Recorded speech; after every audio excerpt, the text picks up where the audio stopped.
Sorry, I'm jamming out to my own intro music. That's kind of sad.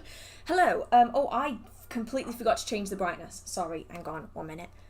Is that better? I hope that's better. Anyway, hello. Hi. It is the time of the month again where we do a live stream. I swear it comes around so fast. It always takes me by surprise every single time. So, thank you so much for joining me tonight for another Witchcraft Q&A.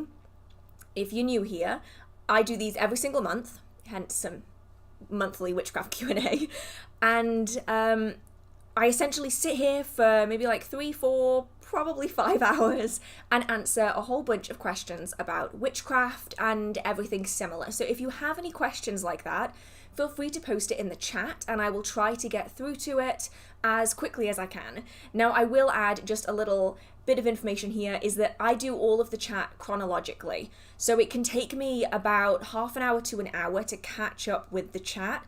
So if you do post a question and I don't answer it straight away, it's probably because I'm about 30 minutes up the chat. So please try not to spam. Please try to be kind and considerate. I am just a one-man band plus my mods, which massively help me in every single stream, so please be nice to my mods.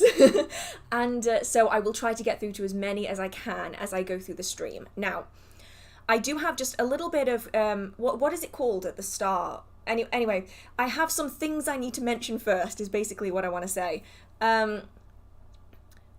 Words. What was I trying to say? Oh no, this is going to go well, isn't it? Oh yes. My Instagram right now is kind of being bombarded with DMs. Disclaimers, I suppose disclaimers is kind of close. My Instagram right now is being bombarded with DMs because there is someone pretending to be me on Instagram. I will just say, I know that they're there. Unfortunately, there's literally nothing I can do. What the scammers do is that they will take all of the information off my profile, they replicate the profile, and then they block me on it. So I can't see that they're copying my profile. So I am aware that it's there. There's literally nothing I can do about it. I wouldn't send me a message if you see it or if you get a follow from it.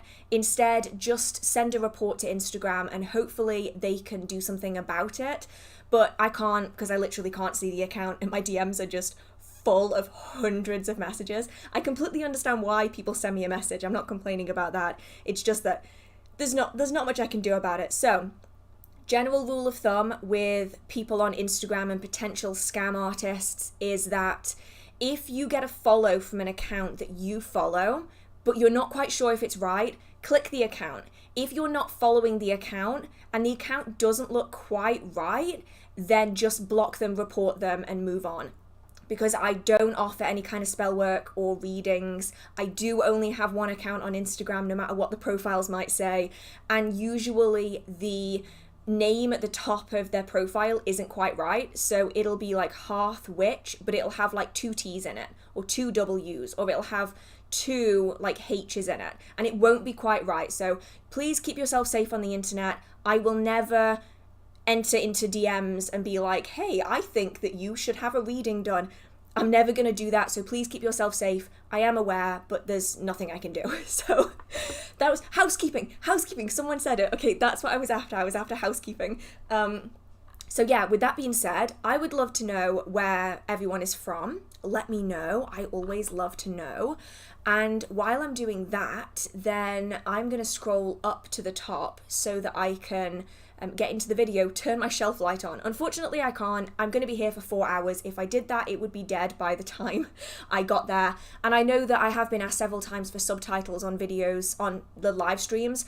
Unfortunately, I cannot put subtitles on the live stream itself as it's running. I can only do it afterwards because my entire system is not strong enough to do the subtitles at the same time. So I'm really, really sorry about that. On the replay of the live streams, there are subtitles. It's just that my computer's not powerful enough to do it whilst I'm streaming. So that's something I'm going to look into going forwards, but at the minute I just can't do that. So who do we have here? We have North Carolina, Pennsylvania, Illinois, Alberta, the Netherlands, Yorkshire, more from Yorkshire, wow, West Midlands, Lancashire, California, North Dakota, Colorado, Las Vegas, Canada. I'm always amazed when I see so many people from America because it just blows my mind that people can watch me from all over the world, which is kind of strange. East Midlands, Vancouver, Florida, Tennessee, New York City. Wow, people from absolutely everywhere. France, Essex. Oh, don't say boring Essex. I bet Essex is really nice. I've never been, but it's on my list. 20 minutes down the road. I know, Phil. Texas, Oklahoma, Louisiana. Wow, so many people. So I'm going to scroll up and let's see how many we can get through tonight. I don't know where. I'll go off. I'll go off here. I have two screens open. Sorry, for anyone who doesn't know, who's new here. I have two screens open and I have to decide which one I'm going to read. I think I'm going to read this one. So we're going to start at the very, very top, because some of you get in really early with your questions. Oh no, we've had lots of people having a few disasters today. Got a roof is leaking and a mouse has moved in and it's driving you nuts. I'm so sorry. Hopefully you can get that sorted soon. Honestly though, England has rained basically every day in July. It has been raining. So I'm not surprised that roofs are starting to leak at this point. How was it? Here we go. So, I've always had a connection to my uncle who passed in Vietnam before I was born. I would like to work specifically with him as an ancestor. How to start? So, with working with any kind of ancestor, I would recommend doing a little bit of research on the kind of things that you would like to work with them for. Do you want it to be an honorary connection where you're forming that bond with them but aren't working magically with them? Is it a connection where you would like some divination, some psychic work, some spell work to come out of it? Because that will be a slightly different connection. And then I always recommend, if you have items that belong to them, a photograph of them, names, anything like that, just to start creating a small space to represent and honour them.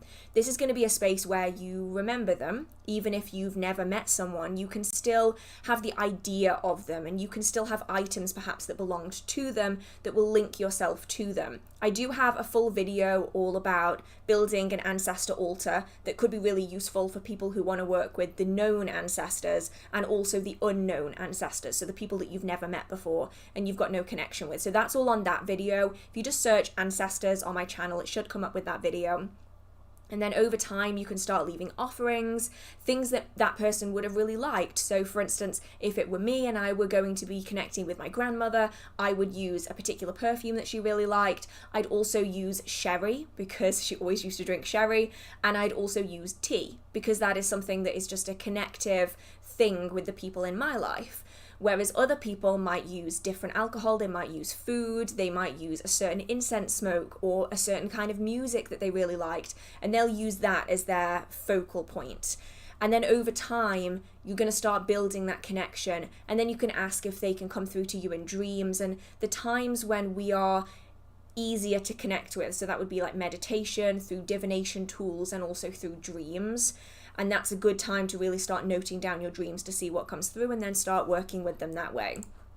Whether you then go on to decide that you want to work with them psychically, that's going to be a different thing. That's then trying to figure whether they're going to be comfortable with that, asking them whether that's something that they would like to be involved in further.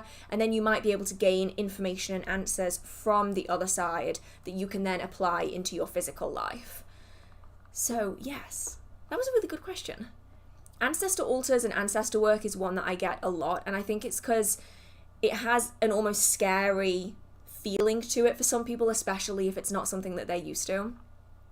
So, I didn't mention this earlier because I got distracted by the Instagram thing, but I'm not necessarily going to answer every question. I will try to get through to as many as I can, but I see often similar questions time and time again, so I will try to answer a lot of the ones I see in one answer, so it's not repeating too much. If I've already answered it once, maybe twice in one live stream, then I'm likely to skip it because then it's boring for people who have been here the entire time.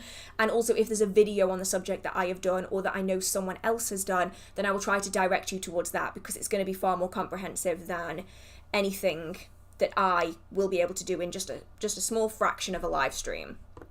Okay, back to it again. See where I was.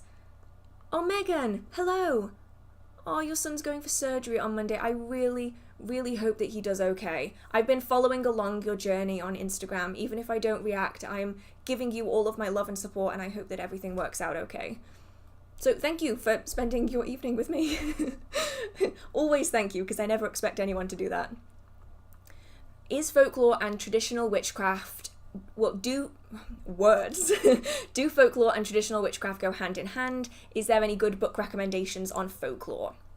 So I would say that folklore and folk magic really go hand in hand. Traditional witchcraft is kind of this strange, formalized version of folk magic.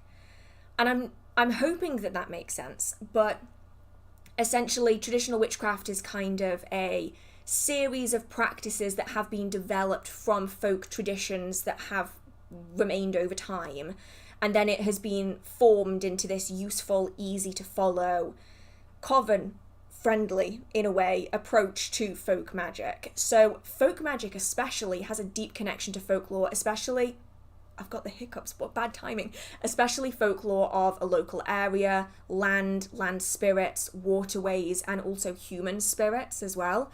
So especially if you want to connect with folk magic, I'd recommend looking into specifically folklore of the region, whether that is the county if you're in the UK, or perhaps the state, even the city, town, village if you live somewhere else, to really get to grips with the kind of spirits in your local area.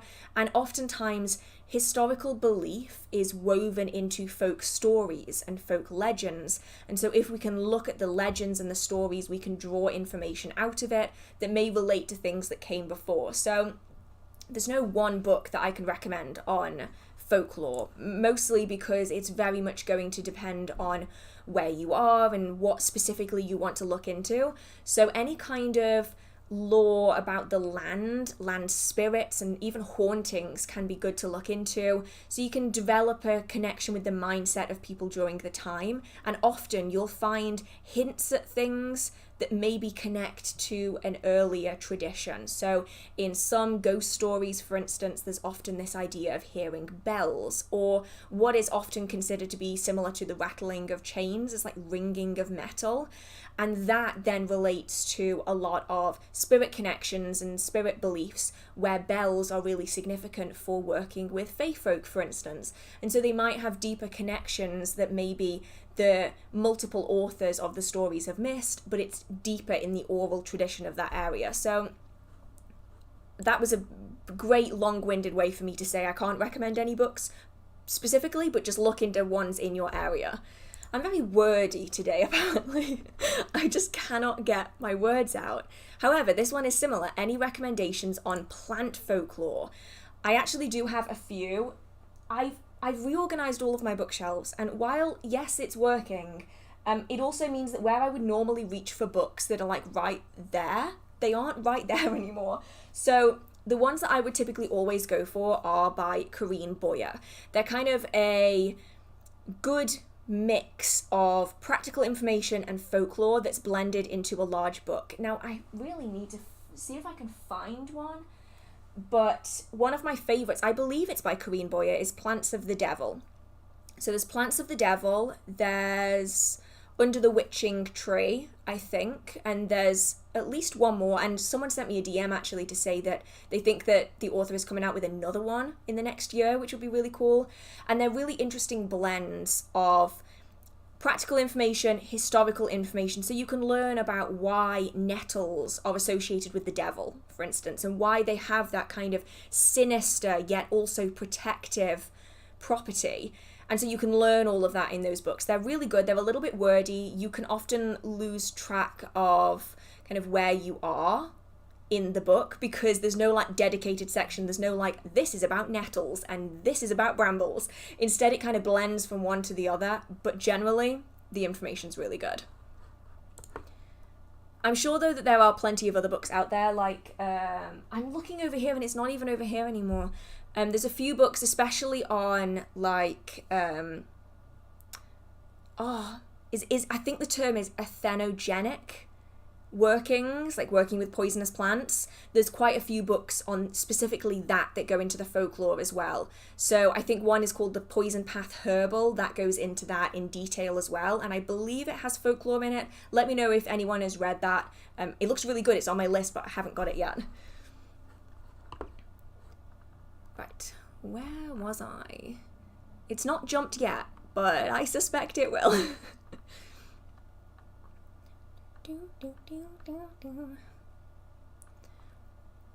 Ooh, interesting. So, hi Hearth, I hope you're well. Is there, in your opinion, a real-life version of a Horcrux?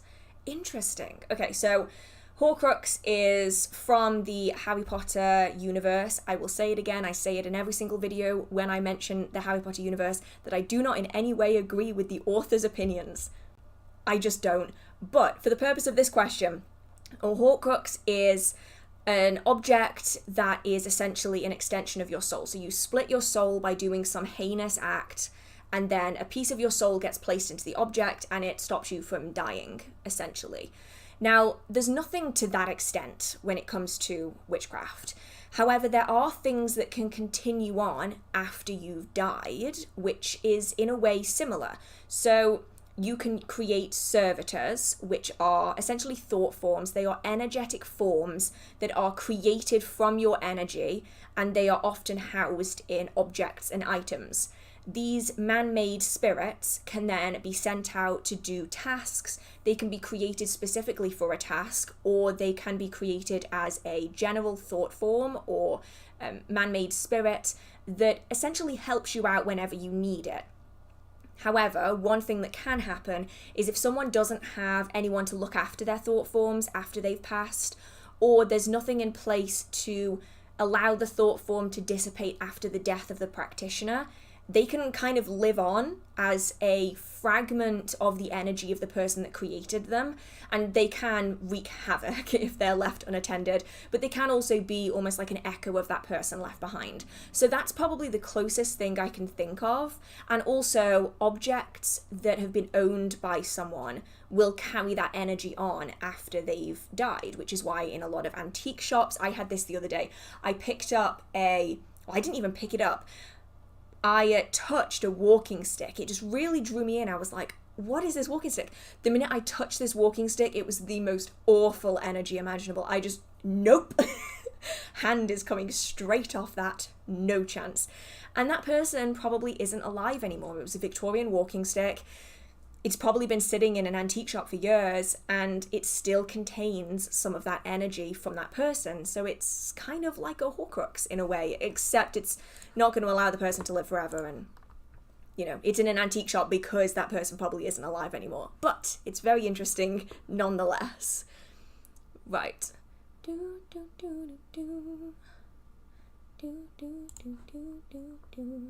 Where was I? I was here, I think.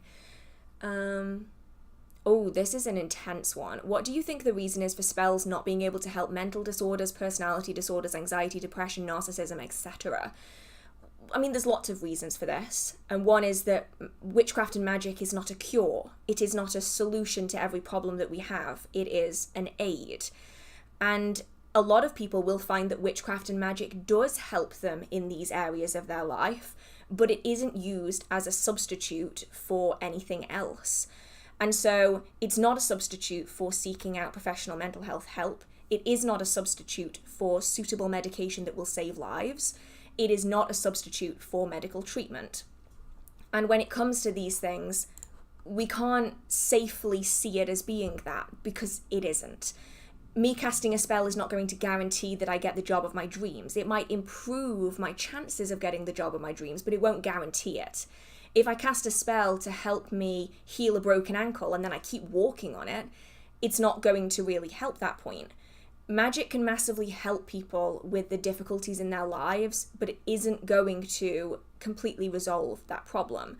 And especially when it comes to mental health, it's really, really important that we are dealing with it and we are managing it in a way that is safe for us. And so if you are in that situation, as I am, I'm very open about my mental health problems and struggles. I would recommend, if you're going to use magic for it, to use it alongside other things that are going to help in the mundane, in the physical world, as well as the magic to kind of improve that in the psychic and magical world. It's never going to be a fix-all. It never has been, it's never going to be, and the same applies in this situation. So if anyone is struggling, I completely understand, and I would say, if you can, reach out to the people in your local area who can offer you the best help. And there are people out there who can offer you help and support in whatever it is that you're going through. Okay, where was I? Any tips to stop blockages? Regular cleansing, and also not allowing yourself to stagnate for too long, obsess over the same topic for too long, or only do the same kind of working for too long. Because with me, I found that blockages come from self-doubt. That's a massive one. Witchcraft and magic doesn't have to be perfect all the time. A lot of the times we can form these blockages when we are kind of stopping ourselves from being free in our magical practice. We're like, oh, but I'm not quite sure. Oh, but what if? So allowing ourselves to be free with imperfection in our witchcraft can massively help the flow of energy, as well as not being stagnant on one topic for too long. Because I often see energy similar to kind of a thick, gloopy liquid, in that if it's free flowing, it flows really easily and it's nice. But when we allow it to sit and worry and doubt and kind of focus on one thing for too long, it can kind of start solidifying and going all goopy. So try and mix up your practice a little bit. Every so often, try something new just to keep things fresh and keep that energy flowing.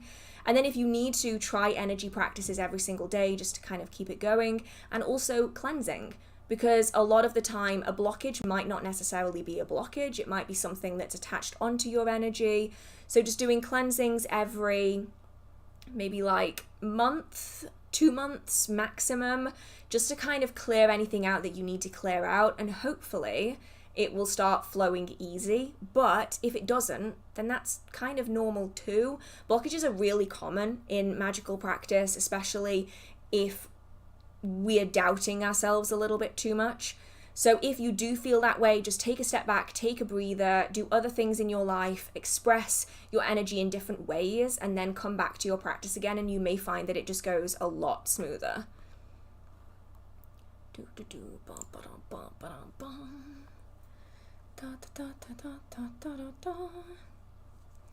Where was I? Oh dear, I don't know where I was. Oh, here we go.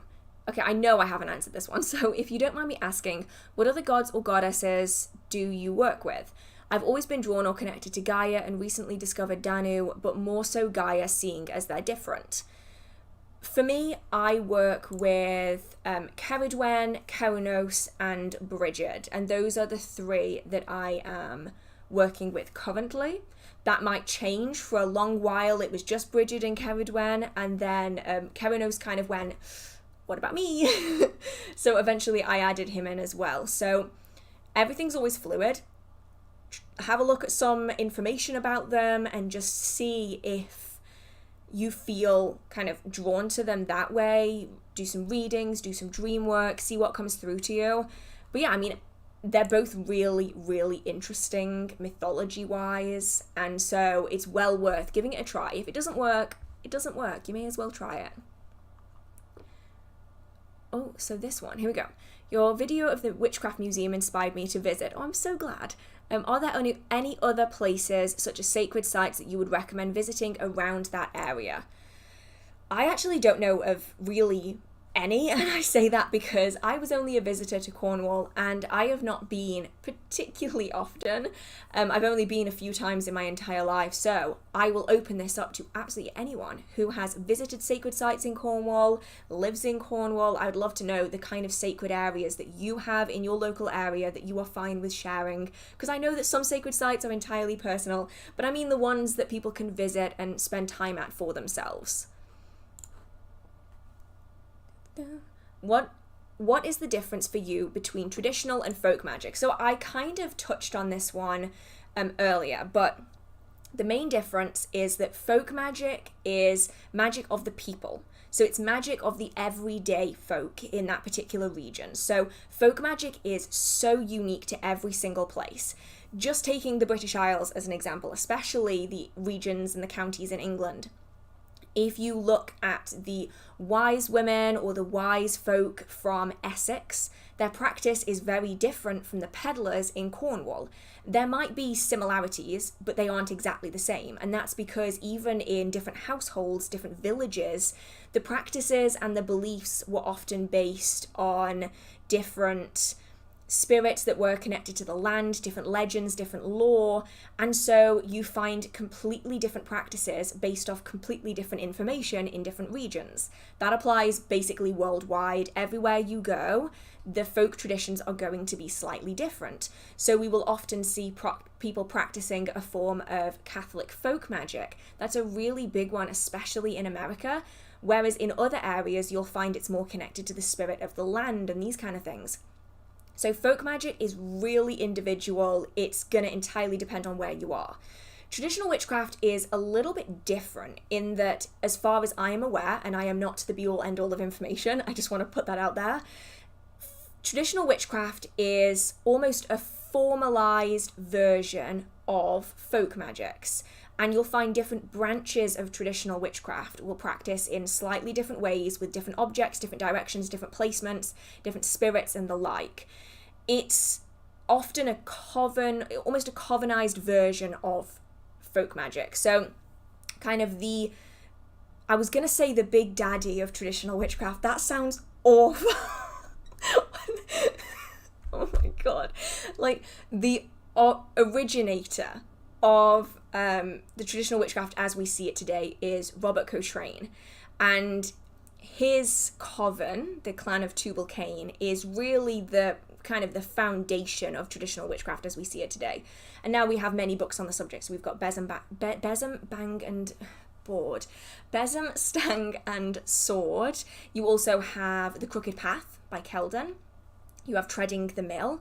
You have so many different options out there, and they're all slightly different versions of a very similar form of adapted folk magic. So traditional witchcraft is kind of like the ritualized, formalized version of folk magic. Folk magic is very rooted to place, to region, to people. So it's kind of, they like run adjacent to one another, but they're not quite the same. But they're both really interesting. I love kind of dipping toes into both. Oh, hay fever has almost gone away, but not quite. Any tips on how to strengthen psychic ability or open your third eye? So I don't work with the chakras. So I would say if you are interested in working with things like the third eye, with any of the other chakras, that I would say go to someone who is very trained in that subject or is very experienced in that. When it comes to connecting with psychic abilities and developing it, everyone dislikes it when I say this, I think. But it's mostly about being aware and being observant of things. So it's about acknowledging things that could be perceived as from your third eye in this example, or from psychic abilities. That doesn't mean that you need to go fully into it and say, oh, I heard a noise, that must be from spirit. But if you hear a noise and it doesn't sound quite right and you're not really sure where it's come from and you can't immediately think of, oh, that's my dog downstairs or something, you would log it as, that was unusual, I want to keep tabs on that.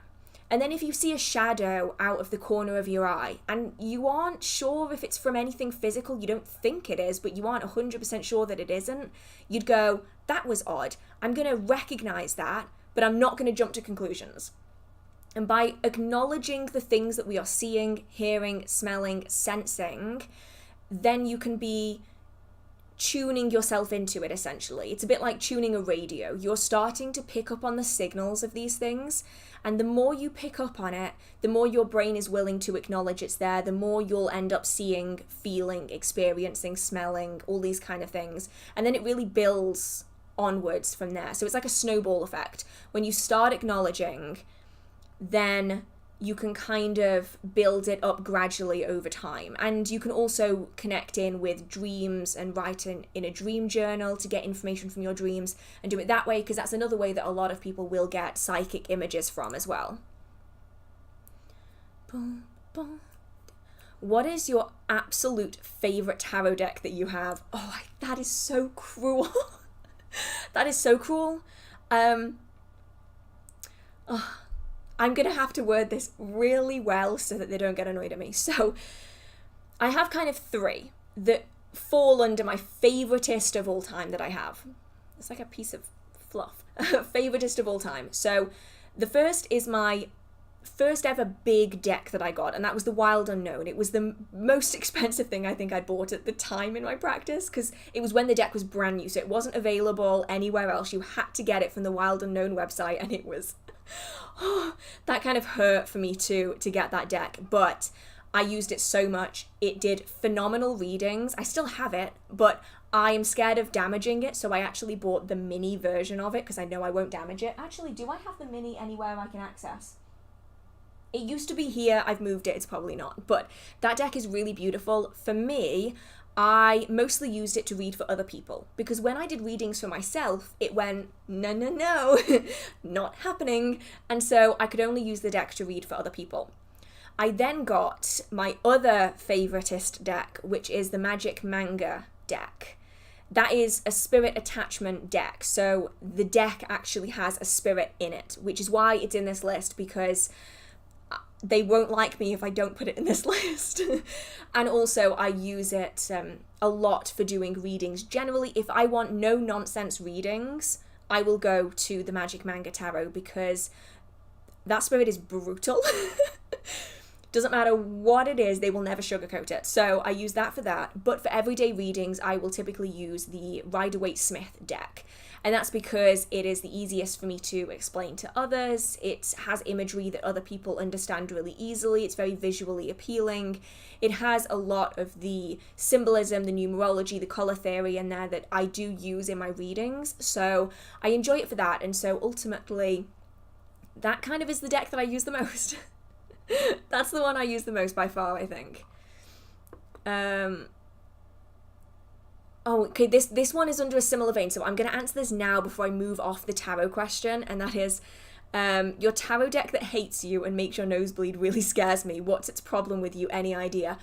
I still have no idea. I think it is just a preference thing. I think that if I'd have seen the deck in person, and like at a show, for instance, which is what I would recommend people do anyway, is go to like a shop or an MBS show, which is Mind, Body, Spirit show, and interact with decks firsthand. Because I think if I'd have handled that deck before I bought it, I wouldn't have bought it. But because I made the mistake of getting it online, a mistake that I do not like making anymore, I couldn't feel it. The minute I got hold of that deck, I knew that something was wrong. At that point, I should have gone, no, this isn't right for me. I'm going to just move on, give it to someone else, return it, whatever. But I was so determined to make that deck work, despite the fact that we just were not vibing, that I think it was just trying to tell me, this is not happening, and I'm going to make sure this is not happening. And so now I can't touch the deck. Well, I can touch it for limited amounts of time. And no one else I know wants it for good reason. So it is currently in a cabinet, in a drawer in that room. And yeah, it's going to stay there. I keep it for safety's sake. Mostly because I don't want someone, like, people always say to me, why don't you just sell it? And I could just sell it, but also I don't want other people to not know what they're getting into. The deck is quite comfortable being in the drawer with other decks. It just doesn't like interacting with people, is what I've established. For other people, it's not quite as bad, but maybe that's just because they haven't interacted with it quite as much. Any favourite herbs? Yes, definitely. I always use chamomile in almost every working that I do. Chamomile.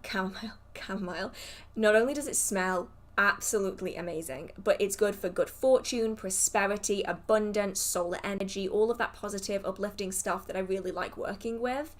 I also use rose a lot, and that's because it's highly adaptive. I can add it into so many different workings, depending on the colour as well, whether it's budded or whether it's flowers, whether it's leaves, whether it's thorns. You can use it for so many different things. So rose is another massive one. Nettle is one that I use more often than I thought I ever would. Mostly for protective and defensive purposes, but also healing as well. Nettle's really good for that. And I feel like I can't add too many in because this was like a just favourite herb. I mean, I'm going to do a few more. Rosemary, really good. Good luck, prosperity, fiery energy, all that kind of good stuff. And what else do I use a lot? I use quite a lot. Rowan berries, I will use a lot for protection. So there's like a lot going around that I will use. And then there's lots of woods that I use. Honestly, I have like I have a big, one day when it's finished, I will show you, but it's not finished yet. I have a big like shelving unit that's got jars of herbs on it, and I will use most of them on like a weekly basis. Most. There's a few that I don't go into that many, but most of them I will use more often than not. Where was I? Ooh. I just started forming a connection with Rhiannon and was curious how you would recommend going about cultivating a relationship with them. Also, I absolutely adore your vibe. Oh, thank you so much. So I don't know, I mean, I know of Rhiannon, but I don't work with them personally. So I can only go from a very general perspective.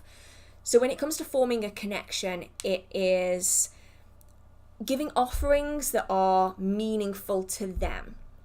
So this could be music, this could be figures, this could be candles, incense, specific foods, plants, flowers, whatever resonates with them.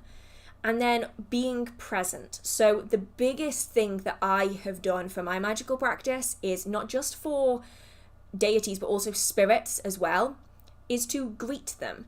So either greet them or say goodnight to them every single night. It doesn't even have to be just out loud. It can just be an internal thing. But that acknowledgement, that willingness for you to keep them present in your everyday life, even if you're not actively working with them, is incredibly useful.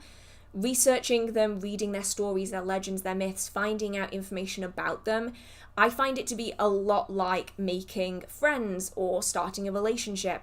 If you don't find out anything about the other person kind of feels like you don't care that much. So if they're asking all the questions and you're just answering and you're not asking anything back to them again, then it kind of feels like you're not really that invested. So be sure to do your research on the mythology, the legends, the folklore, any stories that you can from them, and then kind of progress from there. And then you can start working with them in dreams if that's what you want to do. Start drawing them into your divination and your meditation.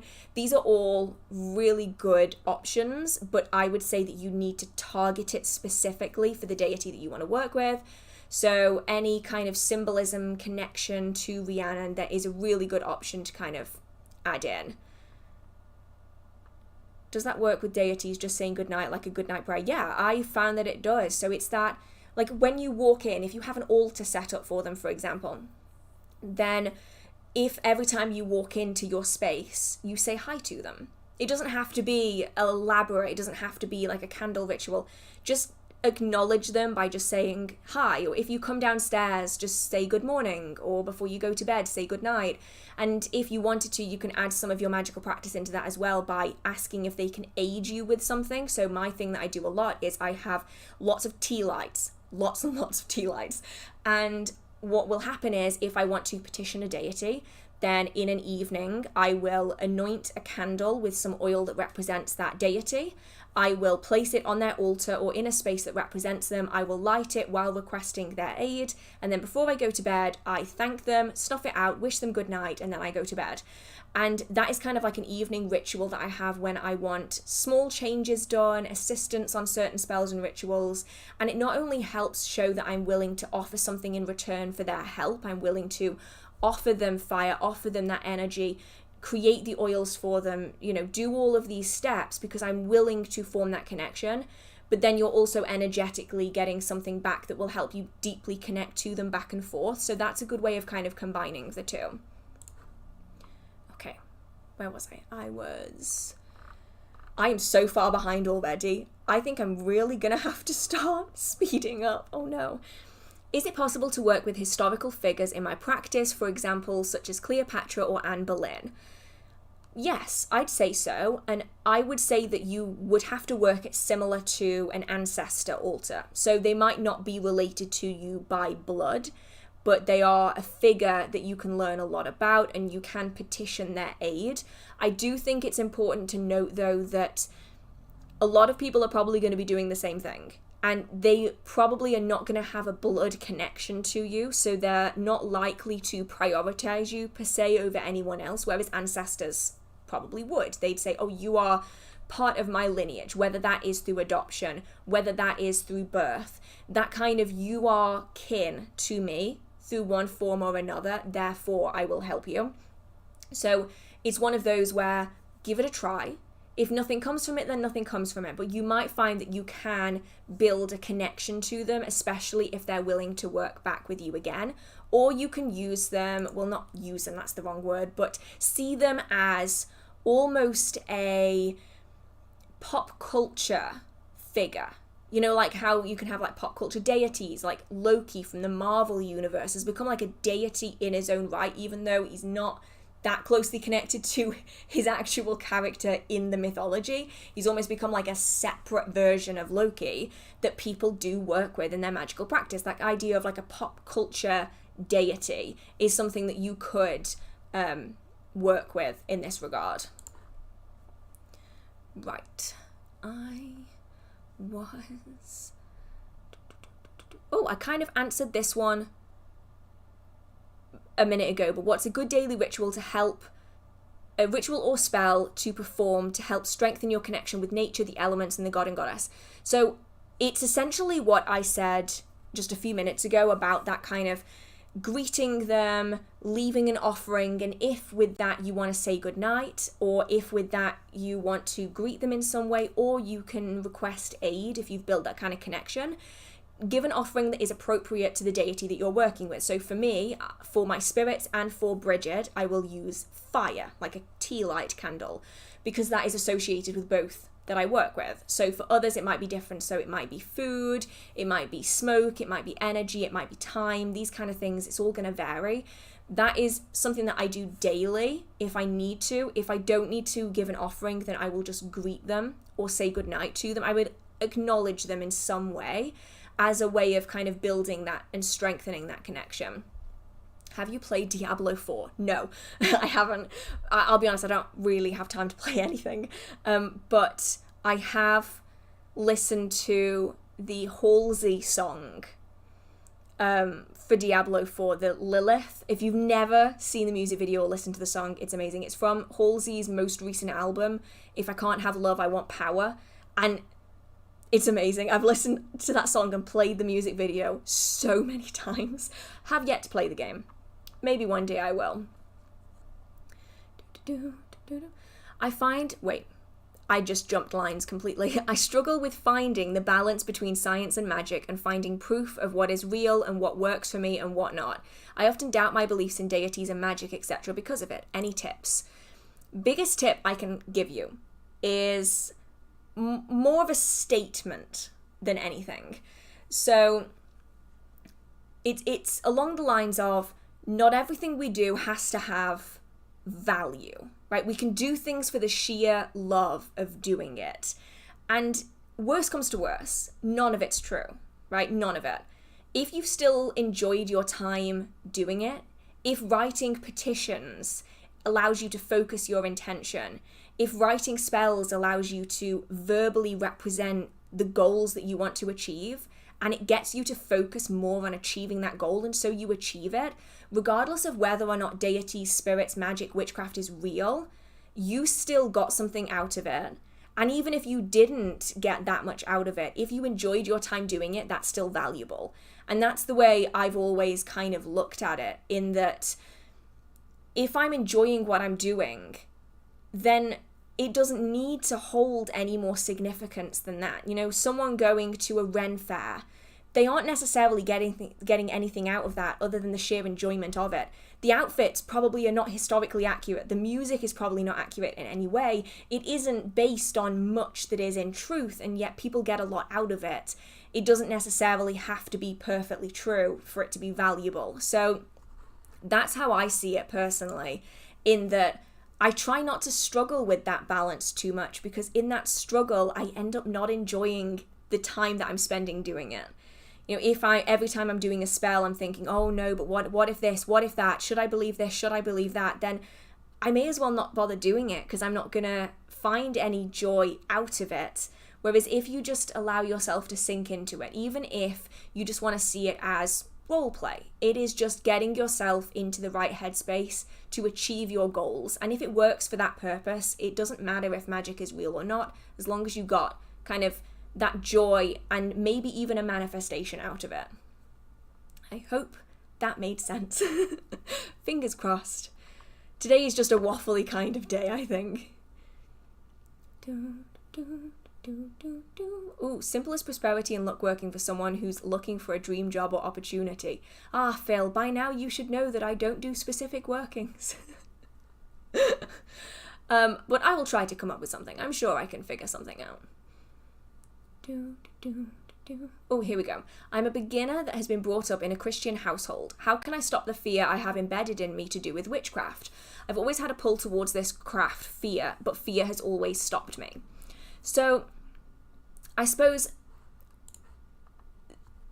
I'm trying to think of the perfect way of wording this, or like a better way of wording this, but a lot of religious beliefs towards witchcraft are not based on the reality of witchcraft. So I think the first thing I can recommend is that you sit down and perhaps write down the things that you have been taught about witchcraft and what will happen if this is done, or if that is done, or if that is said. You know, the cause and effect that you have been taught.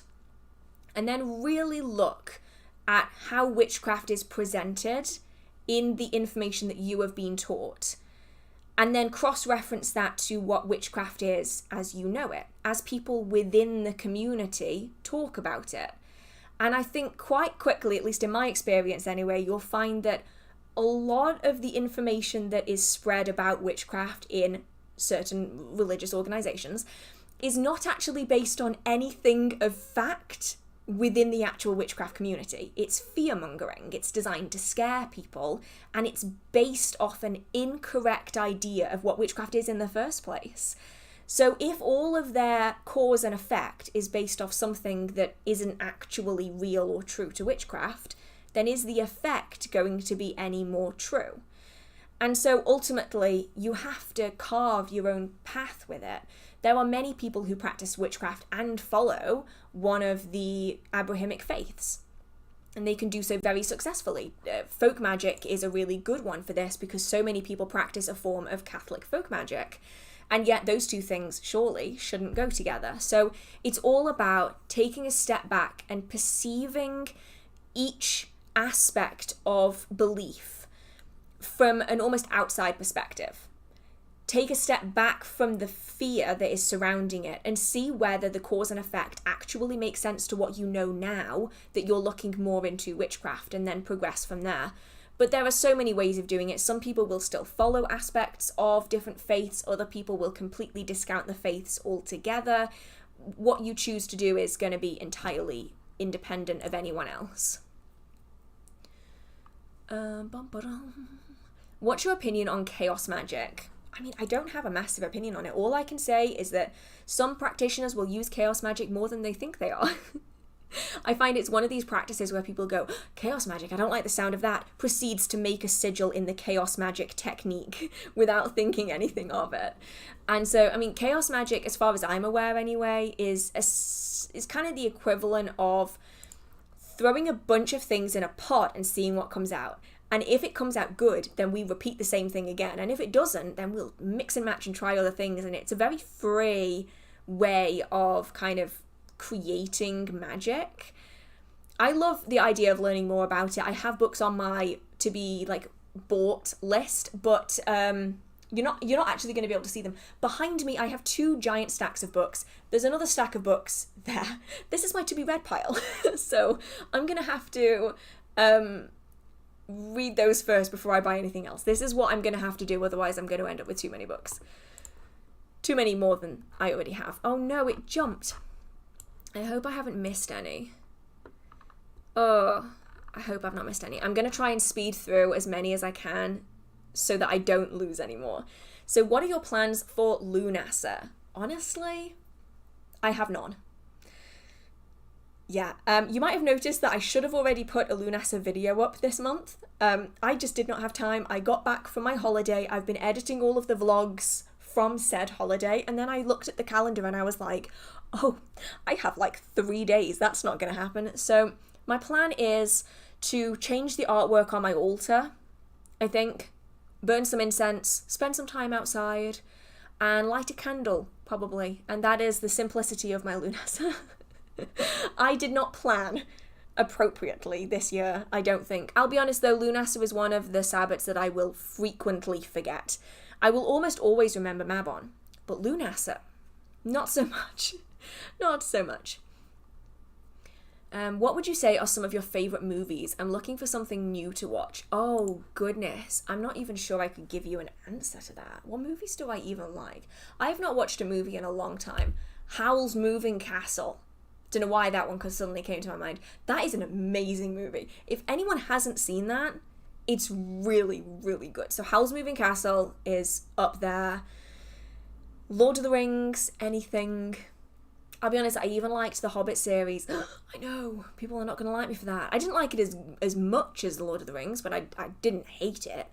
Oh my goodness, I'm trying to think of movies, and not a single movie is coming into my brain right now. Man of Steel. How did I forget that? Man of Steel. I would love to know, what are some of your favourite movies? Like in the chat, let's see what we got going on. I actually need some more movie recommendations. I am currently going through a few actually for videos, so that's kind of my movie list right now, but I'd love to know the kind of things everyone else likes to watch. Do you have any more A Witch Reacts videos plans? I love seeing your insight on witchy series and films. I do, actually. At the minute, though, I am struggling to process everything that the entertainment industry is doing to writers and actors. I'm really struggling to mentally deal with all of that.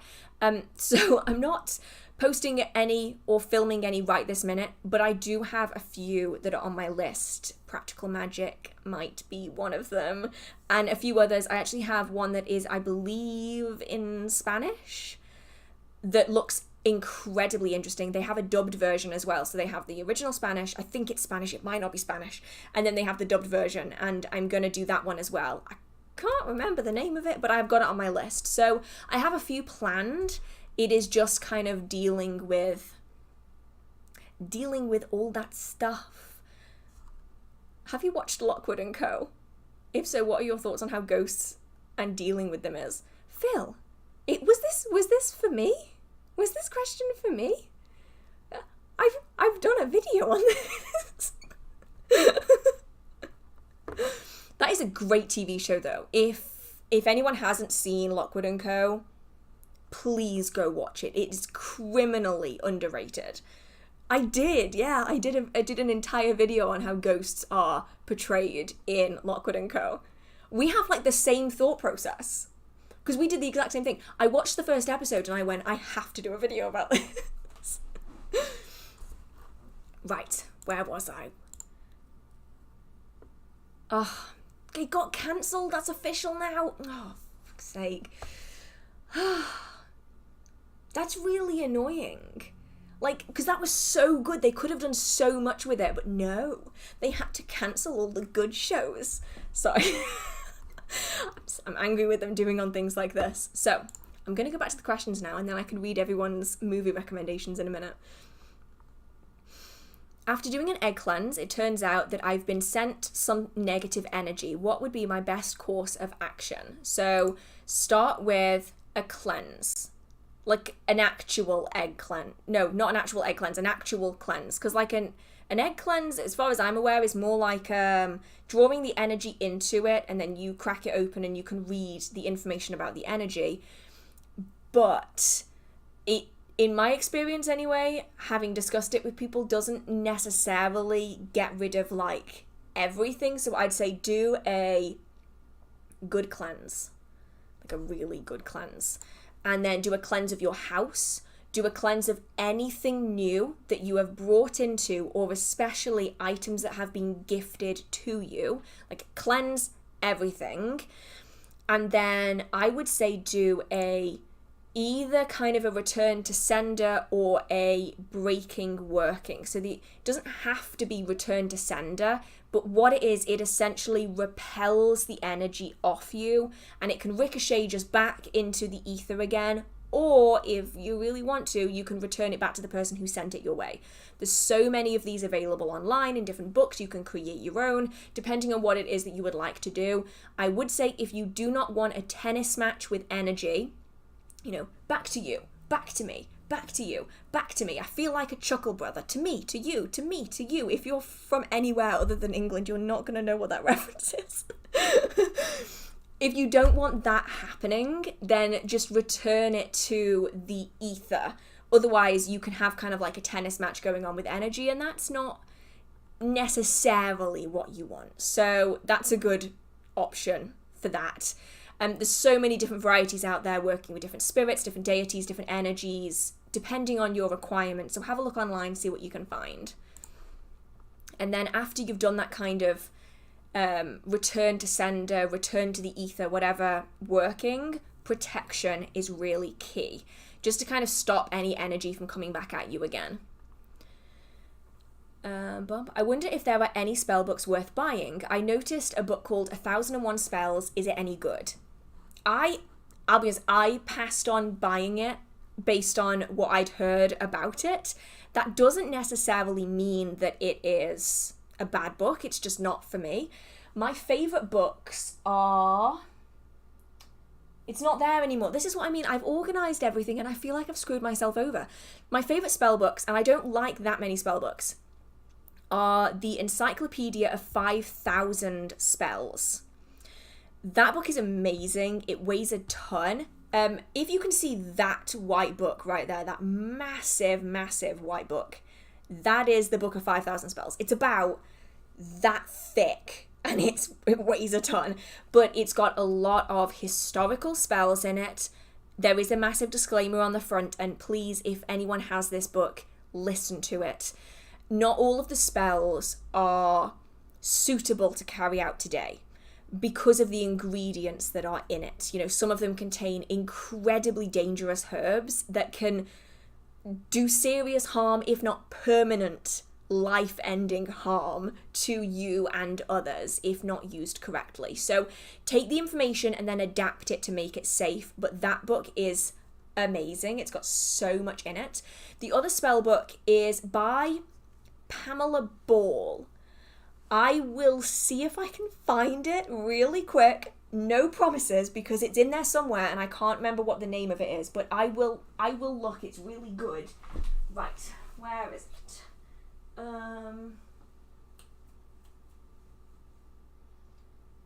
It's purple. That's all I know, is it's purple.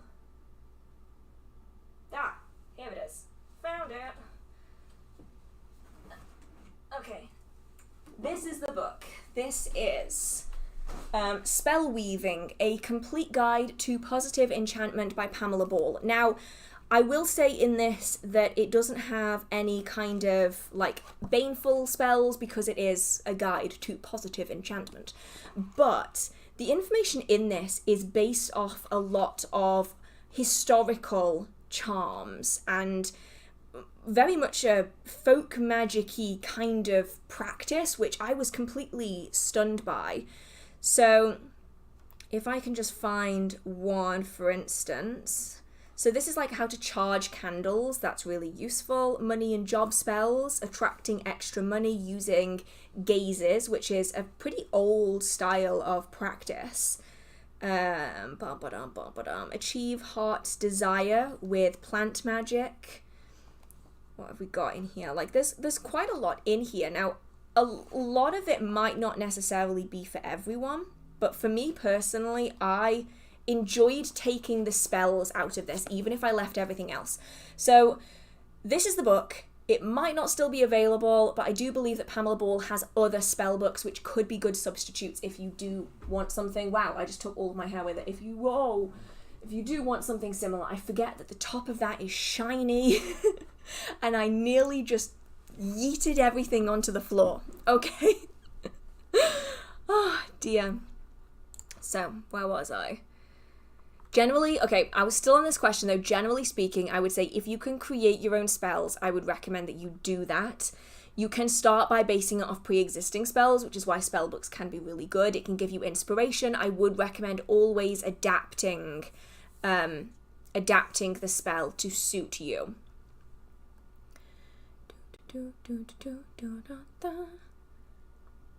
Okay, here we go. So this is about protection magic with specific examples. I did some protections, home and personal, but I'm really not sure if I did it okay. How can I know the amulets I made need recharging?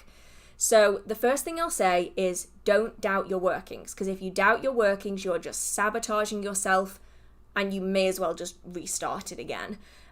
When it comes to protections, the bonus is that if you've got multiple protections, some are active. So I'm going to describe them as active and passive. So if you have a combination of protection charms or protection items, then they work to cover each other's downfalls. So I would say a blend of active workings. This could be protection jewelry, like this. It could be active spells that you have protecting your home. It could be sigils that you have created, bowls that are for protection, spirits, for instance, that you've created to help protect your space. That's active protection. So I'd say pick a few bits of active protection. So I'd say maybe like one active house protection, maybe like a bubble of energy that is attached onto an object, and then one form of personal protection, such as like protective jewelry, things like that. And then also pick a few options of passive protection. So this could be black salt, this could be a particular crystal that you carry with you, a bag of herbs that you carry with you, things that are by default protective in nature. And that way, if your active protections fail for any reason completely, then you can fall back on your passive or kind of in the background protection that is just protecting by its mere presence. When you're dealing with passive protections, giving them a cleanse every week or so helps to remove any excess energy so that it can flow more easily, can help draw some of that in. And then have your kind of active ones. You can have witch bottles, which you just leave. You just leave your witch bottle for a full year. When that year is up, you redo that witch bottle, or if it breaks, you redo that witch bottle. Anything with energy that you're adding into it, it's a case of just sensing that energy. Holding it in your hand, being close to it, push out your energy, and then see what you're feeling. When an object is really strongly charged, it's going to have like this sphere around it almost of energy that you're going to be able to feel. It'll have a very strong feeling from it. That could be hot, that could be cold, that could be tingly, that could be like a heavy, weighty feeling. It's going to depend on you and your energy and also the object that you're using. And then as that energy starts to fade, the strength of that feeling is going to start dissipating. So if it's like a bubble of energy around it, it's going to get smaller and smaller and smaller onto that object as the energy starts waning. If something feels really hot, for instance, energetically, or it feels really cold or tingly, as time goes on, it's going to feel less and less and less. And that's when you know that you need to recharge them. The other way of doing it is to bypass the need to check altogether and just say, I'm going to recharge these every single month. You set a date in your calendar and you do it religiously, or not if you're not religious, but you do it regularly like a routine every single month without fail. And that way, it doesn't matter if the energy is getting low, you're not going to be in any more harm than you would otherwise because you're just going to top it up anyway. So that's really the best way to do that, in my opinion, is either to be super prepared or have other forms of protection that you can fall back on. And I almost always have multiple forms. I can't actually show you any because they're all hidden behind like coats and scarves and stuff, but I have them on like every door handle. I will have like a different protection charm. So I have like witch bottles of black salt, I have Rowan charms, I have protection bells. They're like dotted around my entire house just to act as some passive and some active protection, so that if one fails, I can fall back on the other one. Right, where was I? I was here. Did you encounter any spirits on your trip to Cornwall? Any interesting stories you'd like to share? So I didn't actually feel that much while I was there, surprisingly, mostly because I don't think I wanted to deal with it on my holiday. But there was one that we are truly baffled by. No idea what it was. I didn't feel anything, but then also I wasn't feeling any kind of threatening energy, so I didn't feel much need to kind of focus in on it. I knew something was there, but I couldn't really pinpoint what it was. Now, it has a little bit of a physical backstory here. So we stayed in a holiday cottage, and it was quite an old holiday cottage. And in the bathroom, there was a small door, really small. It was probably maybe like this big, square wooden door. And it was just this little door, and we were like, what on earth is this little door doing? It was open when we got to the cottage, so Dad like had a look inside and was like it just looks like the door to get to the water switch off, so that if you need like plumbing work done, you can turn the water off and you're not going to flood your house. So we thought, it's not going to be anything. So we closed the door, come back in to have a shower, maybe 5 or 6 hours later, the door's open. That's weird. What's that? So after a few days of this door opening and closing by itself, like all week, we got to about like 3 or 4 days in, and we were like, okay, no, we need to figure out what this is. So we tested everything. So we were changing the air pressure, like opening and closing doors, turning the heat up and down, turning the shower on and off, like doing as much as we could to change the air pressure in the place. We could not get the door to open. We never once saw the door open or close. We would just like go into the bathroom to wash hands, come out, 5 minutes later, you'd go into the bathroom again and the door would be partially open. So you'd close it, go out, come back an hour later, the door would be fully open. You'd close it again, and then before you went to bed, it'd be open again. We think it was a fairy door, honestly, and that wouldn't surprise me for the place we were in, the environment, the land spirits, everything like that. And it was also a very, very old house, so it would not surprise me one bit if there was a house spirit there and it just didn't visually express itself to us. It was just the movement of the door, but I thought that was just so cool. Right, here we go. How do you feel about single word magic spells? For example, I'm not going to say it out loud for good reason. To cast a circle, or different word to calm someone down using water, or for protection around the home. So they give examples as you go through. I'm not going to use them because they may well be active spells for you or for someone else. So I really like it, and I have a slightly different way of doing it, but it's kind of similar in a way. And it's an easy way of condensing down what could essentially be a whole ritual. So for instance, a circle casting, for some people that is highly ritualistic, and they might do that ritual every week, and they have done for like 20 years, and that can get kind of tedious. But if you want to condense it down, you can essentially carry out that working so many times that you are so used to going through the process that energetically you can do that process nearly instantly.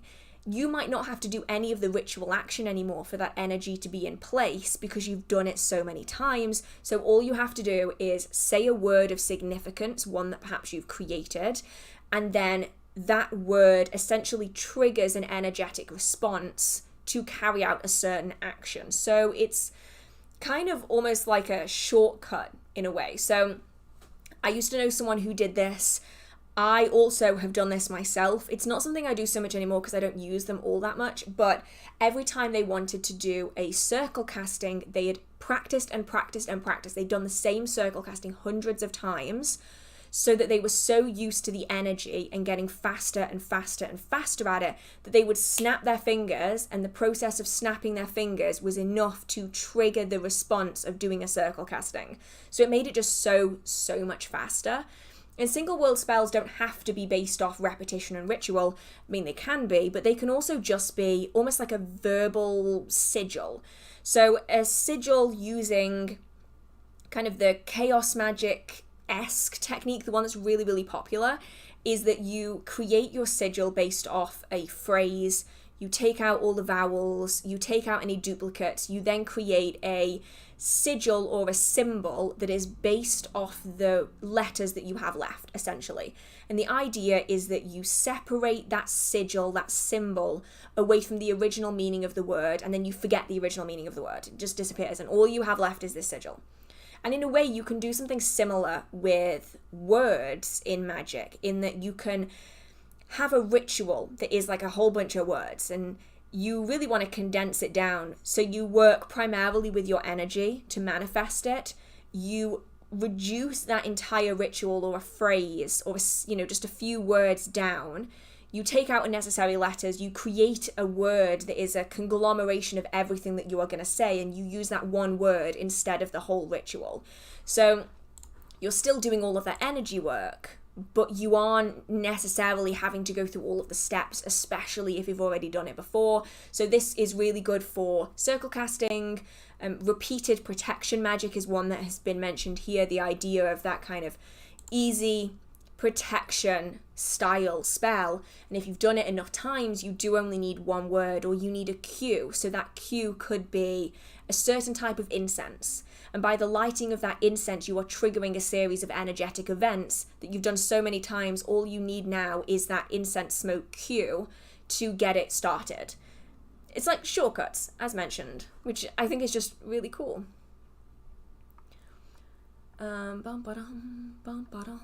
Ooh, Melody Moon. I did not see this originally. I think I'm going to have to fix my notification alerts. Thank you so much. I felt a push to recently buy a 6-inch iron railroad spike for protection and stumped on what to do with it. Oh, okay, I have the perfect thing. So, I love railroad spikes for this exact reason. I've never had a chance to talk about it. Let's talk about it. So, this working is specifically for if you don't want really any spirit interaction in your space. So I'm talking fae, I'm talking human spirits, I'm talking everything like that. Especially lower level fae that are going to be bothered by iron. So you're going to use that railroad spike as an anchor for a protection working. So this is especially good if you have your own land, if you are like detached from other houses, but if you aren't, you can still make it work. So if you're detached, it makes it easier. So you're going to want to, holding the railroad spike, walk around your house, preferably clockwise, but whichever way is easiest will work. And you are essentially going to be a little bit like treading the mill. You're kind of removing that space from the mundane. You are delineating it. You are energizing as you are walking around. So you are pushing your energy kind of out of your feet. It's trailing behind you, whatever it is you want to visualize. And you know, like speedsters, how they have that blur behind them? You can always think of it like that. And as you're going around repeatedly, that energy is building and building and building and building and building until it is like a dome that covers your entire space. And then you take that energy that you're building and you direct it into the railroad spike, and then you stick the railroad spike into the ground on your property. So it could be like the marker to the edge of this protective bubble. You stick it into the ground, and then you detach yourself from the railroad spike. So the energy that's all around you is now linked to that spike. And then you just leave it. And you have your own protection sorted. And then every few months, you'll have to take that railroad spike out and repeat the process again. If you don't have access to walk around the property, then just walking in just a circle in a room in your house and imagining that bubble kind of growing around your space, and then stick it into like a plant pot or something is a good way of doing it. But railroad spikes are great for this. I will be honest, I do not have perfect creation of this working. This working was adapted from a friend of mine's working that works very, very well. Except I don't think he was using a railroad spike. I think he was using like a tent peg, like a metal tent peg, but it works all the same. It's just that with the iron, it's kind of like an added, like, ooh, just a bit more. I hope that was helpful anyway. Sorry, I just completely bypassed the fact that I was answering a question and just went off on one. I hope that that's kind of a useful working for it. Do you offer your knowledge for TV and movie scripts? Do you get upset by inaccurate representation in such? I wish, but no. I have not been asked to do anything like that. That would be really cool though, if I was. When it comes to upset about inaccurate representation, I don't really get upset about it. When it comes to it, I perceive everything as being fiction, because that's all it is, isn't it? It's just a fantasy representation of it. The only time I get annoyed by inaccuracy in things is when it's like a mockumentary type thing. Blair Witch Project, I'm looking at you, because people have a tendency to believe them just a little bit more. And also you do have the problem, and this is something that we've seen quite a lot, is that when something is too true to real life, but in a fantasy world, people often think that the fantasy response to that working is going to be true in real life as well. So as much as I love The Chilling Adventures of Sabrina for being pretty accurate actually to real magical practice, the outcome obviously isn't. And so we ended up getting a lot of people who were rather confused. They were like, I did this working from this show that is like ridiculously creepily accurate and this didn't happen. And it's like, well, yeah, it's a TV show or it's a movie. Of course it's not going to happen because it's cinema magic, isn't it? It's not real. So if anything, I would rather them stay just like a little short of accurate. They can be pretty accurate, but I don't like it all the time when they use real spells, because people often get confused and they struggle to draw the line between fiction and reality a little bit. But it would be so cool to be able to work on something like that. That would just be amazing.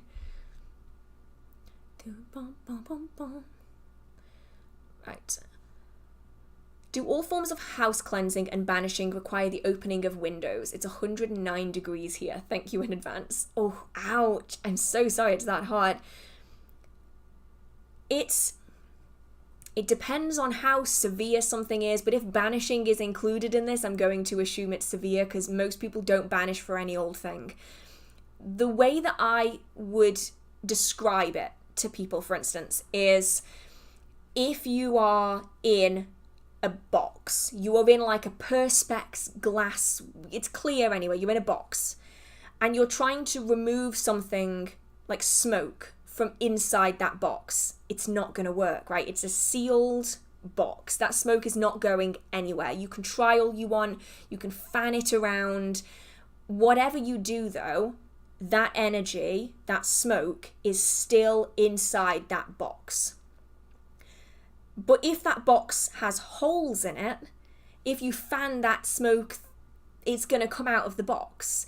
The same applies when we're doing banishing of something that's attached to a house, or banishing of something that is in a house, or cleansing of energy in a house, is that the cleansing disrupts that energy. So it shakes it all about. So it might dislodge it from where it was hiding, but it's still in that space. The opening of windows and doors sucks it out and draws it outside, and then you can put your protections up so that it can't get back in again. A banishing is the forceful removal of an energy or spirit from a location, and so you need to push it out somewhere. So if you banish a spirit from an object that's inside the house, then it's just going to stay within that house because it's not going to go anywhere. But by having the windows open, when you banish something and then cleanse, you are disrupting all of that energy, you're stopping it from reattaching, and then you are sending it out so that you can put your protections back up again. So for smaller levels of cleansing, I guess, yeah, if you're not trying to disrupt too much. But if you're doing like a full house cleanse, I would recommend windows open, especially if you're using smoke, just for safety. It's better to have really good ventilation when you're using smoke of any kind.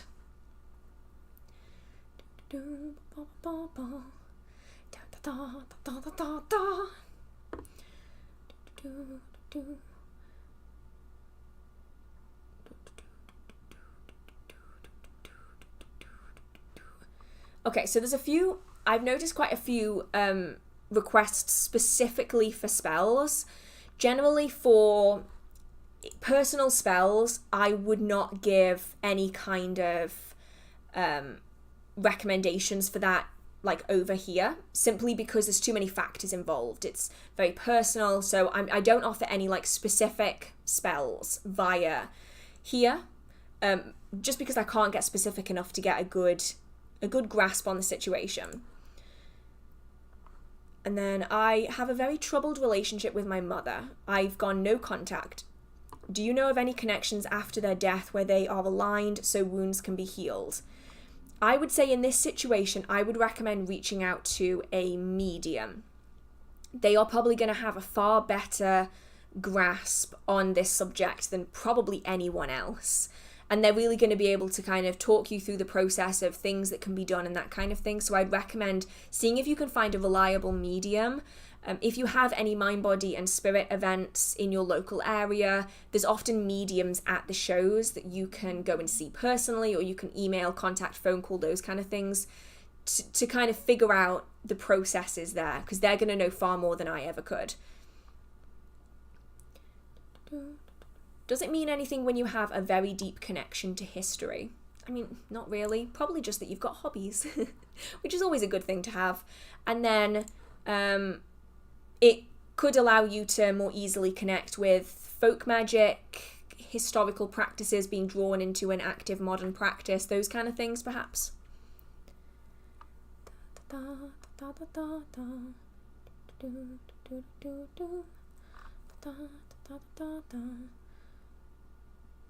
Right, where was I? Can you please do more videos where you're actually performing a ritual or casting a spell, or more vlogs where you integrate the magical with mundane activities? I'm definitely going to try. I've often found, and people always do this, it's the internet, I know. It doesn't matter what you do, it's wrong. So the number of spells that I've done, and people are like, you're not allowed to do this. It's black magic. I'm like, that's not how this works. Or you get people that are like, I don't like this because it doesn't include Wicca. I'm like, okay, but that's not my style of practice. So like you get that a lot, and honestly I get kind of tired of the one dimension aspect of some people's magical practice where they can't comprehend that other people might practice something slightly different than they do. It blows me away every time. So I'm not sure how many like individual spell videos I'm going to do, mostly because I get really, really fed up of angry Wiccans coming at me, being like, you're not including the law of 3 in this. I'm like, yeah, because I'm not Wiccan. What's new? So I probably won't do so many of those on YouTube, but I will probably do more of like the Witchy Week videos where I show you what 7 days of magical practice might look like to me, because I find that they have less of a leg to stand on in those videos, because I try and always make it very clear that everything on this channel is from my understanding and my practice, and that includes like even the live streams and things like that. So I find they tend to avoid those videos for whatever reason, but they really focus in on the specific spell videos. So I think I'm probably going to do more of those. Plus it's really fun to do so many like different types of spells in one video. I really enjoy doing that. So it's kind of like a mix and match for lots of people. I try to include in different styles of practice in there, not just candles, but different things for different people. So I think I will be doing another one of those soonish, because it's nearly been a year since I did the last one, which is nuts to me. So I think I'm probably going to do that. I take it that Wiccans are the Karens of the witch world. I want to preface this, okay, by saying I have absolutely nothing against Wicca or the people who practice Wicca. I have absolutely nothing against them. I was a follower of the Wiccan tradition for 8 years of my magical practice, and I really enjoyed it for most of it. But what I have found is that certain people within the Wiccan community can be very preachy to other people who practice different things. And unfortunately, it does shine a bad light on Wicca as a whole, but it isn't Wicca as a whole. It's just like the 1% of people, same with every religion, things like that. It's always the 1% that shout the loudest, and guarantee there's always a rule of 3, Wiccan read, God and Goddess, and I'm like, sure, just not for me. I am fine with whatever anyone wants to practice. I don't necessarily like it when I get like an essay in my DMs of someone being like, I don't like the way you do this because it's not Wiccan. And I'm like, okay, that's fine. But like, did I really need the essay? Where was I?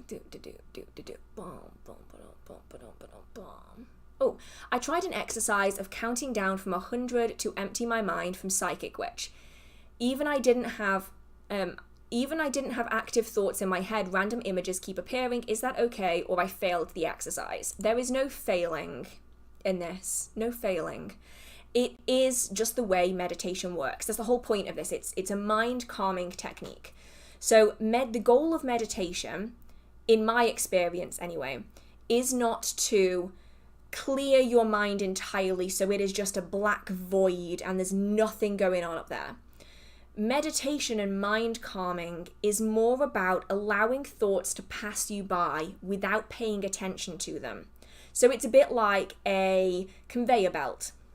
So you've got a conveyor belt in front of you, and random thoughts are just going along this conveyor belt. Some might pass really quickly, some might pass really slowly. The goal of mind calming is to stop you from grabbing onto a thought and looking at it for ages and ages and ages and ages and ages.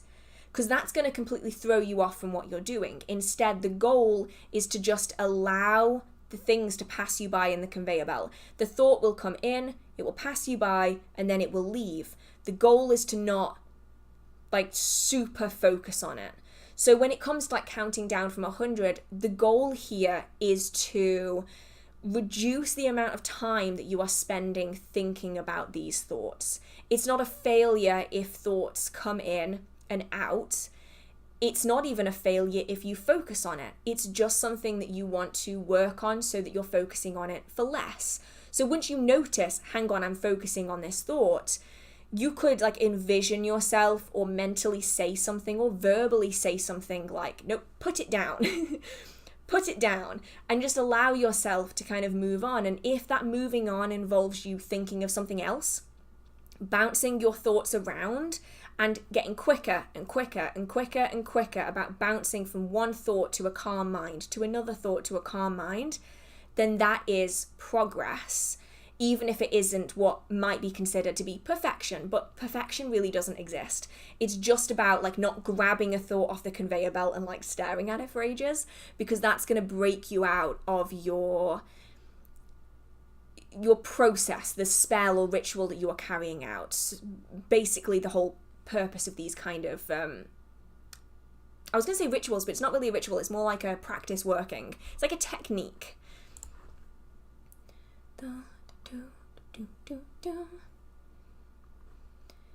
Is sleeping with my crystals enough to manifest? I probably don't need it because I see my manifestation as happening in my dreams, so it will come true soon.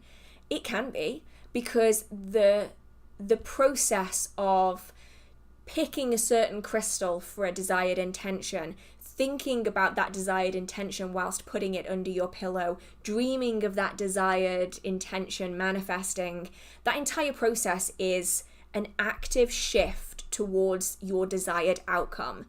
And so if you are doing the mundane work to manifest it as well, I don't see why that isn't powerful. That is powerful in a very simplistic way. And I do that a lot. I have like loads of crystals just dotted around for different things that I use for that purpose. Right. Any tips to organize a book of shadows? I think I kind of have structure in my mind, but I'm so nervous to mess it up.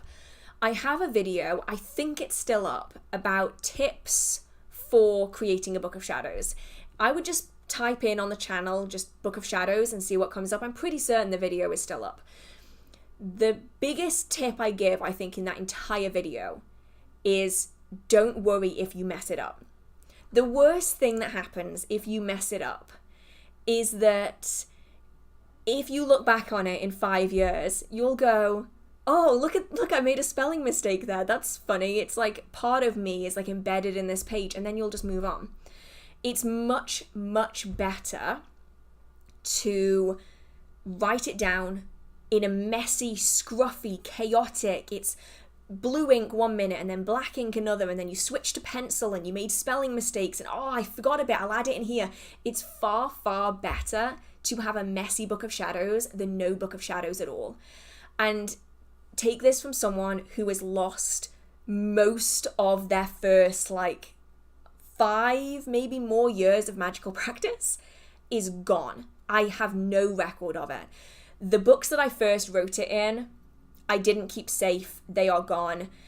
I don't have much of my practice other than that because I never wrote anything down because I was so scared of messing it up that I didn't write anything at all. And now I so regret not writing stuff down. So you can have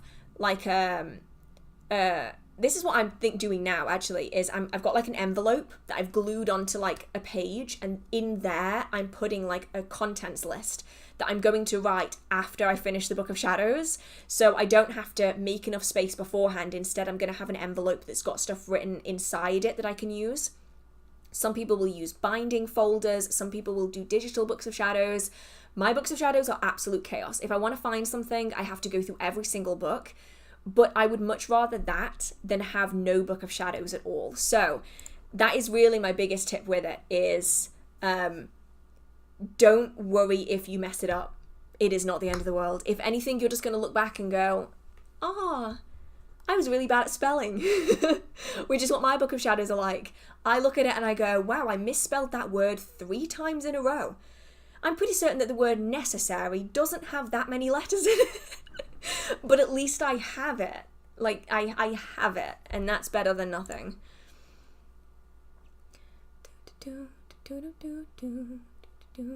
Okay, I'm seeing here, this is from quite a way ago, but please, everyone, Phil and all of my other mods are literally doing this of their own free will, in their own spare time, just to be nice and help me out and help the community out. Please don't be rude to the mods. They are just trying to help. Even if maybe you don't perceive it as such, that is what they are trying to do. So please don't be rude to my mods. They are an extension of me, and I will take it as a personal insult because I consider them friends, okay? So play nice, everyone. Right, is there a way to increase your ability to see spiritual creatures or beings? Most of the time I see small shapes and movements from the corner of my eye, but I want to make my sight stronger. So with this, it's kind of a twofold path here. And that is, one side of it is some spirits don't want to be seen. And so you will only ever see glimpses of them, shadows out the corner of your eye, these kind of really small things. You may find that what you're seeing now is basically the maximum of these spirits that you are going to see. So, for instance, shades. Great example for this. Shades are notorious for only being seen as corner of the eye phenomena. That's how it's described. Where you just see shadowing on the side of your vision, you turn and it's gone.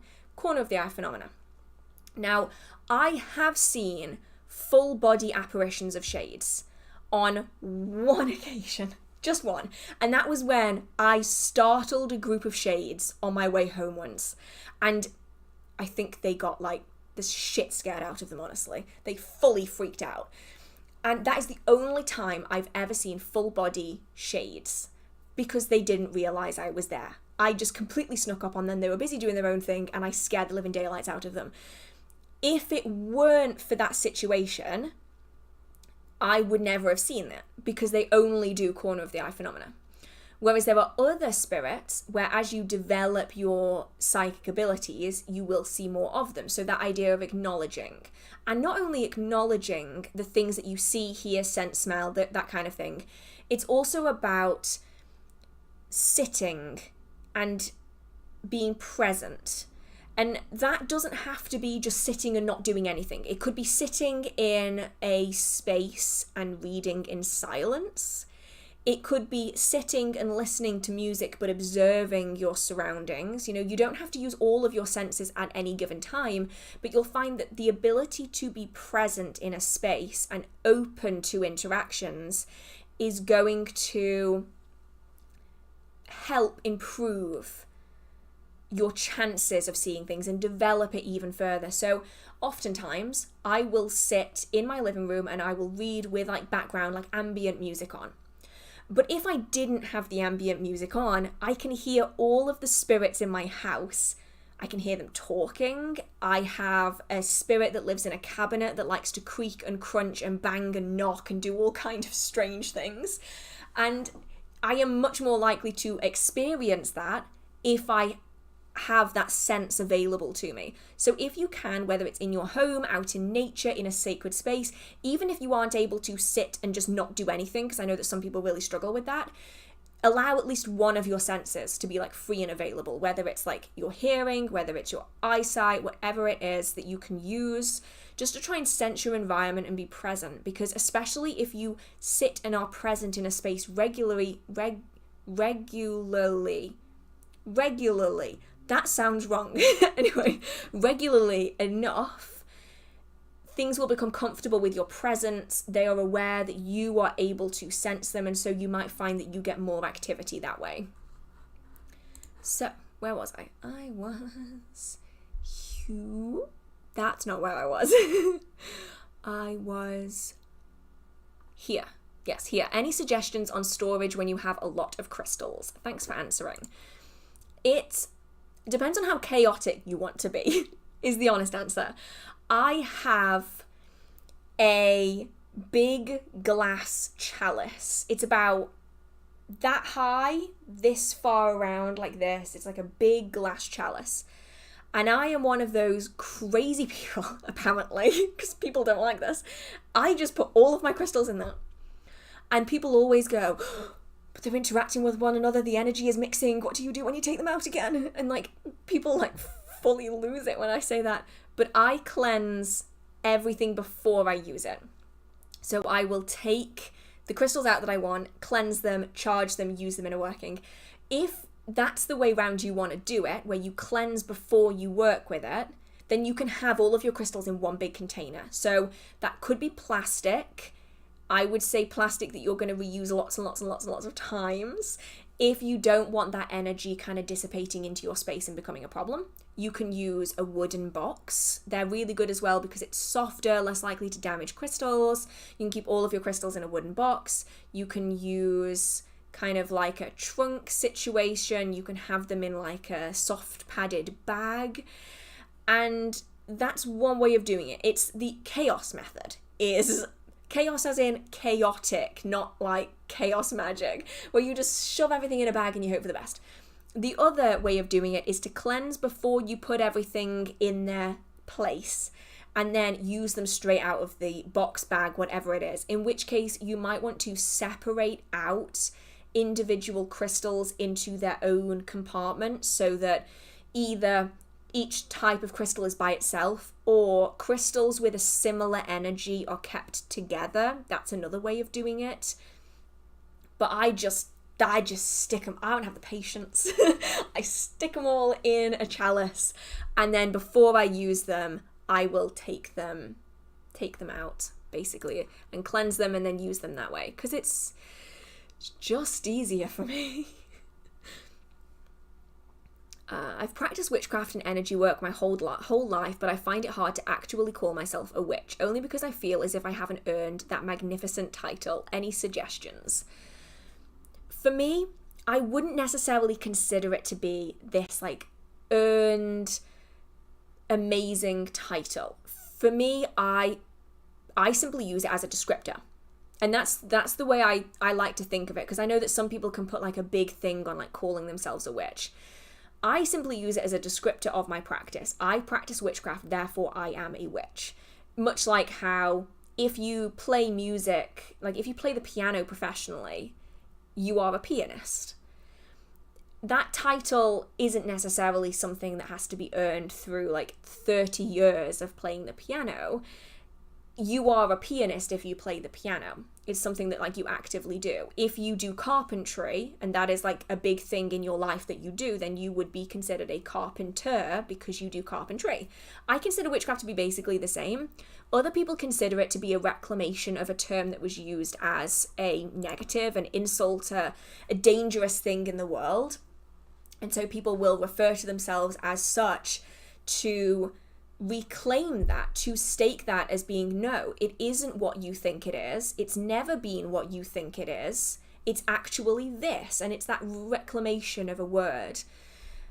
There are, however, people who throw the word around and they will do one spell and they'll call themselves a witch forever, even if that's the only spell they've ever done in their entire life and they have no interest in witchcraft besides that.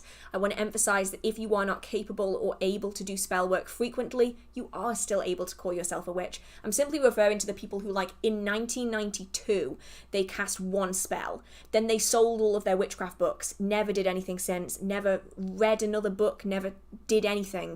And they're still milking the fact that they did a spell once and now they call themselves a witch. I know that there are some people out there who do that, but most people, if you practice witchcraft, have the right to call yourself a witch if you feel comfortable.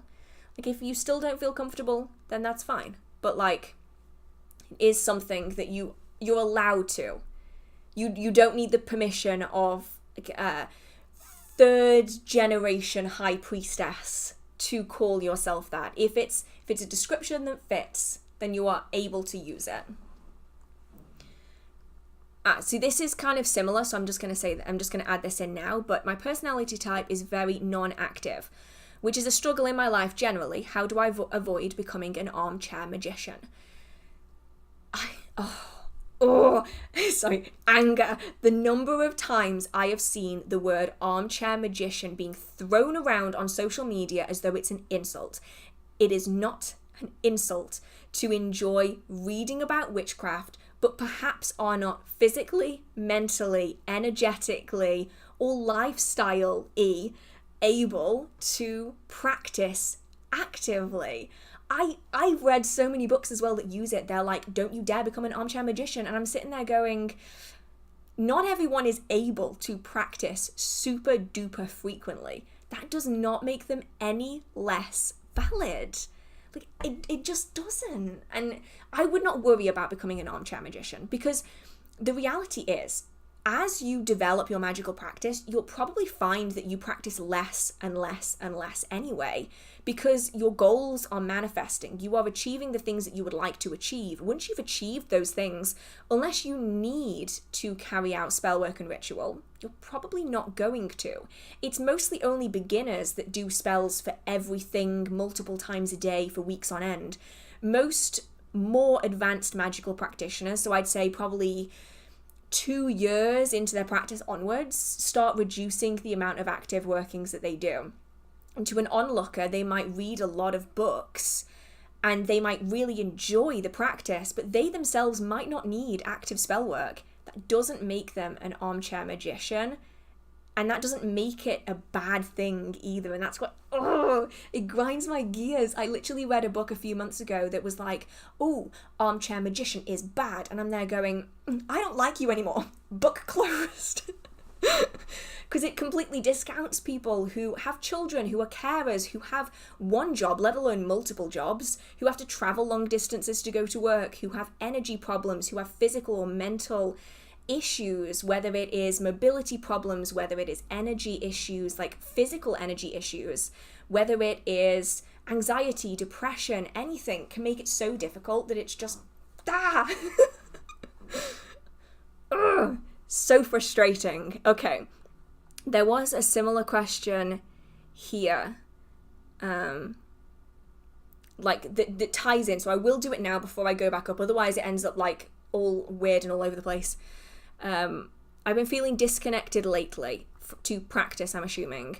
And as I read more and more books about witchcraft, I feel like I'm not worth it. No, you 100% are.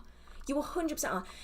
No one, and I mean like truly no one, most people within the witchcraft community can't even be bothered to read books on the subject. They just want other people to tell them things. No one outside of the witchcraft community who isn't a valid practitioner is going to read that many books on witchcraft. They aren't going to do it. You have to have an interest, a deep, innate, integral interest in this to be willing to read not just one witchcraft book all the way through, because let's face it, it's incredibly niche. If you aren't interested in the subject, then you aren't going to find joy out of reading a 750-page witchcraft book. You're just not.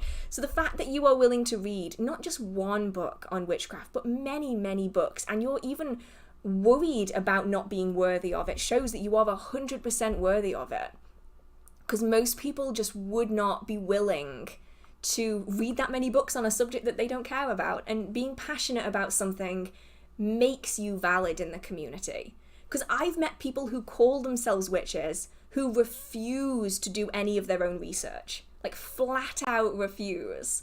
So you don't even necessarily feel comfortable calling yourself a witch, and you probably care more about your practice and the community as a whole than a lot of people do. I just want to make sure that I'm not missing anything on like a similar vein. Yeah. Okay, right. Just in case, because I don't like having like the same topic like spread over like 3 hours. So I'm hoping that I answered all of those before I came back up again. So here we go. This is the one I was on, I think. Is there a safe way to do a poppet of your home? I'm nervous I'll have it backfire and I own my house. Okay, so I have an entire video on backfire. I'm not sure if you will have watched it in advance.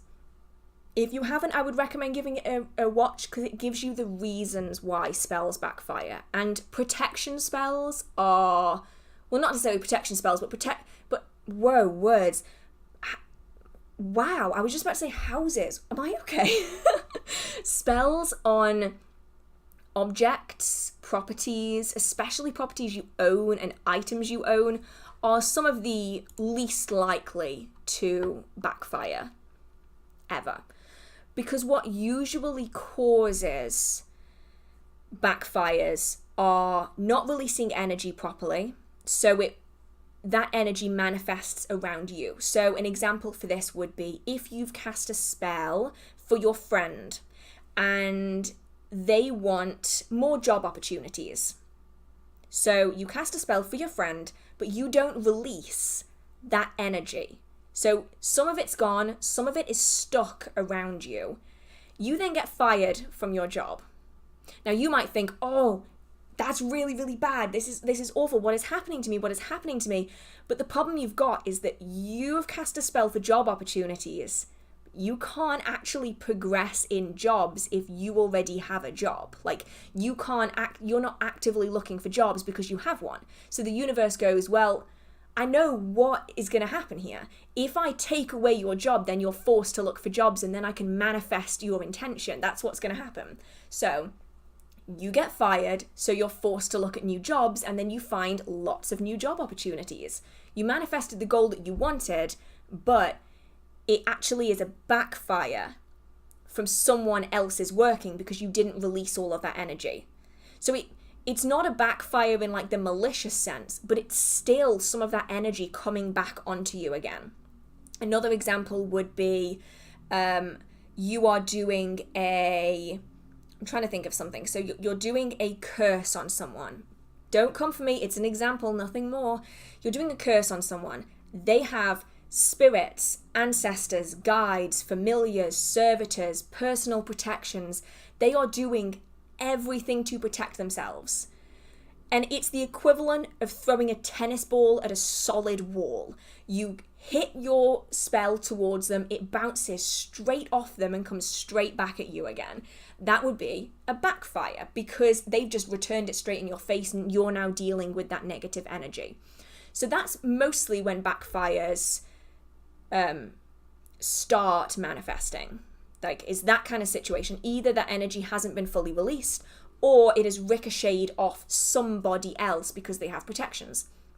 So if you're doing a puppet for your own home, you don't really have too much to worry about, because I'm going to assume that you're not planning on doing any kind of baneful magic on it because it's your own house, and that would be a bit unusual. Counterintuitive, some might say. And you own the property, so you know the kind of protections that are going to be on that space. So you're pretty much free and clear when it comes to backfires, as long as you just release that energy into that puppet that you have created for your home. So really, in that regard, you're pretty free and clear for that purpose.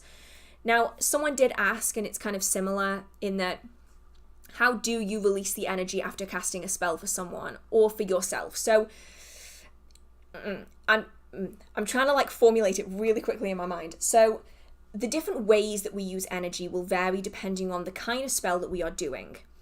So if you are wanting to attract friends, for example, you really want to make connections with people. You want it to be people that you're going to like. So you do a spell.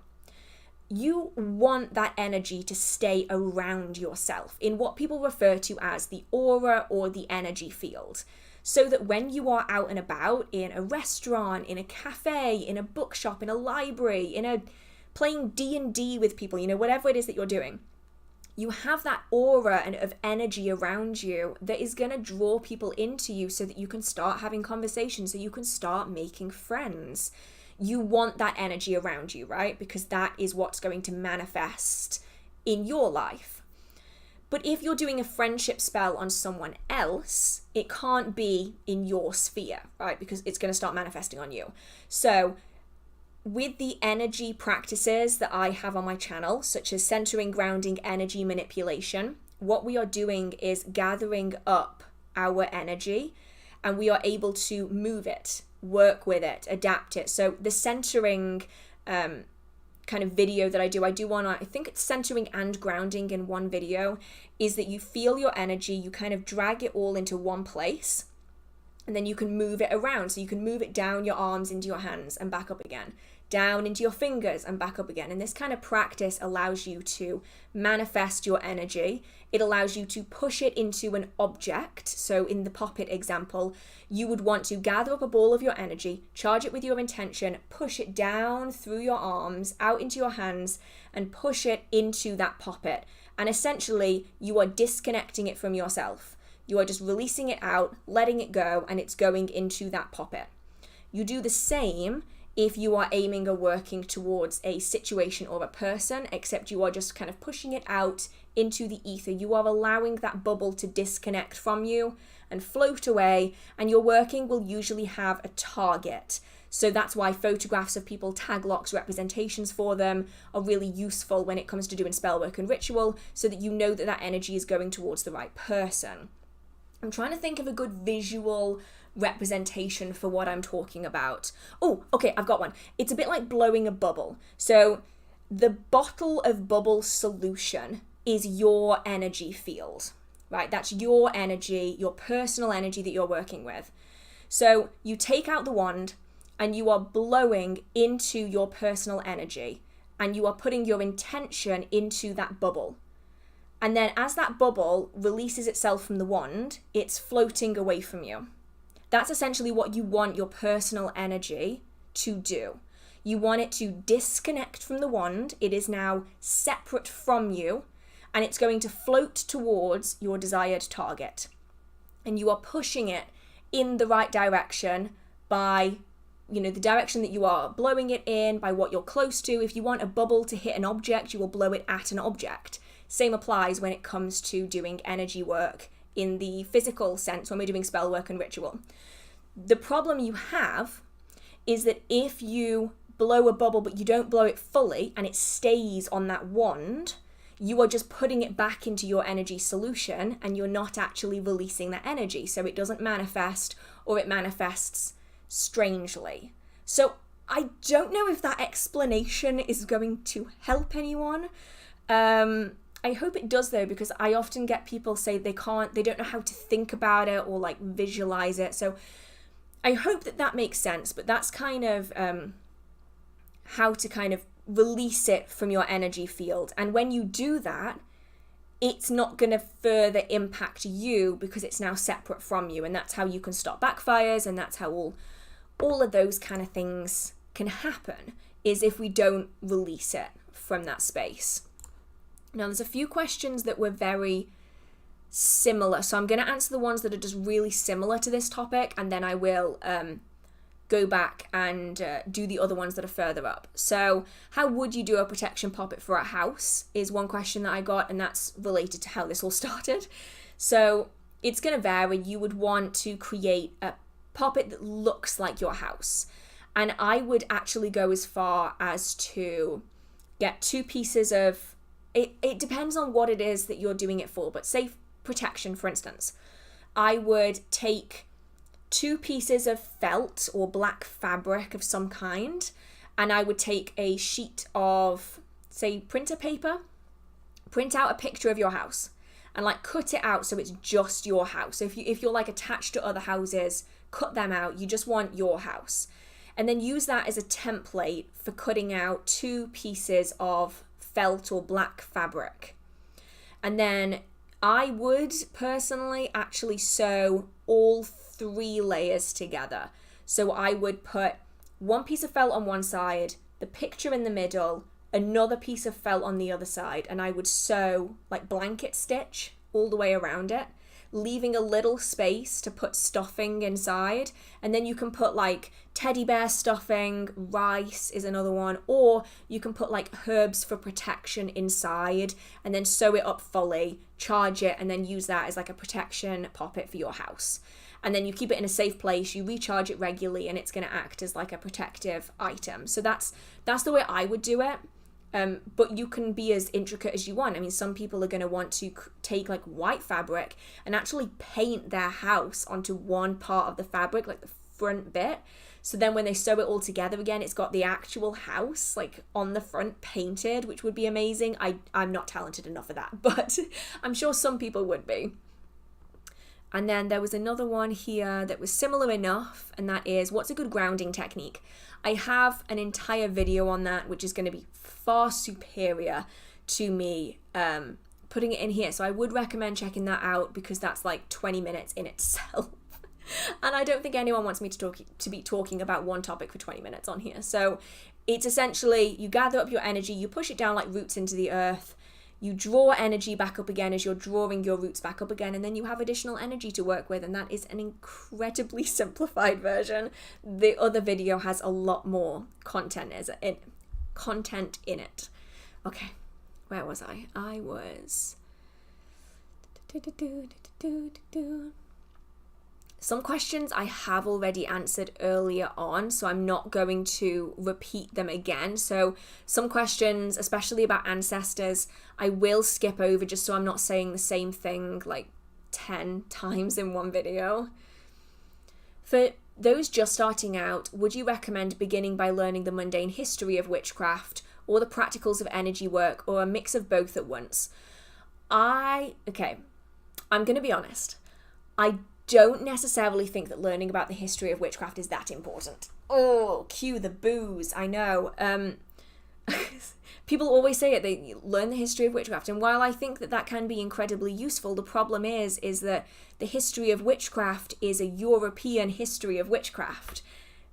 That's all it is. You know, magical practice is far more widespread, and also the history of witchcraft is usually not actually real. It's real in the sense of it was written by people who experienced witchcraft, but the people who wrote it down were usually people who were directly opposed to the practices the people were carrying out that weren't called witchcraft. And so a lot of it is warped, it's inaccurate, it's not going to be good for everyone, you know? So for me, I wouldn't necessarily say that learning the history of witchcraft is all that important. I'd say it's important to know what witchcraft is and what it isn't. I actually think that's more important, because especially people who come from Abrahamic faiths, people who come from a very scared environment about witchcraft, are often not told the truth. about witchcraft. They don't know what they're saying that is true and what isn't true. It's that fear-mongering. So I think it's important to learn what witchcraft is and what it isn't, what it can and what it cannot do. The history, though, not quite as important as the energy work, which is what I always prioritize. I have like a list that I always recommend for people, which is like mind calming, visualization if you can. There's other techniques other than just mental visualization. You can do verbal visualizations, you can write things down. There's so many different options. Energy manipulation, energy sensing, centering, grounding, anything like that is more important to me when I'm teaching people than the history of witchcraft. So, where was I? I was...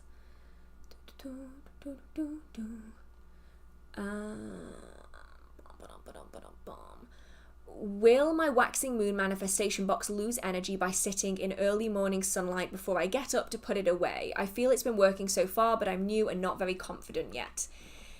It's not going to lose massive amounts of energy because even though the moon might not be visible, it is still present.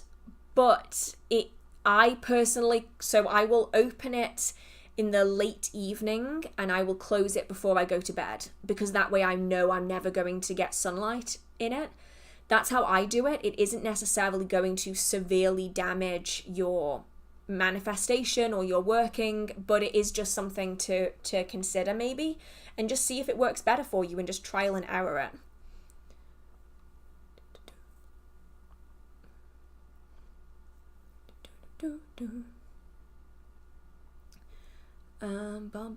How do I start with a grimoire or book of shadows? So ultimately, I know the terms are used interchangeably. I know that this is probably nitpicky. I don't mean it to be. It's going to depend on whether you want to make a grimoire or a book of shadows, because a grimoire is a book of practical information that's designed to be read by someone else.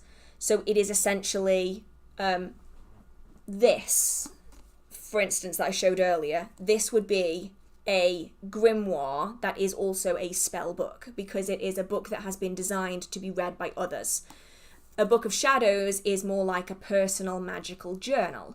So if you're wanting to start a grimoire, then I would say forming an order of the things you want to put in it is going to be incredibly useful going forwards because it's so much harder to read when there's no order to it. So that's kind of the first thing I'd say if you want to start a grimoire. If you want to start a book of shadows, it really is just a case of putting pen to paper. You don't need an intro page. You don't need anything fancy. It can be literally anything you want it to be. It can have bits of paper and photos stuck in it. It can be made of text, like typed text. It can be a notebook, a filing book. It can just be a folder. It can be a phone journal. Anything. Just put pen to paper and just go with it because it's far better than like overthinking it. You don't have to do a book of shadows in any way. It's just a personal journal. So whatever you want to stick in it, just stick in it. It's better to have it than to lose it is all I can say. And just go for it. If it's messy, it's messy. But just stick down different spells that you're doing, whether they work, whether they manifest, little notes about when you cast the spell. Anything like that is going to be really, really useful going forwards. What time? How long have I been on for? Oh, I've been on for 2 hours. What I will do then, really quickly, I'm going to let everyone have a pee break, everyone have a drink break, grab a cup of tea, grab a coffee, grab a smoothie, grab a wine, whatever it is you fancy. I need to pee, so I'm going to go for a really quick little break just to have a drink and go pee, and then I'll be back in a few minutes. And I'd say if anyone's been here for the full time, probably should do the same. So I'll be back in just a few minutes.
Okay, hello, we are back. I just had to fix my lipstick because I ate it off while drinking.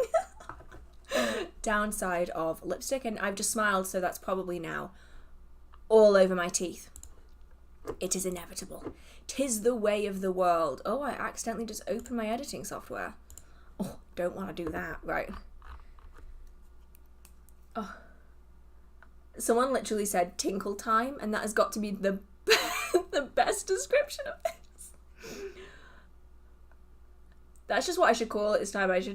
Next time it should just be tinkle time. Okay. So I will scroll up to where I was, and let's I'm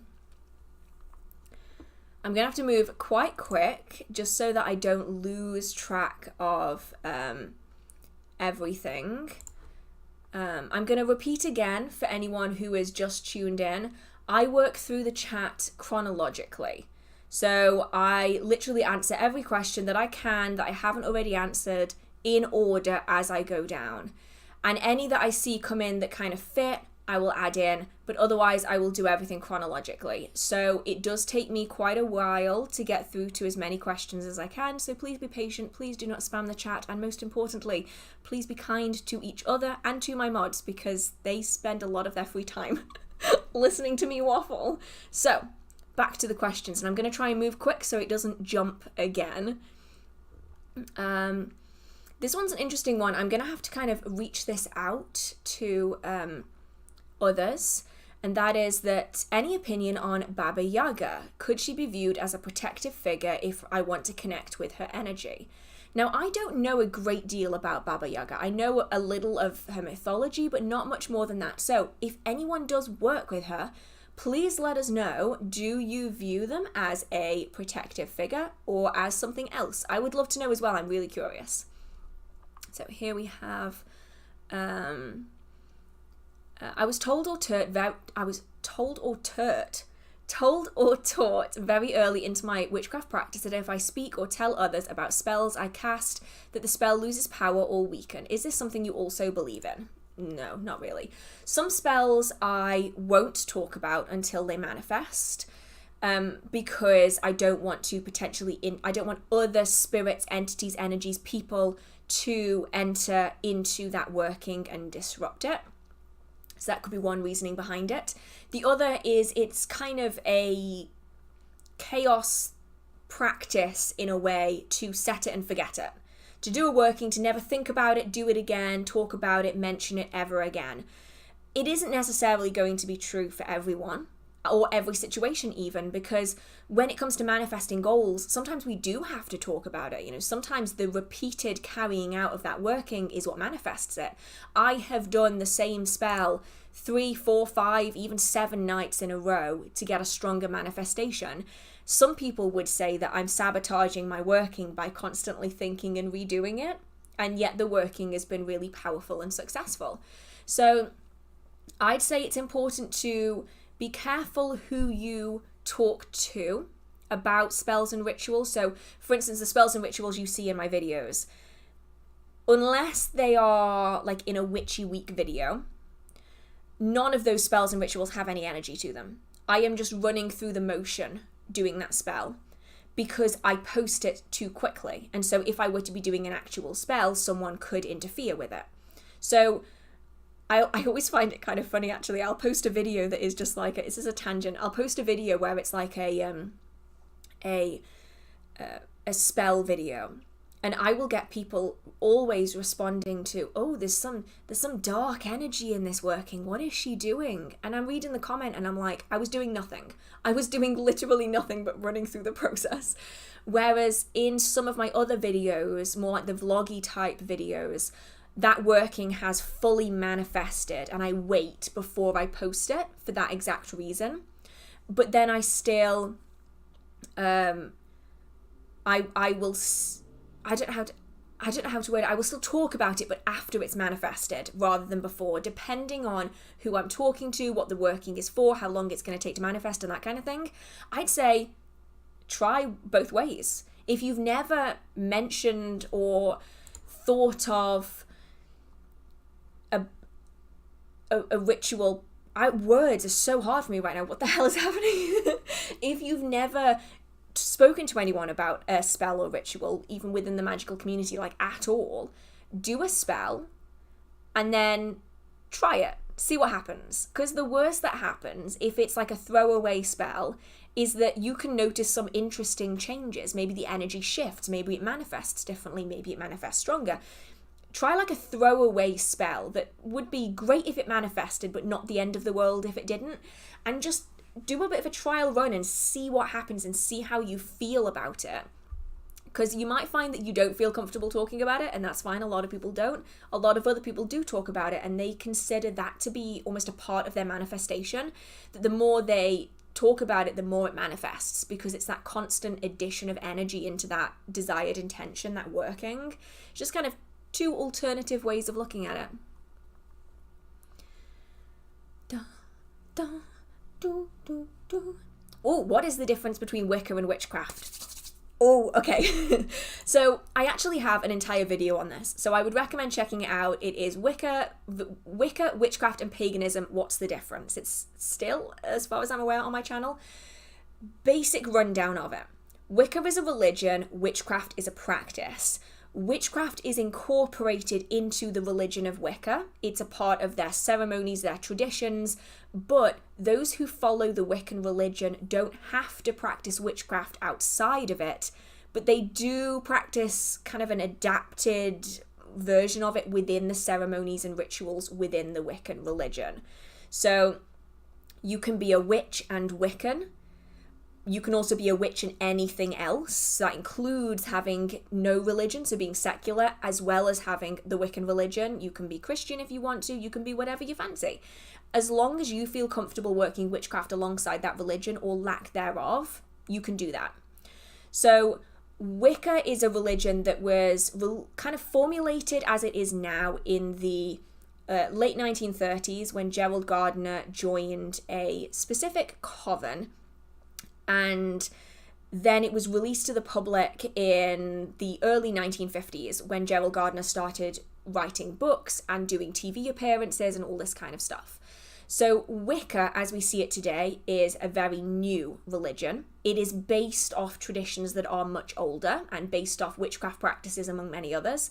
But the formalized religion we see it today is different and new compared to what it would have been in the past.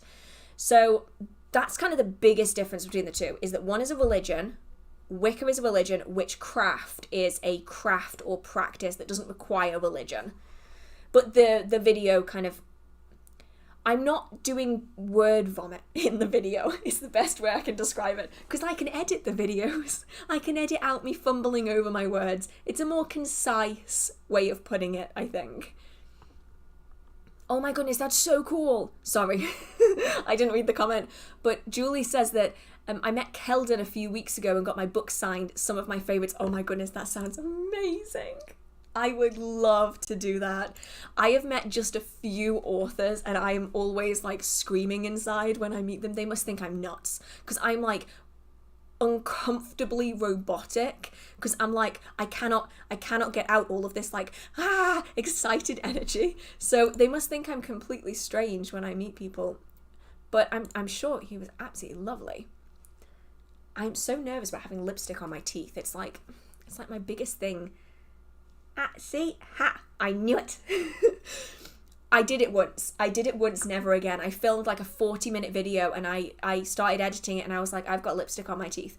And the lipstick was there for the entire 40 minutes of the video and I ended up not posting it because I was so embarrassed by it. Okay, where was I? Oh, okay. I feel like I'm fighting my own mind, trying to access my subconscious and communicate with spirit guides. How can I make this more accessible? Do you have daily rituals that help with that? So, yes and yes. The first one is mind calming. We mentioned it earlier, and that's really good for having that time to separate yourself from the mundane world. It isn't, however, easy for everyone, so I would recommend trying or asking them to communicate with you in dreams instead. Write down your dreams every time you wake up in the morning, and you'll often find that figures will repeat themselves in different dreams. It'll be like the same figure that is talking to you, giving you information. One evening they might be like a big figure in your dream. The next evening they might be just a small character that comes and goes and just says a few words and then disappears. I would say that is probably a more accessible way of doing it if you are struggling to connect with your subconscious, because when you are asleep, your entire mind is basically your subconscious mind. It's so much easier to get information from spirits, from guides, from deities. So try doing or requesting them to communicate with you through dreams instead and see if that works better.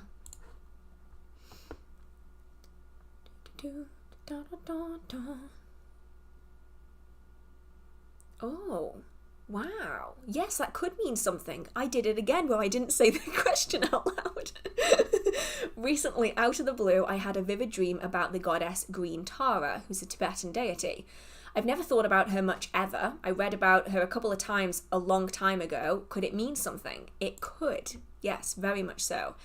In that it's, especially when you are not like subconsciously thinking about something, it is far more likely to have significance, especially if you know exactly who it is and it was so vivid.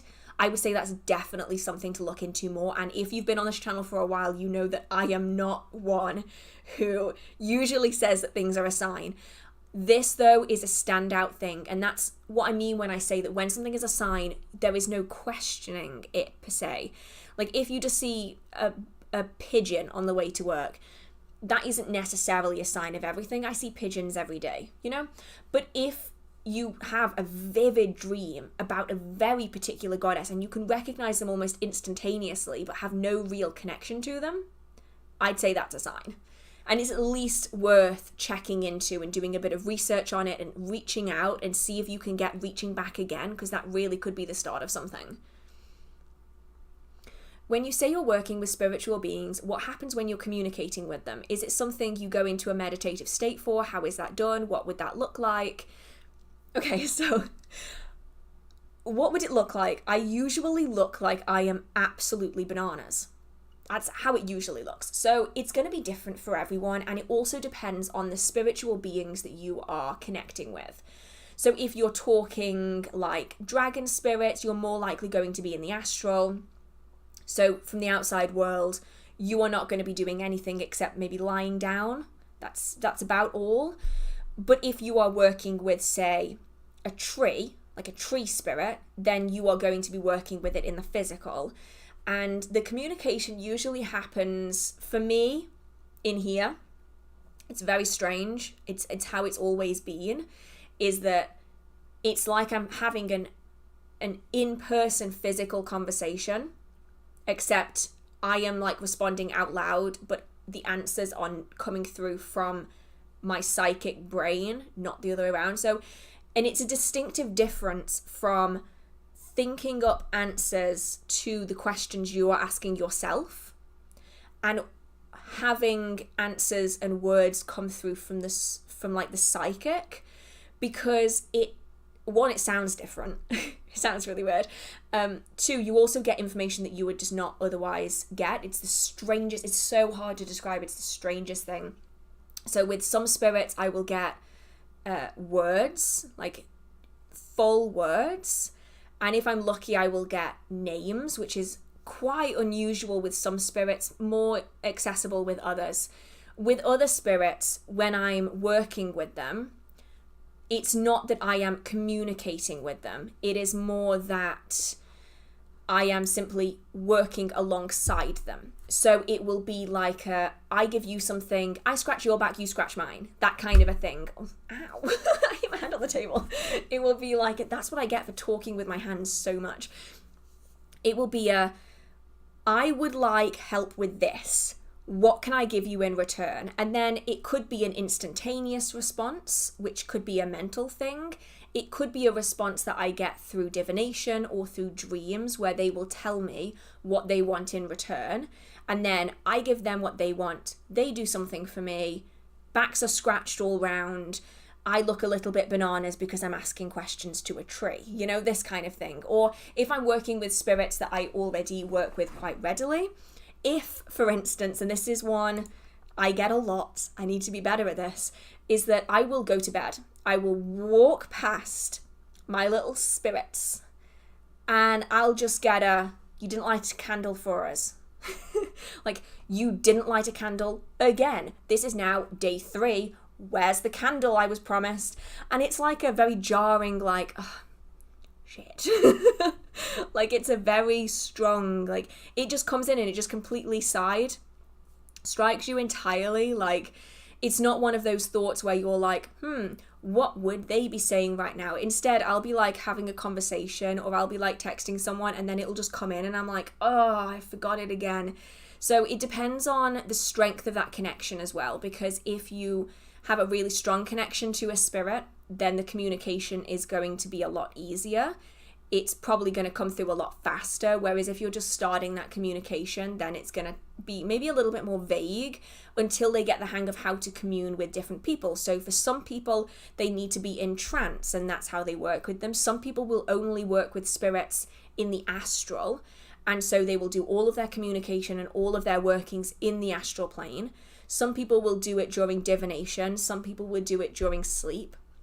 Some people, especially those that are more innately medium type, what am I saying? People who are more like mediums, you know, the intermediary between the human and the spirit world, are likely to experience things all of their life, all day, every day. And it's just kind of a part and parcel of their just day-to-day existence. So medium-like. This is why I like editing my videos, because I get to take out all of my mistakes. But yeah, so it's going to look and seem and feel different for everyone, depending on how you attune to it, because some people will smell, some people will hear, some people will see, some people will simply know. It's just different ways of doing it. Any recommendations for someone wanting to learn more about Irish witchcraft traditions or working with, I can never say this. I'm going to butcher. People always tell me how to say it, and I always forget it before I say it. The Tuatha De Danann. I get it wrong every time. I know I do. And I know I'll have people correcting me, and I will forget it before I say it again next. So when it comes to learning about any tradition in a place, I would say you're going to want to look at folklore, mythology, legend of different parts of Ireland, significant characters, figures that you will likely see repeated time and time again. Any historical information about the land and potential land spirits are also really useful. I'm sure that there are many books out there on Irish witchcraft. I do not have any in my own personal collection, but when it comes to learning about the Tuatha De Danann, I would recommend any books that talk about kind of first or second hand accounts are really good. I will check, thinking about it, I will check to see if this book has any information in it. It might not, but I'll give it a go. Where is it? Fairy. Oh, hang on, that could be really good. I found a book on Irish fairies. Where is it? Fairy faith in Celtic countries. Fairy legends. Fairies in the Irish tradition. Okay, so we're trying these. We're going for these. So, I have a range of books. Some of them might be out of print. I apologise if they are. So, I found this one. This is one that I got from a secondhand bookshop. No idea if it's any good. No idea. I got it. I wanted to give it a try. This is Fairy and Folk Tales of the Irish Peasantry. And it is by William Butler Yeats, he's very, very famous within the witchcraft sphere. And it's talking about trooping the fae, fairy nurses, the white trout. What else have we got? The fairy well of... Oh, I'm definitely going to say that wrong. So this one's kind of interesting in that it's all about the connection between the fae and the general populace in the time period. So that one could be good. No guarantees, though. The other book I have that's interesting, I've not fully read yet, is... Actually, no, I think I have read this one. I think I have. This is Fairies in the Irish Tradition by Molly Gowan. I think I might have done this in a quarterly book breakdown. Maybe it might be my most recent quarterly book breakdown. It's a really, really small book. I'm not sure if this, I think this one isn't in print though. And this one goes over different stories, and there on chapter 3 is the Tuatha De Danann. Is that better? Someone did put a pronunciation guide in. I hope that works. But there is a section in here on them. I then have 2 other books which I always recommend, and that is Fairy Legends by T. Crofton Croker. This book was written in 1825. And then I also have this one. This is The Fairy Faith in Celtic Countries by W. Evans Wentz, which is probably my favourite fairy historical book that I have in my collection. I've destroyed, you can't even see it, I've destroyed the spine. But I will just see if there's anything in here on them.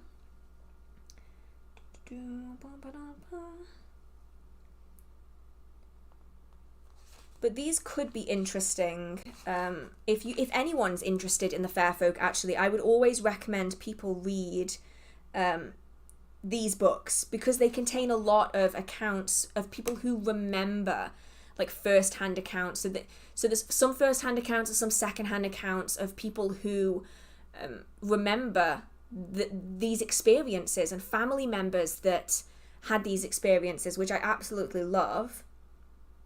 Here we go. Old Irish manuscripts faithfully represent the Tuatha, look back at my thing again, De Danann. Not sure if that's right still, but still. That is pages 283 to 307. 283 to 307. Anyway, so there's lots and lots in that one to go off, and the Fairy Legends book, it's a little bit easier to read, perhaps the font is a little bit bigger.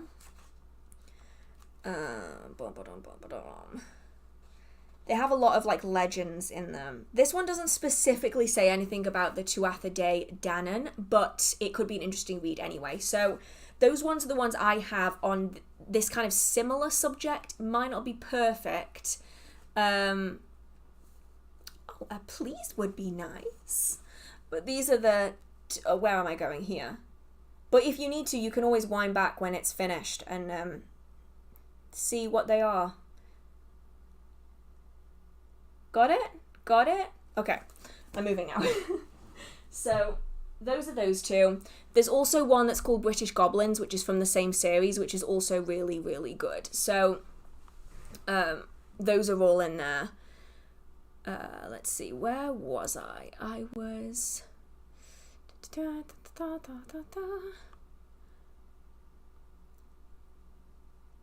I don't know where I was. Here we go. My massive guardian maple tree, with whom I've worked for 3 years, took a lightning strike. I'm sure to protect my home. Town has marked her for death, cutting her down. What can I do to honour her?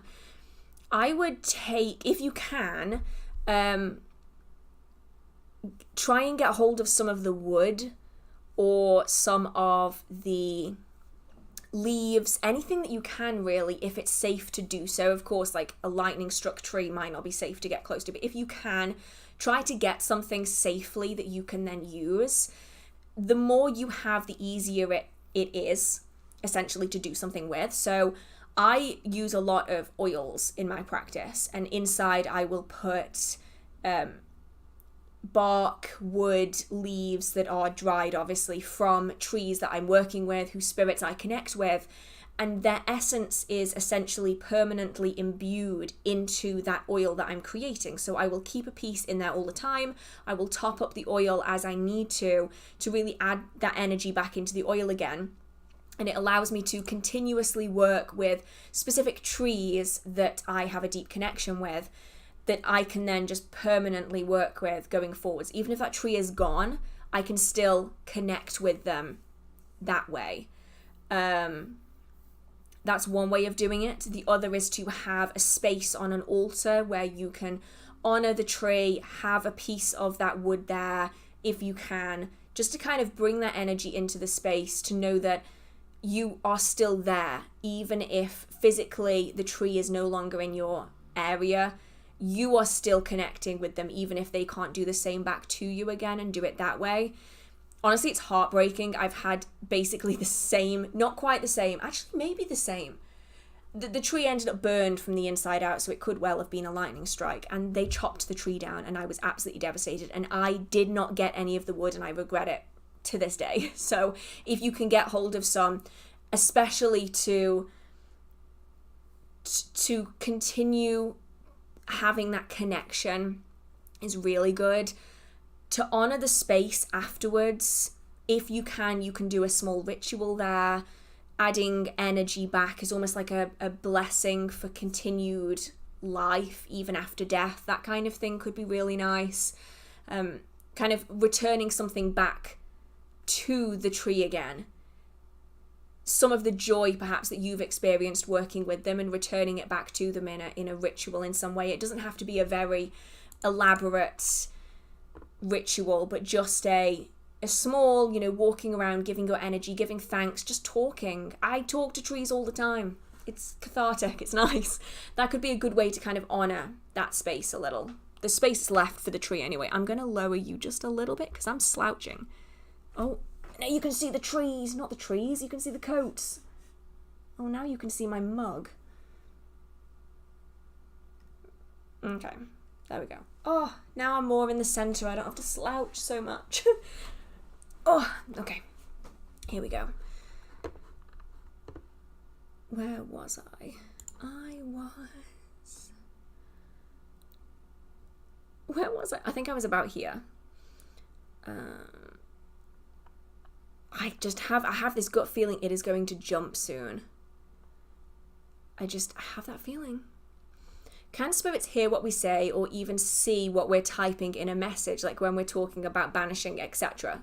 If they're in your space, then more than likely, yes. And if anything, you can use that to your advantage. At least I do. So if there's a particular spirit that is being particularly, one of my favourite words, cantankerous. If they're being particularly like, I don't like you right now and I'm going to make you aware of it, I just very loudly search through a book and go, banishing ritual. This one looks good, and often you'll find they will quiet up again. So you can use it to your advantage. It doesn't have to be a negative, but you can definitely use it to your advantage.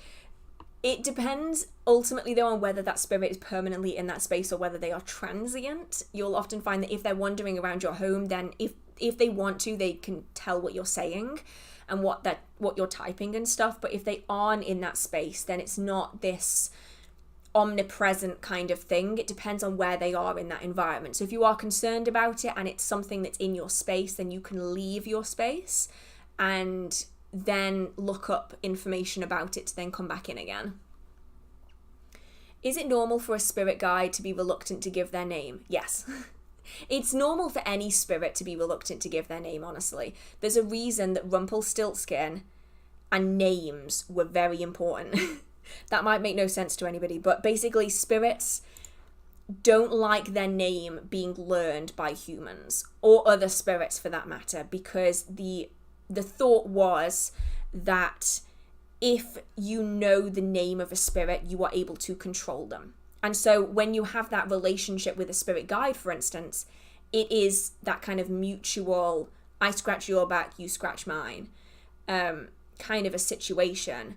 So a spirit guide doesn't necessarily want to give you their name, because then they give up all of that power. They give up all of that opportunity for them to take a step back if they no longer want to work with you. Because some people, if a spirit no longer wants to work with you, they will force that spirit to work with them. It's not a lot of people that do it, but some people do it.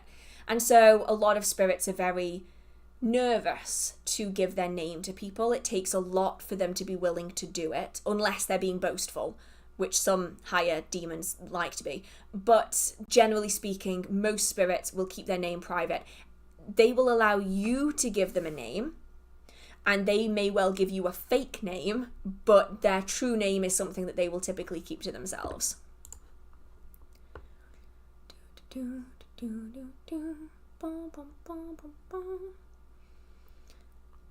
Some of these I have answered before, as mentioned earlier, so I'm going to skip over the ones that I will be doubling up on just too much, but I have already answered them in this live stream. The live stream will be available afterwards if you do want to go through the earlier portions to see any of that.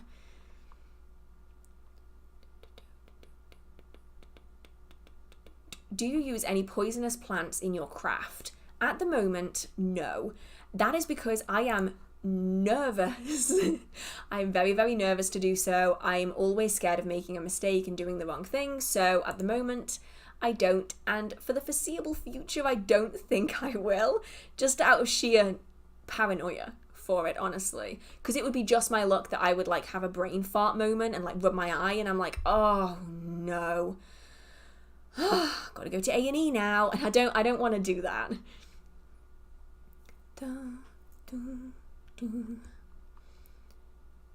Wondering if you would consider sending the cursed deck to the Haunted Objects Museum. There's a Haunted Objects Museum? I didn't know that. Wait. There's a Haunted Objects Museum? There's a few of them. Cool. I had no idea. I mean, I'm not opposed to it, I suppose. I kind of like my little mean deck though. I've become quite attached to its hatred for me, honestly. I think I'd feel like I was missing a part of me if I let the little hateful deck go. But maybe one day that might be where it ends up, because what I really don't want is for someone else to end up with the deck that doesn't expect what they're going to end up with. Are you still working on your book? I am, except it's been very slow progress. Health and time have not worked in my favour this few months, so I am still chipping away at it, slowly but surely.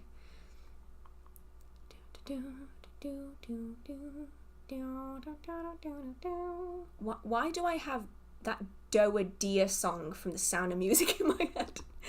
I've read that rose has a very special role or meaning in traditional witchcraft, like an extra mystical or powerful plant. Do you have any thoughts on that? I have to say, I haven't heard anything about it in any of the traditional witchcraft paths that I've studied. That doesn't mean that it isn't. It's just in all of the ones I've studied, I've not seen it yet. There's still time. There's always time. I have thoughts on it. Not so much from a traditional witchcraft perspective, but from a social media perspective, I have thoughts on it. So, roses... Okay, this is kind of twofold. If in certain traditions it has a very powerful significance, then I think that's really great, and I'd love to learn more about that. I'm fascinated about this. If you have any idea which path or which specific sect of traditional witchcraft it is, do let me know. I would love to learn more about it. The rose has a lot of mythology, a lot of symbolism, a lot of connection with it, and so it's used for a lot of different properties, which makes it incredibly adaptable. However, I do get a little bit fed up with people, especially on TikTok and short form media, saying that you can substitute every single flower with rose, no matter what the intention. And I'm sitting there and I'm going, oh, I don't think that's true. At least it's not true in my opinion. And once again, all of my videos are based on my own personal practice. So this is mostly because I understand where they're coming from, right? I get it. Rose has so many magical properties, depending on the colour of it, depending on whether it is a bud, full flower, so many properties. Even just red roses can be used for a dozen different things. So I understand the thought process of jasmine I can substitute for rose, chamomile I can substitute for rose, because they can have crossovers on their intentions and their like associations, but there are some things that rose simply can't do or isn't going to be a substitute for. So for instance, if you are doing something that is I'm trying to think of something that would really work for this, but I'm kind of struggling. So, for instance, if I was going to use like nettle flowers, I wouldn't substitute rose for it because to me it doesn't have the same association. If I was going to use, I mean, I wouldn't personally, but if I was going to use something like belladonna, I'm not going to substitute rose for it because their associations just don't work. And so I think the idea that we can use rose for everything is misplaced. I get it, doesn't quite work, but it definitely is a very, very powerful flower and plant. Use all of it. All of it's good for magical practice, just not for everything. So, like, an example would be if you want to use chamomile for the abundance properties, then go for it. Use rose instead. It works. Rose is a very abundant plant. It produces rose hips, lots of flowers, lots of fragrance in some cases, like really, really abundant, right? But if I was to use, say, chamomile for its solar properties, I wouldn't necessarily substitute rose because for me, rose is not deeply associated with the sun unless I was specifically using something like bright orange or bright yellow roses. But even then, that's more the color correspondence than anything. It wouldn't line up quite right.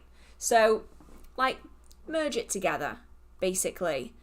Like, I think that would be a better substitute than something like, you know, don't use it though if you're going to put yourself in danger, and in many cases it's illegal, but don't substitute like rose for every flower that has ever existed. People do the same thing with rosemary. They'll say that you can substitute anything, any herb for rosemary. That entirely depends on your intention. That's just so vague. So vague. So like it's one of those where it works sometimes, not others. I understand the veneration of the rose. I think it's stunning. I use it a lot in my practice. I wouldn't necessarily like use it for like adding power into workings. I wouldn't necessarily use it. I wouldn't use it as like a multi-purpose substitute. You know, that's just personal preference though.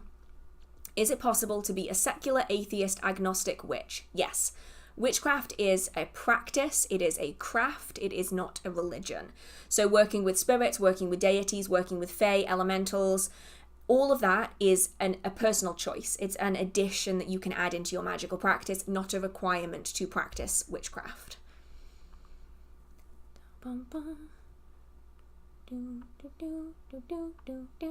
Do you work with familiars? Not at the moment, no.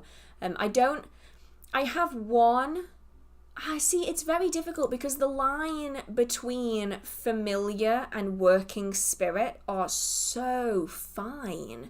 So I have a particular spirit that I work with who I'm getting yelled at now by because they don't want to be referred to as a servitor. That's fine. Not a servitor, a familiar.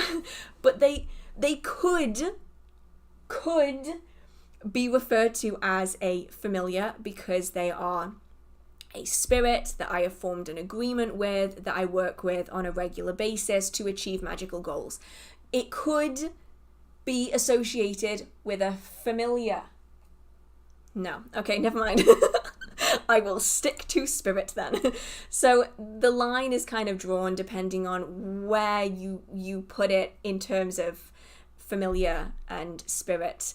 And yes, I do realize that I look bonkers when I do things like that. This is what my life is usually like. So it depends on where you draw the line. Some people would consider the spirits I work with to be familiars because of the connection and the agreement that we have. Other people would not. I don't have what people call familiars that are animals that are pets. I'm allergic to most animals, I think, at this point, which is very sad. But I don't have any animal helpers, just spirits that I work with. Oh, I'm going to get so told off later for that comment about familiars. I can hear the storm coming from behind me, which is going to ring true. Like, other people will feel that if they also work with spirits. Some people will have no idea what I'm talking about, and that's okay too. My parents basically disowned me. Would my ancestors, like the ones before my time, even still consider me family, or would they even approve of my life choices? Well, I mean, that entirely depends. I mean, you've got people going back in your bloodline for thousands and thousands of years. I don't think every single person, probability-wise, would have a problem with anything that you do.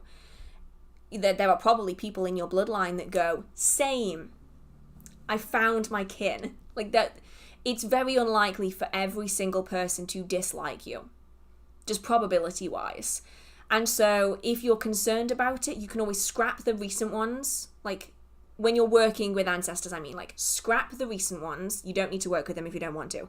You can just work and start forming connections with the unknown dead, the unknown ancestors, and see who comes to you, because you might find that from that pool of unknown ancestors, you get a few that are like, you seem cool, I want to hang out with you. Like more likely than not, that is what would happen.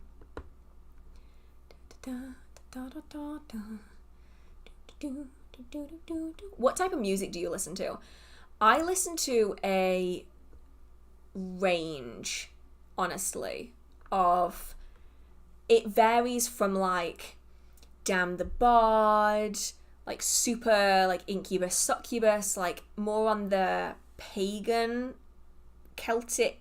I do really like that kind of like folky music. And then it slides all the way the other way to like pop, rock, heavier on the rock side, metal, punk, that kind of music. And it entirely depends on the day which one of these you're going to get. Someone might walk into my house and it will be like Damn the Bard on repeat. We will have like birds in the background and flutes and pipes and all that kind of stuff. And then the next day you'll walk in and there's just some guy just screaming through my speakers. And it's a random selection of who they're going to get. And shockingly, I actually don't even like things like The Sound of Music. I don't understand why. I always have the strangest songs in my head when I do live streams. I've got no idea where they come from. They just like pop out of thin air and I'm like, oh, we're going for The Sound of Music today. Okay, got it.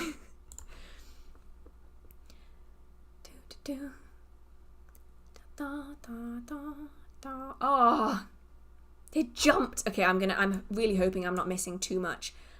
I might be missing a little bit. Oh, I didn't say, okay, maybe it's a good thing it jumped. I did not see this at all. Thank you so much, John. I did not see that. I like the cute little, I think it's a Sheba. It's really cute. Thank you so, so much. It means a lot to me and it does help me to continue everything that I do. I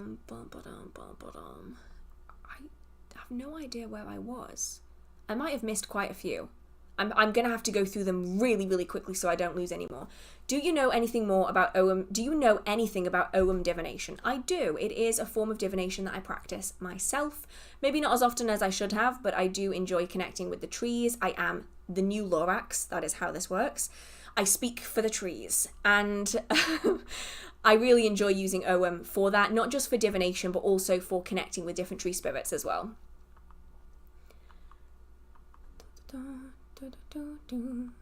Okay, where was I?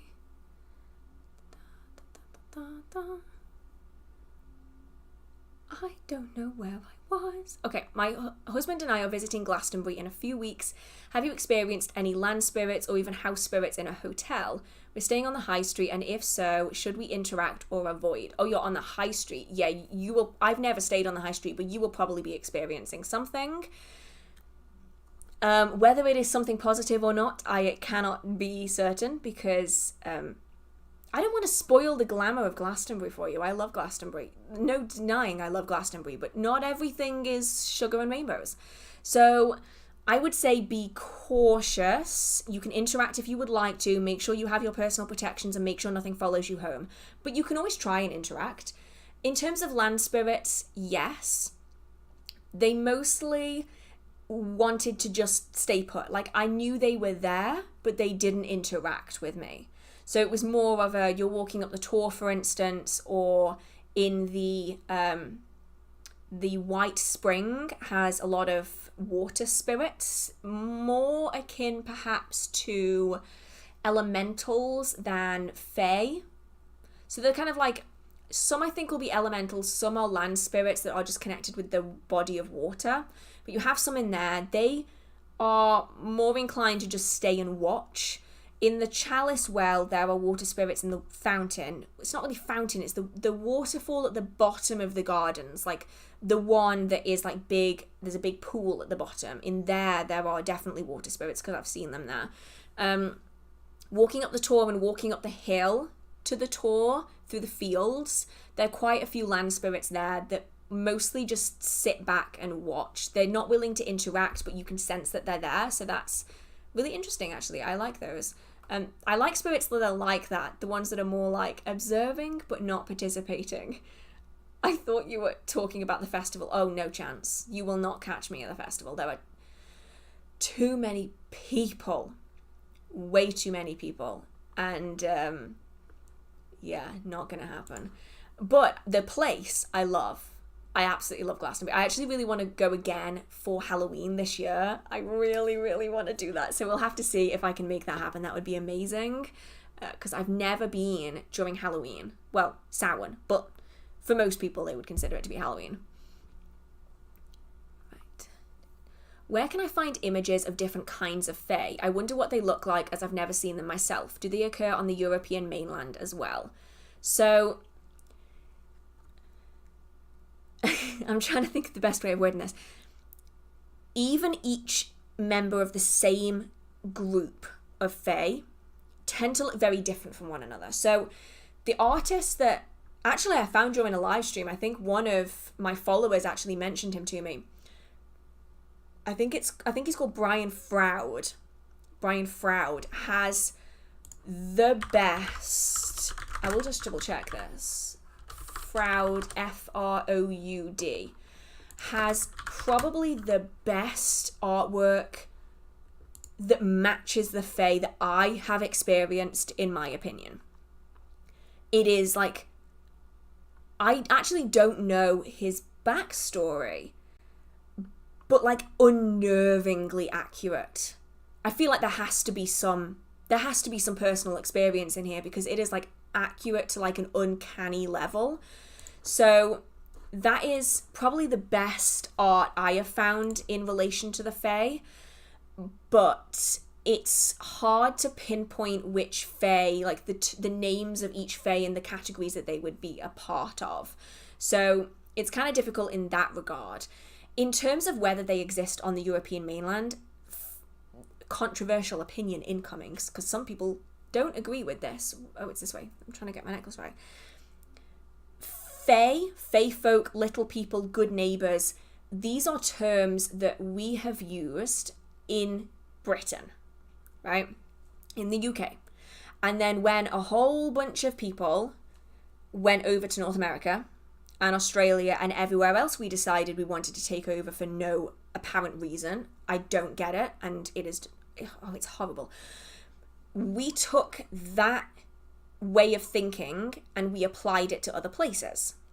There are many, many people I've spoken to who have had the exact same experiences with the exact same fae in America, in Europe, much, much further afield, but they refer to them by different names. And so as far as I'm concerned, I would say that the fae are worldwide. It's just different cultures, different people, different locations, different languages have referred to them by different names.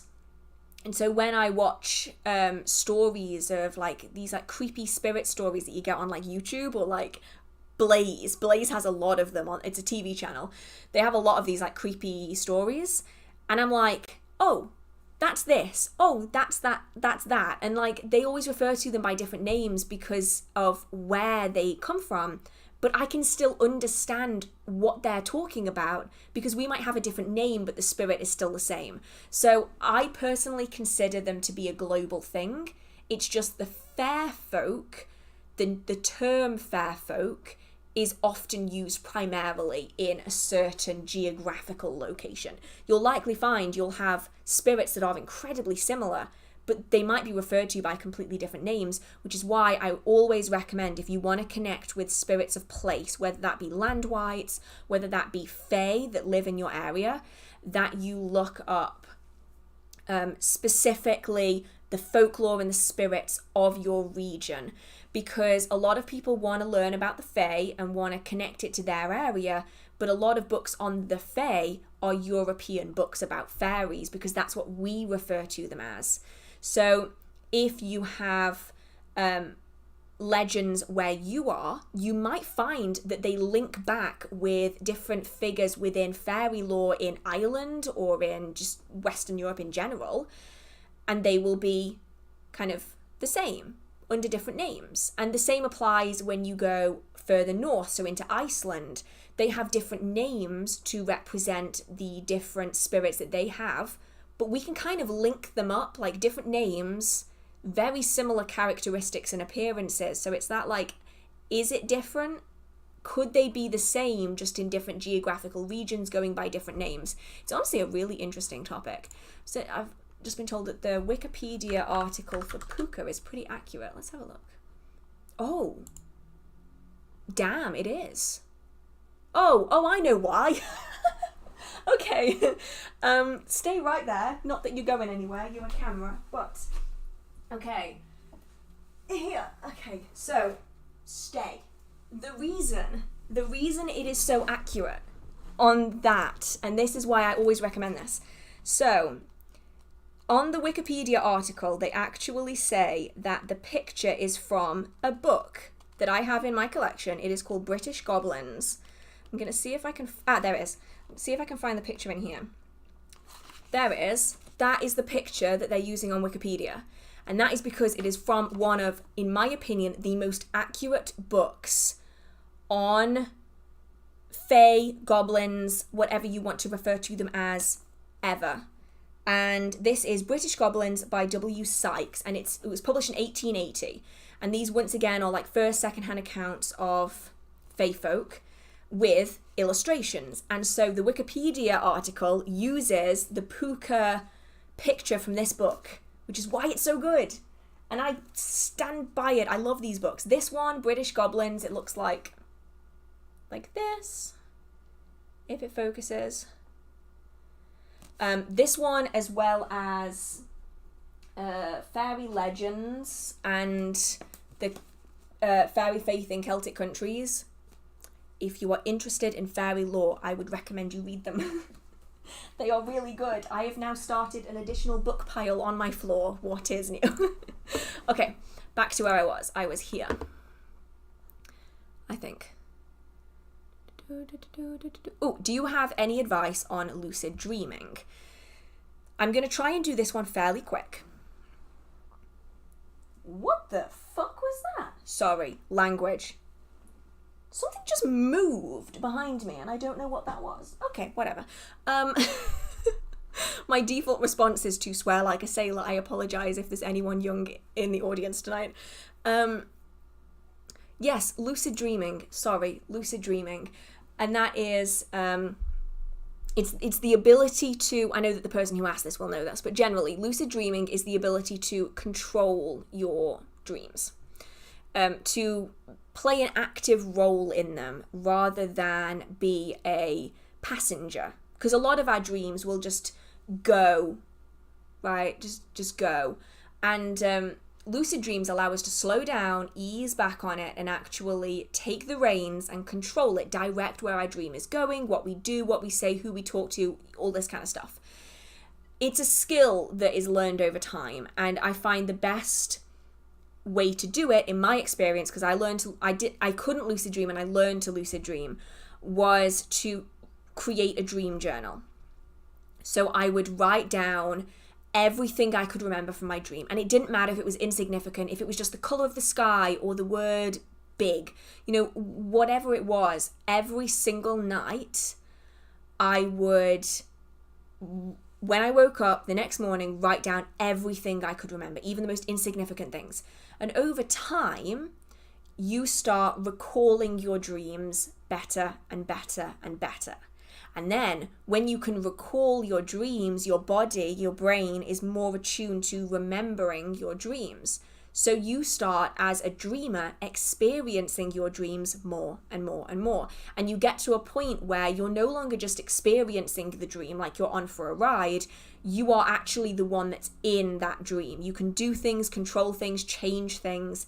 And that comes from like changing your mindset around dreams, because everyone dreams. Even if you don't remember the dream, you will have dreamed. And so by forcing ourselves to recall the dreams that we've had, we are better attuned for controlling the dreams themselves. And that's how I learned to lucid dream, and it was beautiful. So even if it's like on a notebook, like on your phone's notebook, like when you wake up in the morning, let's face it, I know you do it, I do it too, we shouldn't, but you wake up and then you reach over for that little light up box that you have that connects to the internet, and you go, oh, Facebook, Instagram, TikTok, if you have it. I know most of us do it, even though we shouldn't. So before you do any of that, before you doom scroll on TikTok for an hour or 5 minutes, however much time you have, go onto your notes app, date it, write everything you remember. If you feel groggy and you don't want to open your eyes, just dictate it, like just voice record it. Because even just having that voice recording is you recalling it, you can then play it back later. It's going to really kick us into that idea of we want to start remembering our dreams. And so it's a lot easier to start remembering dreams. Right. Where was I? I was here. Somewhere. Do invisibility spells work and not physical invisibility? So yeah, you kind of answered it in that question anyway. So the question kind of gave the answer anyway. Invisibility spells are not designed to make you physically invisible. So it's not going to do like you're not suddenly going to be see-through. But what invisibility spells work, or what, for invisibility spells to work, what they do, that's what I was trying to say, is that they make you less noticeable. So for instance, if you are standing in a crowded room full of people and you need just a minute of quiet to yourself, and people are like coming up to you and they're like talking to you, and you just need peace, right? So overstimulating, I get it. The invisibility spell essentially makes you less noticeable. People are less likely to talk to you, they're more likely to pass you by, you're less likely to be acknowledged in that situation. You drop the invisibility spell, you can go about with your life as normal. However, if someone is like walking towards you, they've already clocked you, right? They're like, I'm walking to you with purpose and I'm going to have a conversation with you. You can cast every invisibility spell under the sun and it's not going to make them not know that you're there. What it would do is, if you knew that someone was looking for you and you just needed a bit of time to yourself, before they even started looking around the room, if there's loads of people in it, you would cast the invisibility spell. It makes you less noticeable, so they're more likely to miss you in a crowd of people than they would if you didn't have the spell up, basically. Oh no, it's going to jump. Oh no. Oh. Oh dear. Okay. Oh, I was just getting up to find where I was again and it's gone. Right. Let's see where I was. Okay. Oh. Where even was I? Just the confused... Ah, okay, that's the Glastonbury question. Okay. I think I was here. Well, was I? Okay, what are your thoughts on A Discovery of Witches? I'll be honest, I still haven't watched it or read it. I really should read it first, but I haven't done either. I was asked to do a sponsored video for it once, and I should have taken it. But I didn't have the nerve, so I didn't. And I've never seen it, which was the other reason that I don't have Sky. Is it Sky or is it Apple? But it's one of them that I don't have. So I'd never seen it, so I will have to get it on DVD, I think. And sorry, I know people hate cracking knuckles. Oh, I can't resist. I know that some people really, really love it, and I think it's worth me giving it a go, but I'll have to add it to my list. I'll get there eventually.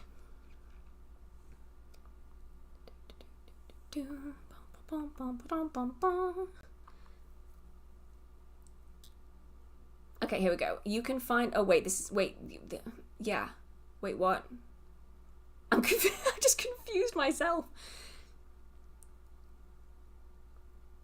Okay, I just confused myself on that one.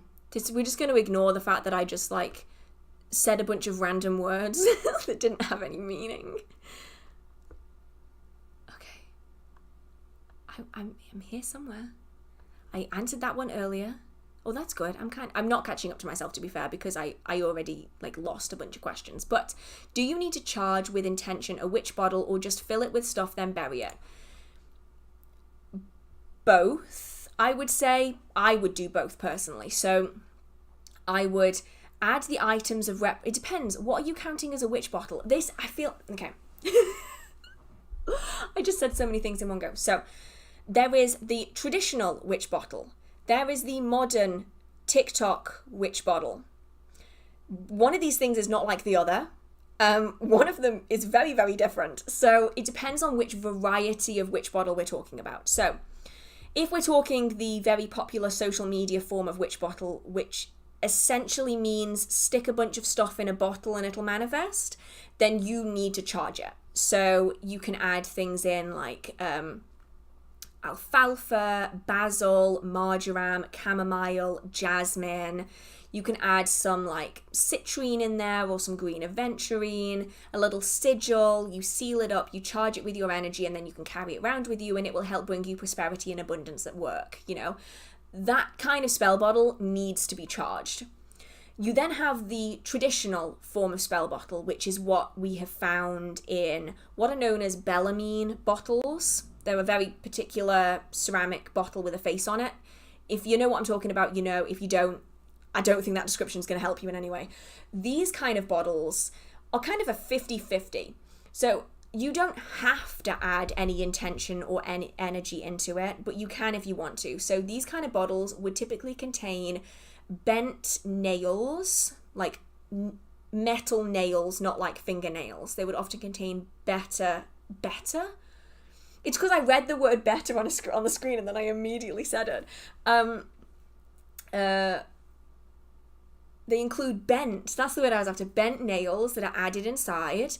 Some of them also included fingernail clippings as well as pieces of hair, like human hair. And then they were often filled with urine. And this has a lot of history, I'll have to do a full video on it, but it would essentially irritate the person who'd cast a spell on you and would force them to remove it. This was then adapted over time and kind of merged with the idea of a witch's ball, in that the items inside represent you. And so when a spell or ritual is targeted at you, because your energy is in two places at once, the energy is directed into the witch's bottle, which represents you, and is trapped and contained within the bottle. I would recommend charging the bottle with energy anyway, just to make it more appealing to any energy or spirits that want to come your way, just to kind of draw their attention further towards you. You can bury it as long as you know when it's broken or not. So if you're going to bury it, say in like a plant pot, I'd recommend having like a little section sticking out the top so you can see the liquid level inside, because if the liquid's gone, then you need to redo that bottle, or if it hasn't gone, then you leave it for a year and then you redo it anyway. So that is the option for that. Depends on the style of witch bottle that you're after. It's one of those where as time has gone on, the definition of a witch bottle has gradually changed. So I did that. Okay. I did that one. Let's see where I was. I'm somewhere. Okay, what's the best way to recharge your home protections without taking them down? Can you just charge each one with your energy? Yes. You don't need to, and I'd recommend actually not taking them down unless you absolutely need to. So with house protections, if you have an anchor, you recharge that anchor. if you have, say, a crystal or a bag or a jar of herbs, then you would recharge those herbs. The only time you would need to redo your home protection is if it has failed. Like if something has managed to get through it, you will need to redo it. Or if it has completely run out of energy, then you'll have to redo it because it's out anyway. But if you can catch them before they completely run out of energy, then you can just recharge them without having to take them down and redo them. Do you have, I'm a kitchen witch, a bit of a random question, but do you have any favourite witchy food or meal that you can work your intentions in? I don't have massive amounts, honestly. I find the thing I do it with the most is drinks, like hot chocolate or soup, anything that is, anything, I love that word, anything that's very liquidy, I find that I can do that with. I will be honest, I'm very repetitive with the food that I make. So I love pasta. I absolutely love pasta. And I will always put the exact same herbs into it every single time. Without fail, I'll put the same things in it. So I don't really have that much kind of flexibility to do like a whole bunch with my food and my cooking. But I do enjoy when I can, like soups are a really good one. And drinks, to stir intentions into it, to add extras into it that are gonna zhuzh up that working a little bit is a really good way of doing it, at least in my practice, because my standard meals, I was gonna say they're boring. They're not boring, they're just repetitive. I know what I like and I stick to it, basically. I love doing candle spells for energy that is going out. The candle burning down charges my intention. Then the act of blowing out the candle physically releases the energy, pushing it out. It's not a question, but I wanted to read it out because a lot of people are still very against like blowing candles out, and they're very much like, don't you dare do it, that goes against everything. But in situations like this, I am the same as you, that if I am, for instance, doing like a cleansing working or I'm removing something from my life, the act of blowing out that candle like fully pushes everything out, and it's like a good like getting rid of thing, like it releases it all. Whereas if I were to like snuff the candle out, then I wouldn't feel it would be as satisfying for me. Like it wouldn't get rid of the energy quite as good for me. Right, where was I? Can you see the comments here? I can. I am very behind, but they are what I'm answering slowly but surely. Is there any way to reduce or better control or prevent creating unintentional workings from thoughts? Yes, and that is to control your energy. So a thought is just a thought. If there's no energy behind it, it's got nothing to power it. If we do not have good control over our energy and our like aura field, energetic field, whatever you want to call it, then our thoughts can manifest if our energy is like flying off everywhere. It can cause problems because you have a thought, it sticks in your head for a while, and then your energy just goes, oh, yep, this one, and it just like yeets it. And I'm going to hate the fact that I used the word yeet in about 5 years. It throws it away. And it's like, yes, this one, we're going to manifest that. Whereas if you have your energy field tighter to you, and it's harder for it to like toss things out because it's more in control, your thoughts are less likely going to manifest without your specific intention, because your energy is not going everywhere. So that's probably the biggest advice is everyone has like these thoughts that could manifest. Having a controlled energy field really stops it from becoming a problem.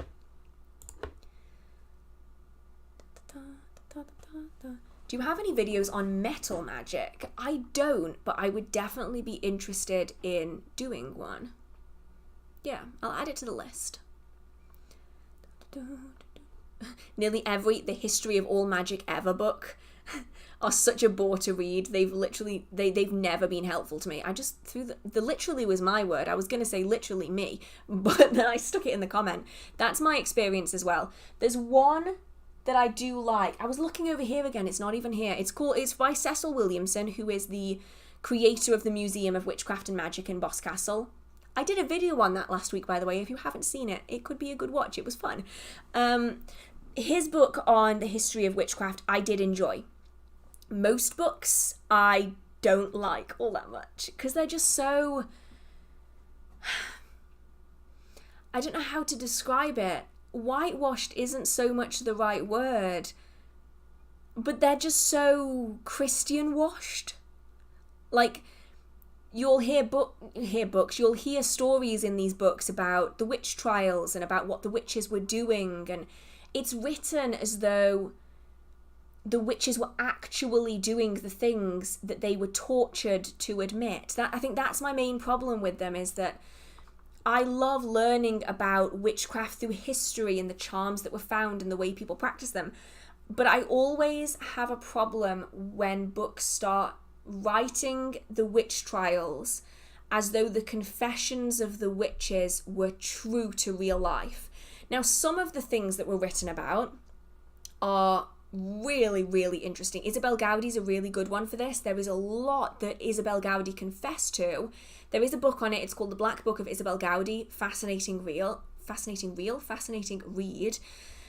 There's a lot in there that I do believe was accurate, but there's a lot of stuff that just isn't, and it's very clear that a lot of, especially the tortured confessions, were exactly that. They were tortured confessions. They were people who were, in awful, awful conditions. They knew they were going down either which way. Better to say something that stops the pain sooner than later, So I find the books that use those confessions as though, see what witches were doing, this is a fact. As soon as I see that, I'm like, nope. There are quite a few reasons why I would nope a book, but that is one that it would take me a minute to calm down from that and see what happens next. How long does it usually take your spells to manifest? Ultimately, it depends on whether that working is quick, it's something that I'm working towards that can manifest quickly, or whether it's something that is going to take a long time. So with some of my workings, it's more along the lines of the last push. So it's not quite going to happen normally, mundanely just yet. So I'm just going to give it a little nudge over the edge. So when you're doing little nudging spells like that, where you already know it's this close to happening, but you just need a little push, hours. I've even done spells where as I've blown out the candle, it has manifested in minutes of me doing that spell, because all it was a little oop, oop, and it's over the edge, we're done with. There are some workings, however, that are big manifestation goals, and they are things that take a lot of lining up, or a lot of strings have to be pulled to manifest. So you could be looking at months, years even, and it would be a lot quicker with the spell than without it, but it's still going to take time to get everything lined up. And with some spells, you need to do a lot of additional workings to pull all of those strings to make sure that everything is lined up in the way you need it to be. What can I do if my pendulum gives answers to this? Wait, I read that in completely the wrong order. What can I do with my pendulum if it gives different answers to the same question, already clean and consecrated? So I know that this question was from ages ago. You might not even still be on, but I'm gonna ask the question anyway, regardless of whether there's an answer. Why are you asking the same question multiple times? And how often are you asking the same question multiple times? Because really with pendulums, you got one shot. Ask the question, get the answer. If you need more defining answers, then ask it to specify, give specifying questions, to kind of target that answer in a bit. But to ask the same pendulum the same question, you are setting yourself up for issues there, because the pendulum is using your micro movements to swing the pendulum. You ask the question once, fine, micro movement, subconscious mind, moving the pendulum. If you're asking multiple times because you're doubting the answer, then your conscious mind is going to start overriding your subconscious mind, changing the micro movements and giving you a different answer. Because if you didn't believe the first answer, there's no point in your brain giving you the same answer again because you didn't believe it. So your conscious mind then overrides the original answer by giving you a different directional swing. But then you might think, oh, but hang on, I thought too much about that, I'll do it again. You might then drop back into your subconscious mind and it's going to give you the original answer again. So it's difficult to... Pendulums are finicky at the best of times, especially if the question is being asked multiple times because of doubt. You're more likely going to be taking the control away from the mind that's in the back. Not physically, but like the back rooms of your brain are not in control when you start to doubt the situation. So that's where that kind of causes problems. The other thing is that if you are asking the same questions over multiple days, because a pendulum is only able to gain information, even from spirits and your psychic mind, until a change happens, you might be finding that it's giving different answers because something has changed that is leading to a different outcome.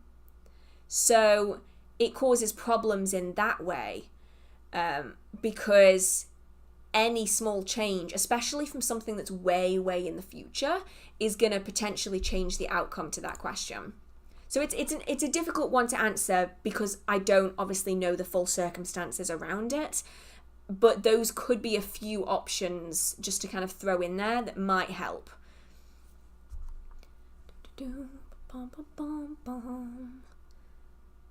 Oh, earlier someone asked about a moon box. I've never heard of that one. Can you further explain it to me? It's actually a video that I did, I believe, that they are referring to. I'll see if I can get the name of the video up. It is quite a while ago now. Oops. Where is it? It was before the Abundance Bowl. Here we go. It was called the Waxing Moon Manifestation Ritual. I posted it last October on my channel, and it's a 17-minute long video about that specific ritual of mine. So I believe that was what was referred to in the first place, so that video is there on my channel if you did want to check that out. Okay, where was I? Oh, I found the Tinkle Break. I'm really far behind, bloomin' hell. Speaking of moon magic, do you have any book recommendations? I'll be honest. Moon magic is really simple once you get the grasp of it. You know, once you know which different moon phases do what, it's really, really, mostly from that point on, really simple. But there is a book, if you want to kind of dip your toes into spells and you're not really sure how to work with the moon just yet, there is a book that I have. I'm not going to get up and get it. I've got it here. It's called Moon Spells by Diane Alquist. And actually, I don't even know if it's up there. I don't even know. I've not seen it recently, but it's a black book with the moon phases on the top, and it says Moon Spells by Diane Alquist. How to use the phases of the moon to get what you want. I've had it for a really long time. It's got some pretty decent spells in it. As far as I remember, they're broken up into different categories. So different moon phases are going to be in different sections of the book, which makes it really useful. Really useful to be able to figure out where you're going and whatnot. Right, questions. Da, da, da, da, da, da.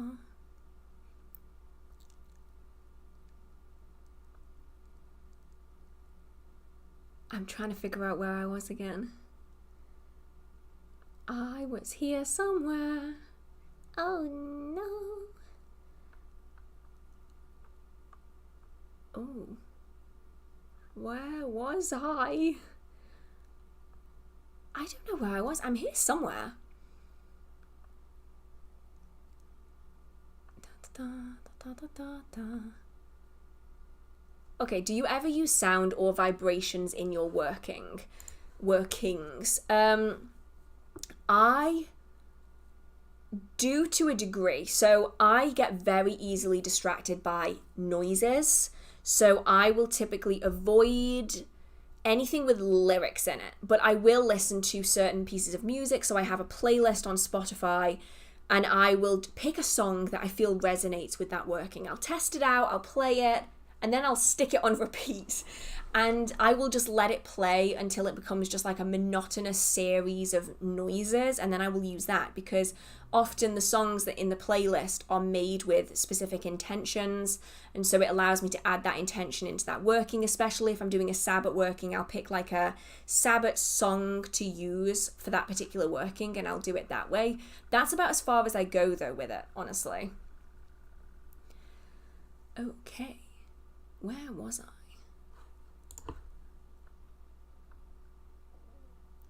Right, given that I'd reached the tinkle break, which has got to be the best description ever, I am going to take another tinkle break for like 2 minutes. Feel free to get a drink. We have been on for 3.5 hours. I understand if people need to pee. And then I'll be back in like 2 minutes, maybe, to continue going. And hopefully by then, I will have figured out where I am in the chat. Hopefully.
Okay, hello, we are back again. Right, I did find where I was in the chat, so I'm going to try and power through because it is getting kind of late now. We're getting towards the 4-hour mark, so we're going to try and power through. So, this one was the first one that I've seen that I hadn't seen before, which is what's the difference between astral and trance? The main difference is that one is internal, one is external, basically. So to enter into trance is to enter into an alternative state of consciousness. So it's a little bit like meditation or dreaming. You are dropping yourself into an altered state of consciousness, which allows you to gain information from spirits and divination and deities and all these kind of things. Astral is a different plane of existence. So you are removing your energetic body from your physical body, and it is traveling to the astral plane where you can traverse, interact with spirits, and have meetings with coven members that are also astral projecting and that kind of thing. So to astral project is to send your psychic body outwards. To enter into a trance is to drop yourself into an altered state of consciousness. So it's internal. So one's external, one's internal.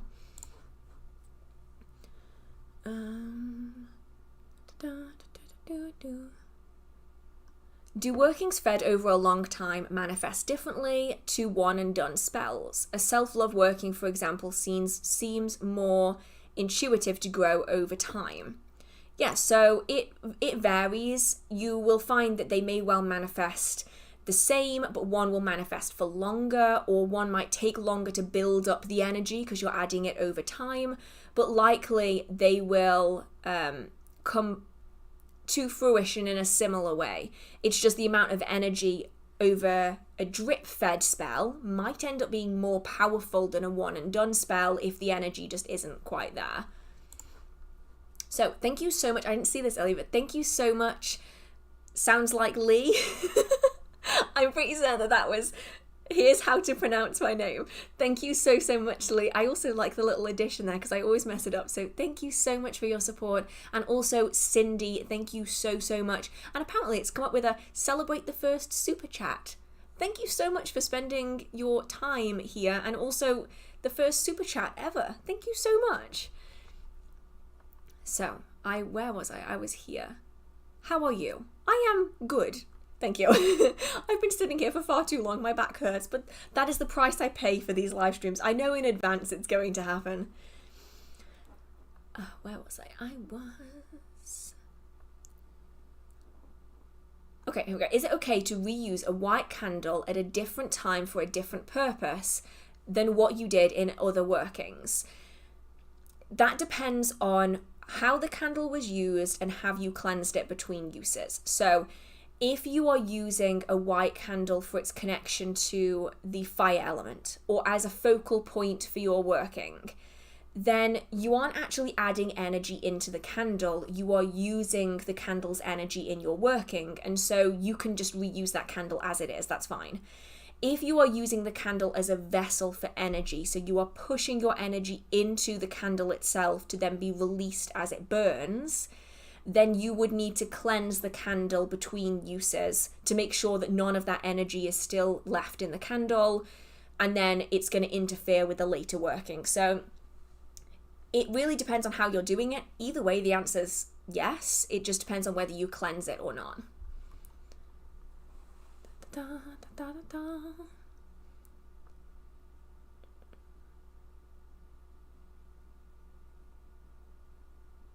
You always say it's common to feel drained after a spell or ritual. I usually feel really energized. Is there something I could be doing wrong? It's not that you're doing anything wrong. If anything, it's more wrong to feel drained after a spell, because that's not normal. It's just common because people don't use their energy effectively. What you might be doing here is actually drawing on too much energy. So you're ending up with this kind of like buzz afterwards where you've got a bunch of energy left over just like zipping around, and it might be worth just like grounding afterwards if it does make you feel uncomfortable in any way, just to kind of return it to the earth again.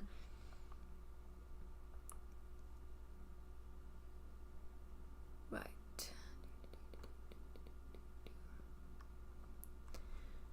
See, this one, I think I'm definitely going to have to recommend that you talk to someone in this particular tradition, but when I was around 6 or 7, my mum comes from a background of Santiera, and I believe they blocked any of my abilities. Do you have any recommendations on how I can unblock them or redo what they did? Because I don't know Santiera all that well, if at all, I'd say if you can talk to someone with that specific background, I would recommend that, because they're going to have more of a knowledge of what potentially could have been done. So cleansings could help to a degree.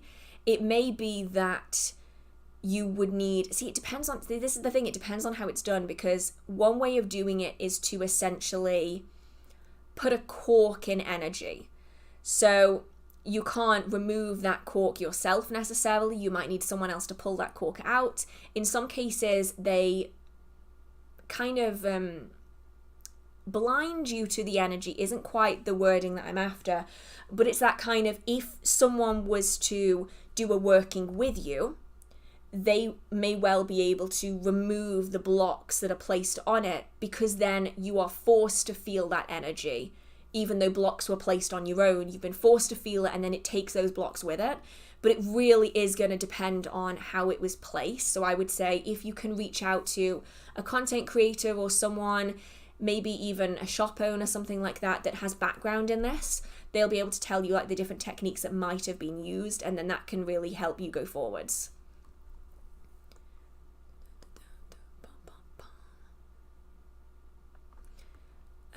How long should I wait to see if my spell has worked or not? I always have trouble with this, not knowing if I need to redo it or just wait. If in doubt, just wait. Don't doubt. Don't doubt. Just wait. And ultimately, if you want to add more energy into it, don't doubt the first working. Just do another working. It just like, you'll just like add on top of it. If you really want to figure that out, sorry, I'm just reading comments real quick. If you want to work that out, what was I even saying? Wait, I need to reread the thing again. Oh yes, spell not working. If you want to work it out, then do some divination. Ask the question of, how's my spell doing? And don't come at it from a perspective of, oh no, this is not working, tell me how bad it is. It's just an honest, innocent question. No like doubt, no predicted outcome, just let the cards say what the cards say. And also, you can do this beforehand. So before you cast a spell, ask, is this spell going to manifest for this working in a timely manner? And given what the answers are, you can then adapt that spell. You might want to change that spell entirely. You might not bother with it. And that can give you an idea going in. But I wouldn't worry too much about it. I'd say if in any doubt, just do another one. But don't be doubting your spell from the minute you cast it, because then you're just kind of backpedaling on all the work you've just done. I don't understand where the random bits of music come from. They come from somewhere. Someone once said that maybe it is music that is stuck in someone else's head. I was like, I kind of like that one. Yeah, that's a nice idea. So someone out there has got some weird, like, metal music going on. Right, I'm trying to figure out where I was again. Okay, here we go. My late mum would have non-specific death dreams. Then a family member would pass shortly after she had the dream. These people were older, though very healthy. Have you heard of this phenomenon? Yes, it's actually really, really common. I have had similar in that I would wake up when someone dies. Like, I will just like wake up from a dead sleep and I'll just be like, what is going on? Why am I awake? So then I'll fall back asleep, and then the next day I'll be told like, oh, such and such died last night. And I'll be like, okay, when? And it'll almost always line up to when I woke up. This kind of thing is fairly commonplace. You'll have people that have dreams of good things. You'll have people that dream of not so good things. And it's almost a way of your psychic mind, your subconscious mind kind of protecting you in a way. You like know before you know, as a way to kind of limit the blow that can cause. And you'll find it happens even to people outside of the magical community. They'll have like weird dreams before people pass or before someone arrives in their life, they'll have a dream, that kind of thing. So it is fairly commonplace.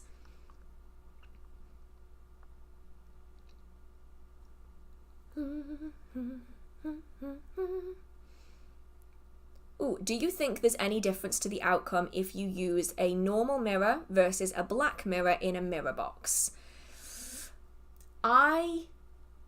It depends on obviously what the outcome is, but if we're talking about like reflecting things back on the self, which is what mirror boxes usually are, they're like trapping something inside, I would always use a standard mirror, because black mirrors are, in my opinion and experience, more portal-like than normal mirrors. They're more likely to have things passing through them.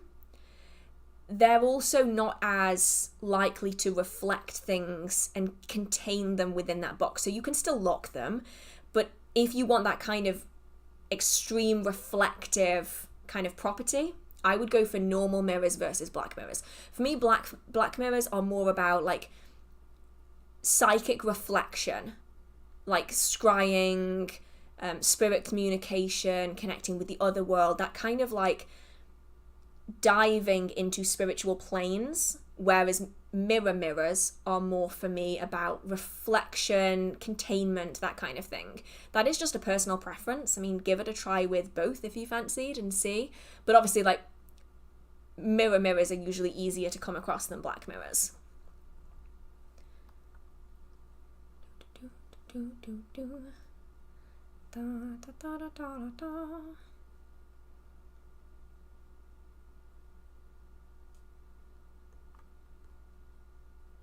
Where was I?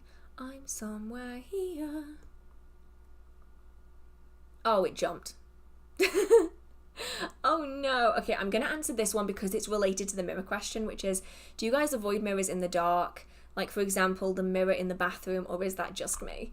It's actually pretty commonplace. The human brain has a really strange thing that it does in low light when looking at a reflection of itself. It has a tendency to lose features and lose definition and lose the connection of the reflection being you. And so a lot of people will report that it looks like their face is changing in the mirror, when in reality it's mostly that our brain is not processing our own reflection as being our reflection anymore. And so a lot of people do get really freaked out by mirrors, especially at night. That's a pretty common thing.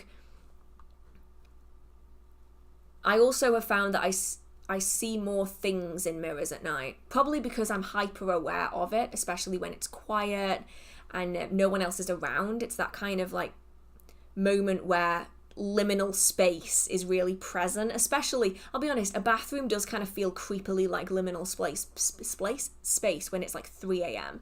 and like it's dark, but there's kind of moonlight and there's a mirror.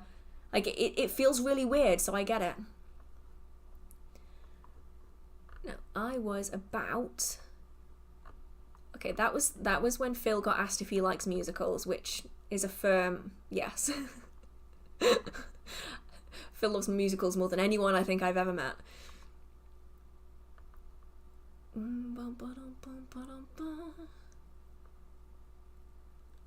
where I was.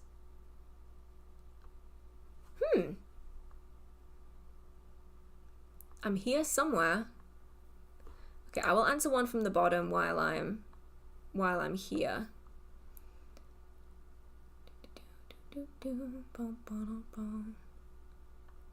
Ooh, any ideas for different folk charms I can do inspired by the elements?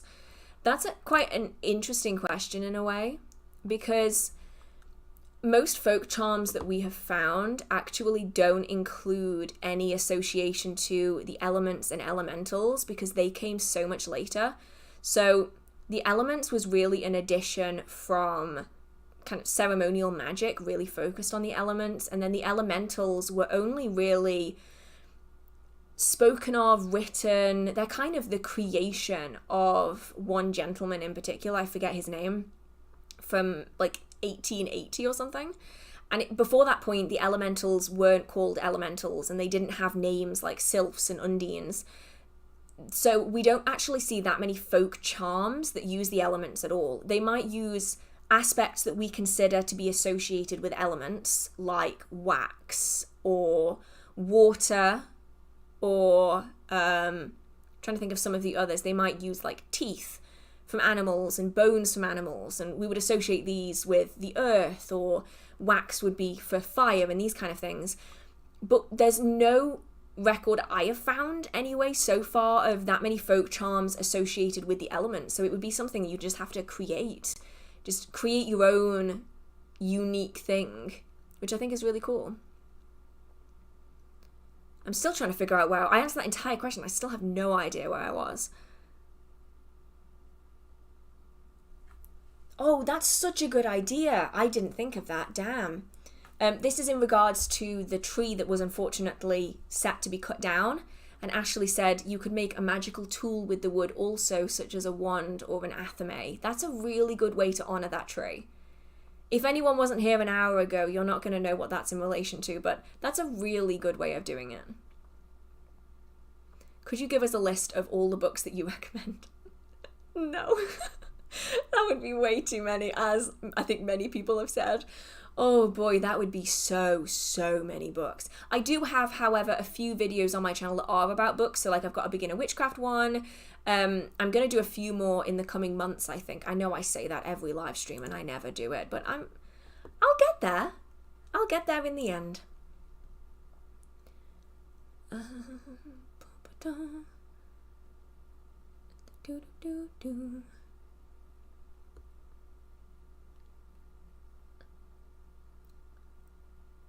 I'm trying to figure out, I'm so bad at losing where I am today. It's very strange. Oh, what magic do you recommend to work on your own birthday? So I personally like astrological workings. So it's obviously you've got the very simple, you've got birthday candles, blow out birthday candles with a wish. You know, everyone talks about that and does that for good reason. It works. But if you were to work with the associations of your astrological sign, especially when it is in alignment with you, that is incredibly powerful. So whether that is easing things that you experience that are negatively associated with your astrological sign. So for instance, I am a Cancer and I am highly emotional, very strong, wear my heart on my sleeve. That's just how I've always been. It's not ideal for all situations, you know, it's not necessarily great all of the time. And so when you're in the correct astrological position, it makes it so much easier to work on the positive sides of your astrological sign and also help to ease some of the more negative sides, because despite some astrological signs having the ego that makes them think that they are better than everyone else, everyone has flaws. And so working with that at this time, especially if you are in that astrological period, is a great way of kind of amplifying that energy.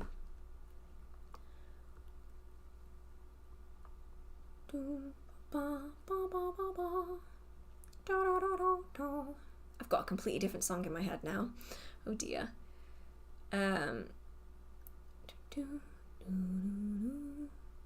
Okay, here we go.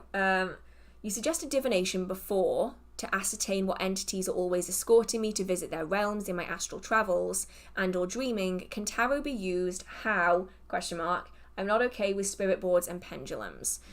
Yes, you can use tarot.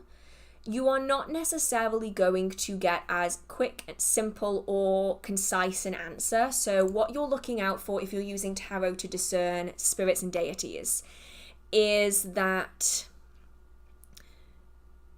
you're probably going to be focusing on the archetype card. So we're talking major arcana, we're talking the high priestess, we are talking the hierophant, the fool, these kind of archetype cards.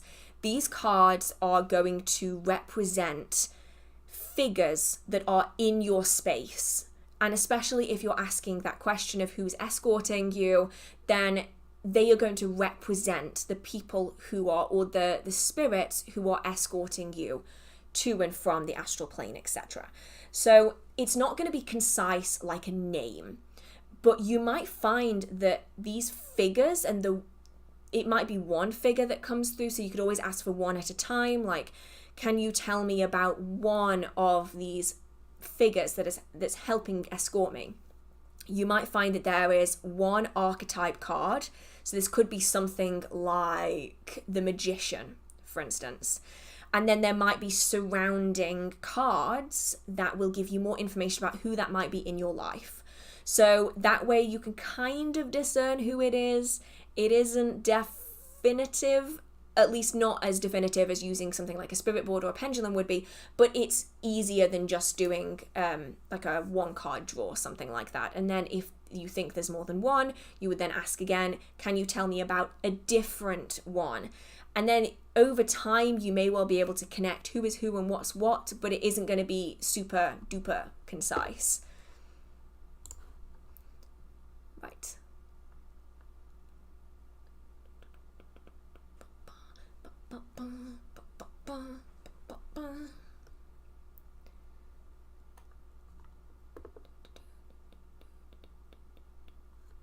Oh, damn. That's early to start doing hexes.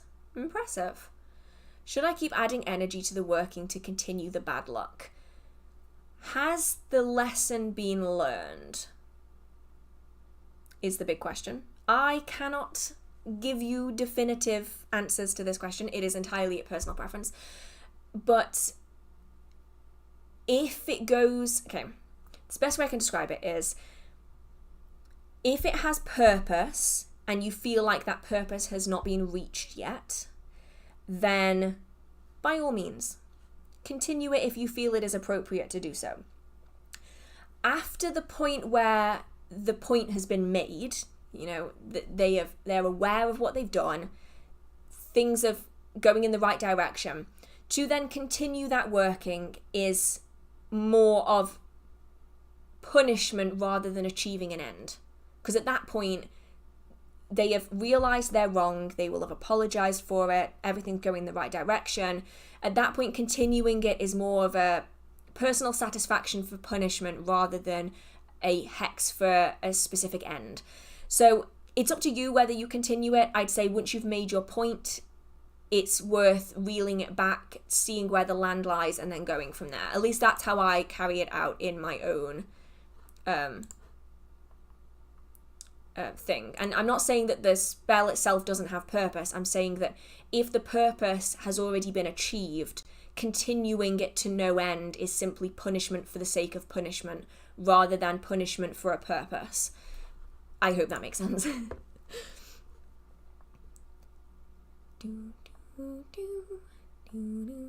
Oh, how do you write spell chants? I can figure out the elements I need to work for a work, but when it comes to say the words, I just get stuck there. Any tips on how to do it, specifically because of the rhyming? You don't need words if you don't want them. I don't do rhyming. Rhyming completely throws me off. As soon as I see a spell that's like rhymey, it reminds me of like a kid's playground, and I don't like it. I don't do rhymes, and the rhymes were initially done because it was good for memorizing it. So you would have like a series of words, and if it rhymed, you were more inclined to remember it than if it didn't. But you don't need them to rhyme, especially if you've got a piece of paper you're taking in with you. I'll be honest though, I don't write any of my words before I go in. I start that working. If I'm using words, I will just spit it out on the spot, mostly because I find that most of my workings are done from emotion. I am doing them because I am emotionally invested in it. And because of that, I will just speak from the heart as I am doing that working. I will just stand there, sit there, whatever I'm doing, and it will all just kind of flow out as I'm doing it. I don't worry too much about the rhyming. It isn't the most important thing. The most important thing is that what you're saying, if anything, holds value. And if it doesn't hold value to that working, then maybe try spells without the words, because you don't need words to have a successful working. It's more of a way of focusing your intention.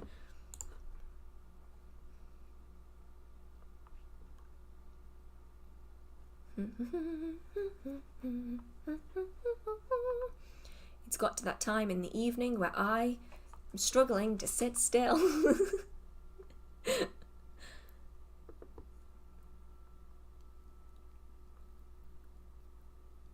could we do a book club between lives and discuss it in the live? Oh goodness, book club. I was going to do a book club for quite a few months. I was always asked about it. I was so going to do it. And then I realised I've not read a book in 5 months. I've not finished a book in 5 months because I just haven't had the time. Do I really have time to run an entire book club? And the answer to that is usually no. I wish. That would be really cool. Oh, I like this question. Can you talk a bit about the shoes that have been found in old houses in the UK? Do you know what kind of workings they were used for? Haven't heard of something like this here in Germany. Yeah, so you would often find old shoes in old buildings. And I mean, I feel like in America, old has a different meaning than it does here. But when I'm talking old, I'm talking early modern period. So you're looking at like 13th, 14th to like 17th, 18th century. So old. And it's believed that they were created for protection, or that they were added into the walls for protection. I'm going to have to do far more research on this. If you want a book on this, it is called Magical House Protection by Brian Hoggard. It's quite a hefty book. It's very academic in nature. Fascinating read. I've listened to him talk. He's absolutely phenomenal. And he's got probably the largest collection of documented historical house protections ever. It's massive, all of the ones he's documented. And it's believed that they were for protection mostly because shoes were so incredibly expensive. So today, shoes are throwaway for a lot of people. I'll be honest, I wear my shoes into the ground. Literally, I will wear the sole away before I get rid of a shoe.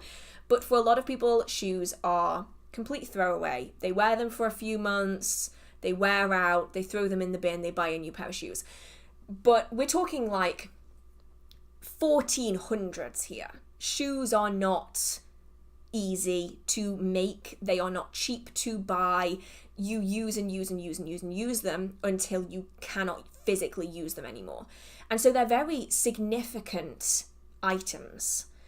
And so it's believed that perhaps they acted similar to a scapegoat spell, much like witch bottles are used for now, where it is literally a part of you. A child may have worn the exact same pair of shoes for so many years that it has become almost a tag lock of them. And we see this as well, shoe outlines are also used in a lot of old buildings, and that's another one where we're not really sure why. It could be a protection thing, it could be a mark the spot thing, but the shoe print is also seen as really significant historically. And so it may have been that because the shoe is literally molded into the shape of often child's feet, that when that shoe can no longer be used, it is buried in the walls, and that acts as a protection for that child, as like a representation of them. So you'll see a lot of them in like museums, but sadly a lot, especially when houses are being like redone, they will throw shoes away that they find in walls, thinking that they're just trash, but they're not. And people do the same with mummified cats. All of this stuff often gets thrown in like skips outside of old buildings. And so people like Brian Hoggard often go round and they will pick them out, and they will be called into locations to get information about them and figure out what they're associated with. But yeah, his book, Magical House Protection, is really, really good.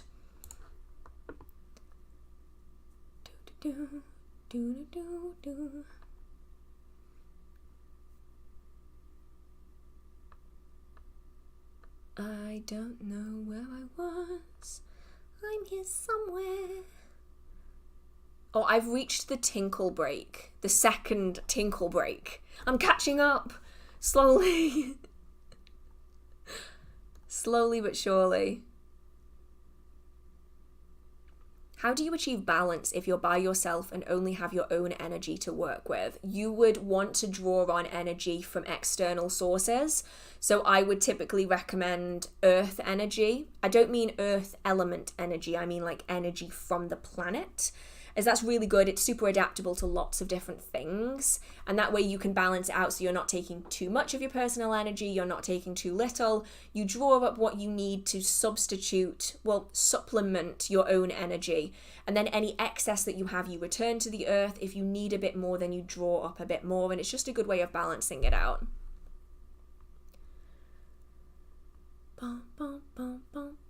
Anyone else have ads pop up during each tinkle break? You will. I'm putting them in there. And I'm doing that because it's a lot of time to be sitting here, so the ads really help to keep me doing the live streams.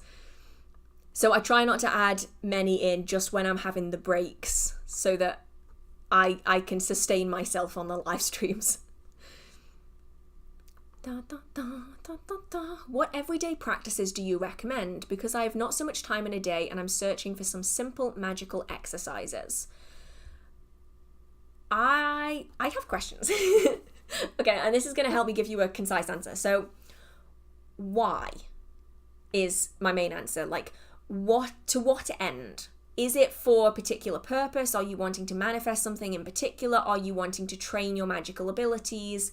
Is it just for the sake of doing spells, which isn't bad? It's just so that I know going forwards, because I don't do magic every single day. I don't do witchcraft every single day. I will interact with my spirits every single day. She's still annoyed that I referred to her as a familiar earlier. She's not happy. Oh, I'm going to have to light a candle later to appease it. But that is the only kind of daily thing that I will do unless I have some kind of goal or purpose. You are no less of a practitioner if you don't do workings every day. And in fact, if you're limited for time, then it's not ideal to do things every day. But if you're wanting, here we go, to train so you don't get rusty on everyday energy work activities, then I would say center, ground. You don't need to draw any energy up, but center, ground, withdraw the roots again, dissipate the energy.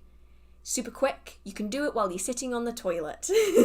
Instead of going on phones, you can center and ground just to practice, just to get that kind of practice in, because that kind of energy control is something that can be lost really easy if we don't use it.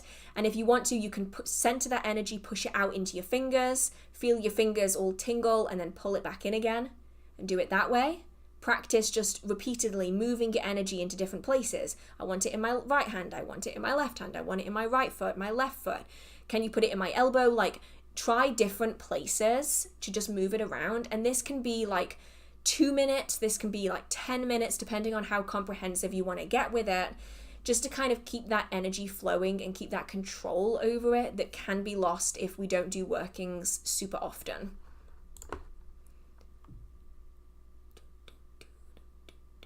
How can you tell if a deity is a patron? Why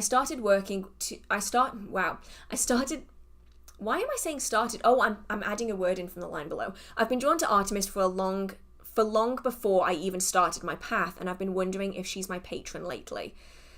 Perhaps. I mean, generally what people refer to as like patron, matron deities are deities that are long-standing. So while other deities might change, a matron, patron, however you want to refer to them as, will stay the same. So my matron deity is Bridget. Technically, it could also be Ceridwen, but Bridget is the one that's always been consistently the strongest. And so she is my matron deity from the very beginning of my practice, long before I realized she has been my matron deity. And it's that kind of consistency that I find is the defining feature. Deities can come and go frequently through our lives, times change, but you'll often find that matron, patron deities will stay consistent for the longest amounts of time. So if you've been drawn to her for a very long time and she's been consistent, then she may well be considered a patron deity or matron, well, however you want to refer to it. How do you feel the presence of a spirit? So I will push my energy out, which is something I do automatically anyway. It's like this default like sensing that I'm doing all of the time. and then I will feel it come in contact with something else. And when I draw my energy back up again, I often have an idea of what is present in my space. It is, to me, the equivalent of echolocation. That's kind of how it comes across to me mentally, is that my energy goes out. I can tell when it's hit something because it like disrupts the flow of it. And I can kind of tell the shape of what I've hit, how strong what I've hit is, like the size of it, that kind of thing. And then I gain that information when I draw my energy back again. And then you might also start getting like noises, sounds, that's the same thing. Noises, smells, seeing things, that kind of thing as well.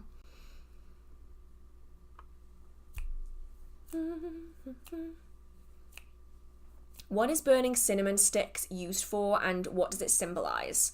So I will put this in here now because I feel like it might be important for some people.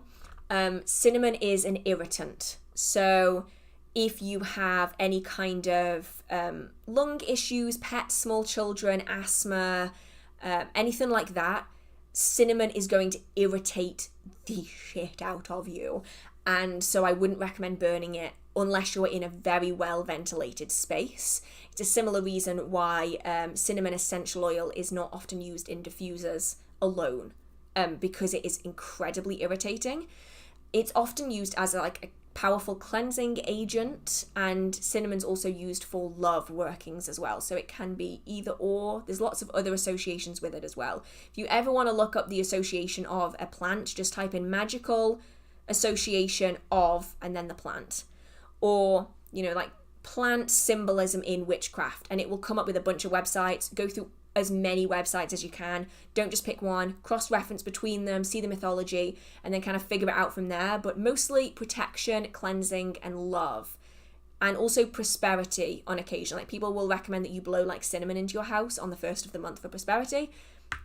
Once again though, please be careful with pets because they will eat it and it is irritating.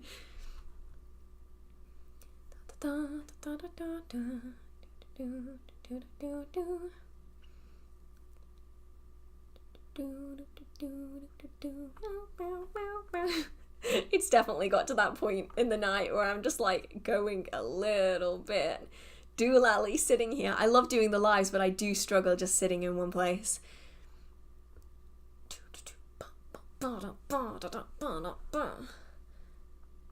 Okay. Here we go. Do you also believe in covering mirrors when someone dies in a home? It ultimately depends. Because it depends on whether you've locked the mirrors or not. Because if you've locked the mirror that's in the space, or mirrors that are in the space, you don't have to worry about covering them because nothing can get in or out of that mirror. So the spirit, it's believed that the spirit or soul of that person becomes trapped in the mirror. That can't happen if you've locked that mirror.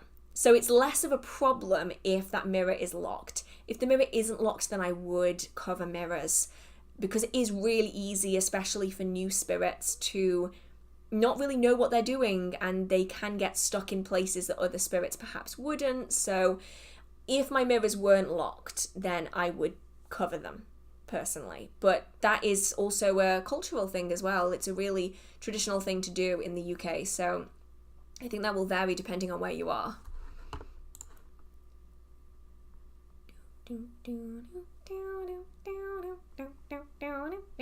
Oh no, I've ended up on the TikTok songs. I don't watch them on TikTok, I watch them on Instagram, but I always get them in my head anyway.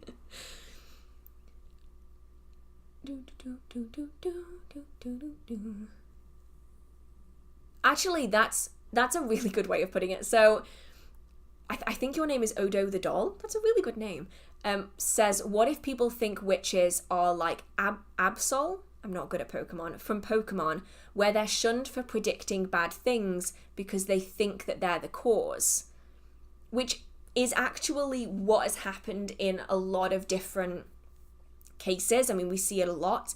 There's one particular story, I forget who was actually convicted of witchcraft because of this, but I think it was a youngish child walked past a woman's house, and the woman was putting hot coals into a bucket of water.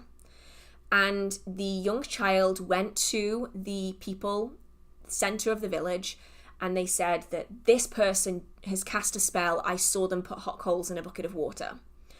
And it ultimately came from the fact that the child experienced something bad after they'd seen the woman put the coals in the hot water. Like, they experienced something bad happening to them. And so they associated the woman putting the coals in the water as being the cause for the ailment that they experienced. The reality is, though, I think a lot of people know that if you want to clean a fire, you have to cool it down. So you have to take the hot coals, put them in cold water so that they're not hot anymore. And this is something we see time and time again. You have people, not even just people who were considered witches, but people of authority, whether they were philosophers, whether they were alchemists, who have predicted something that has then manifested, it's come true. And because it's a bad thing, that person is executed, or at the very least imprisoned, because the general populace and the people in charge believed that the person who predicted the ill health or bad thing were therefore the cause of it. This is something we see so often, that people were often accused as witches as a reason for what was probably something completely out of their control. It would be that the crops failed, or the animals got sick, or the children were getting sick. And the reality is that the crops might have failed because it was a poor summer. I'm looking at you, July, right now. It's raining so much. The animals might have all got sick because they all caught the same thing, or the children got sick because there was a specific disease that was going around the village. And yet one person, usually someone who was already shunned from society, would get blamed for that thing and would act as a scapegoat to make everyone else feel better. It's like a tale as old as time. We see it so often.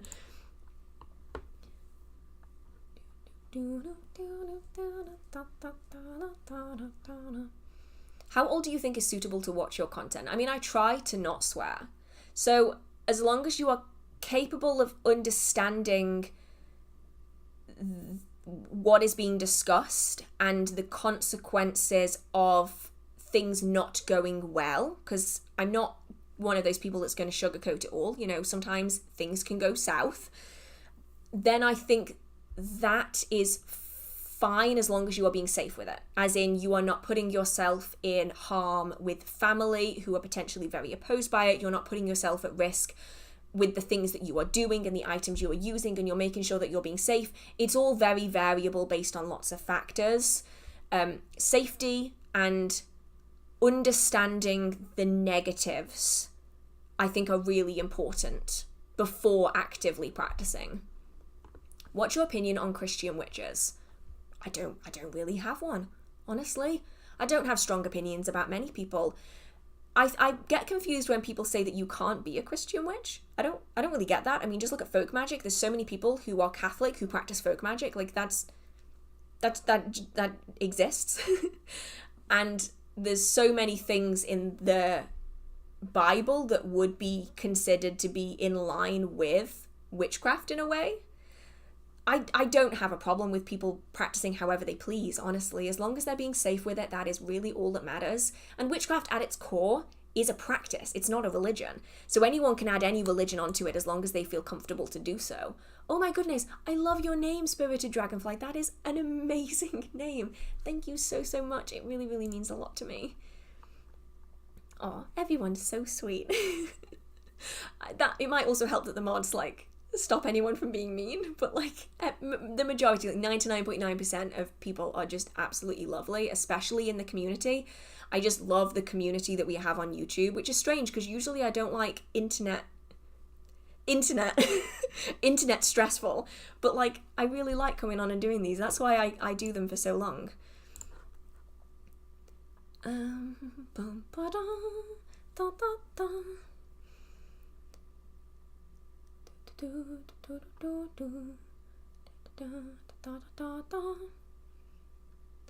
Oh, interesting. I often wonder if I was lied to about my birthday because I'm a Capricorn and I'm extremely emotional. I cry all the time, but I try not to let people see that side.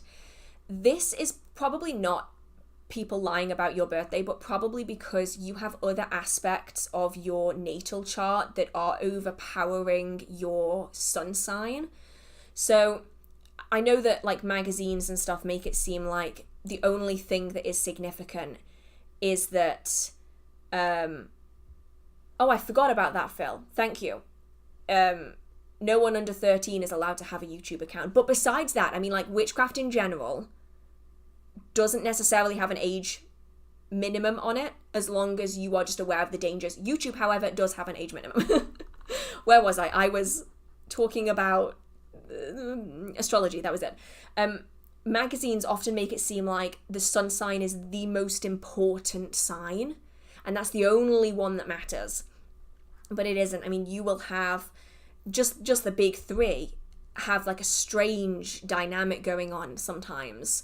So you'll have your sun sign, your moon sign, and your rising, but then you also have everything else outside of that.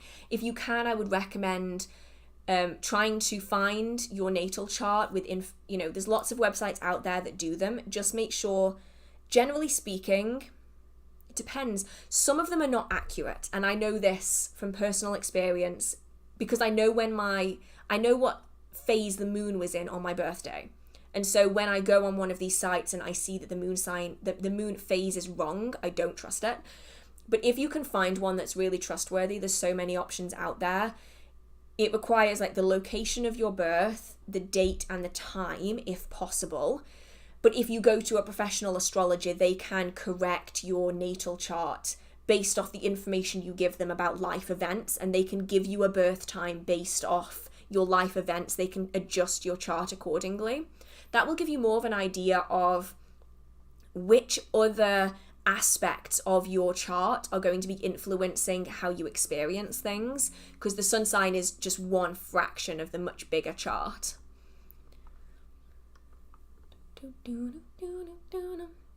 Ooh, any thoughts on practicing heavier on equinoxes versus solstices?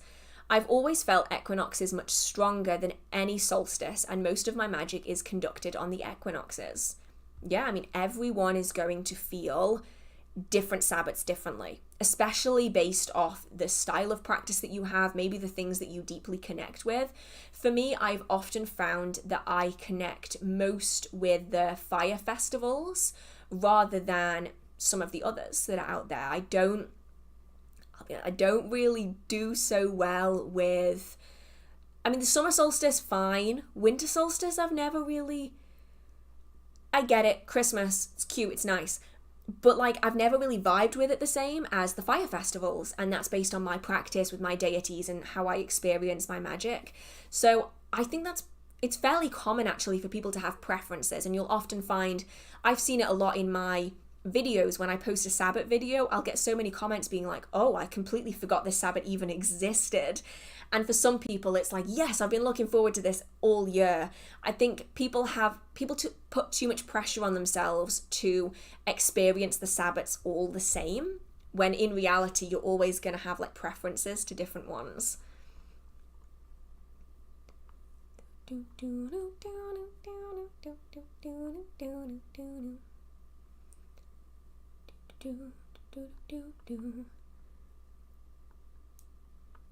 Ooh, does anyone have any tips of and about how to and how you can protect yourself from crossroad workings? Protections generally. It doesn't matter so much what the working is. Make sure you've got personal protections. Make sure you've got home protections. This is all really important because it's going to limit the impact of a working, because it's got to go through protections first. So generally speaking, I would always recommend plenty of protections.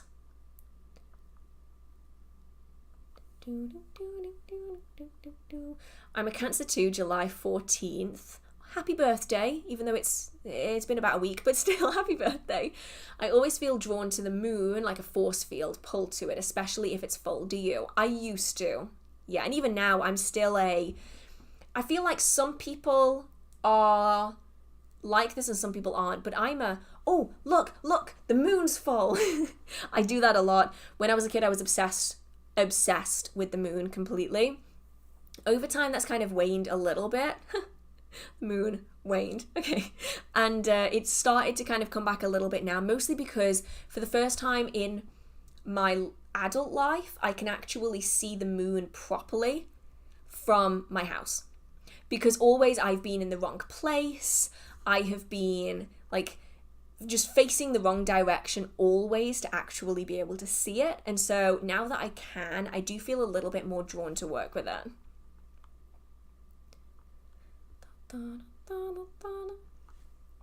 Here we go. Second part of the ascertaining escort entities via tarot. Recommend a specific tarot spread, please. Thank you. I don't use any. So I will just draw cards until I feel like I need to stop. So I will start with 3, and then if I feel inclined, I will do 4. And then if I feel even more inclined, like I'm being told like more, I will do like 1 more. And then that will be what I read. And the archetype card will be the central card to that working. Everything else is going to be a surrounding piece of information, and I do it that way. I don't use like set spreads. I can't remember them, so I just slap a few cards down and call it a day.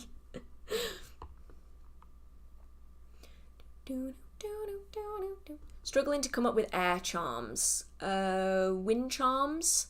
Like wind chimes, that they could be good for it. Like have it so that intentions are written on each of the wooden pieces or the metal pieces of a wind chime, and then as the wind blows it charges it with energy. That's a good way of using air elements.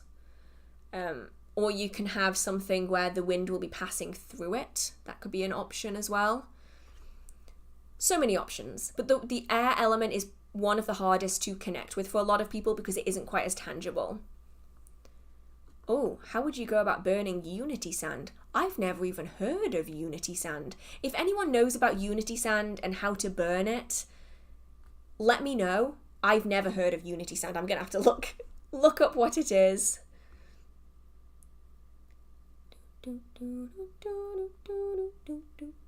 So some of the questions I've definitely already answered multiple times. This one I will answer briefly, but I have spoken about it more in depth earlier. What do you mean by controlling your energy and aura for the random thoughts and manifestation problem? How can I make sure I'm doing this? Energy control practice, basically. You get it so that your energy is always under control, and then you can choose when it extends, when you use it, and when you don't. Uncontrolled energy is energy that you don't have any kind of grasp on at all. It is something that you are not directly in control of. It is controlling everything around you. So centering, grounding, energy manipulation, energy sensing are all really useful techniques for developing that skill to keep your aura and your energy field under control. And they're all techniques that teach you and train you into learning how to sense your own energy, learning how to move it around so that it is not taking thoughts and manifesting them unless you choose to give it thoughts to manifest.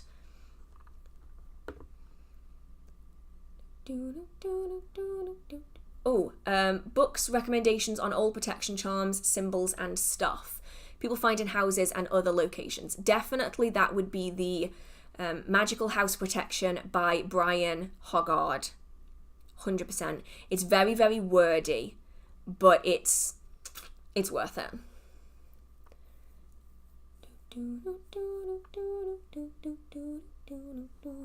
My entire life, I've always had feelings or premonitions of when something bad is going to happen. I don't know the specifics of the event, only the person it will affect. Have you experienced this? I haven't personally, no, but I know of people who have. I know of people who have so many premonition dreams that it's just become like this default thing where like every night they will have a premonition dream about something. And sometimes it will be like a little thing like who will win the football, or it'll be like someone will drop their pencil, and sometimes it'll be like, damn, I saw like someone fall over and really hurt themselves. I could have gone way more extreme, but then I realized that I can't at YouTube. But they often don't know necessarily all of the details, and so often they don't realize that it was a premonition until after the event has happened, and they're like actually thinking about it. That's exactly what I saw that night. So in this situation, it could be worth like writing down anything that you get when you have that feeling or when you experience it. Maybe try doing some divination to see if you can get maybe a little bit more information, or maybe not, depending on whether you want to know more information, because I'd completely get it if you just didn't. Is it possible to work magic without attracting/working with the spirit world? Yes and no. You're always going to attract the spirit world because it is the equivalent of turning on a light in the middle of a dark room. Moths to a flame. You are going to attract spirits. That is why protections are really useful. But you don't have to work with them if you don't want to. That's entirely personal choice. Oh, I lost where I was again. Oh no. Okay, I think I was about here. I affect electrical devices with my energy. Does this happen to you? It used to, a lot. I would break everything. And still, if I'm not on the ball with it, like if I'm maybe not feeling great, it can still happen, but I try to limit it as best I can because electronics are expensive. Very, very. So I try to limit it where possible.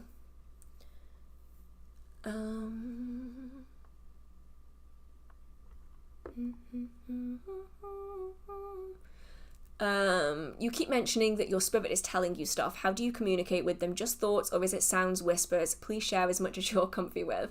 So with this particular spirit, it is, she'll just come through with things.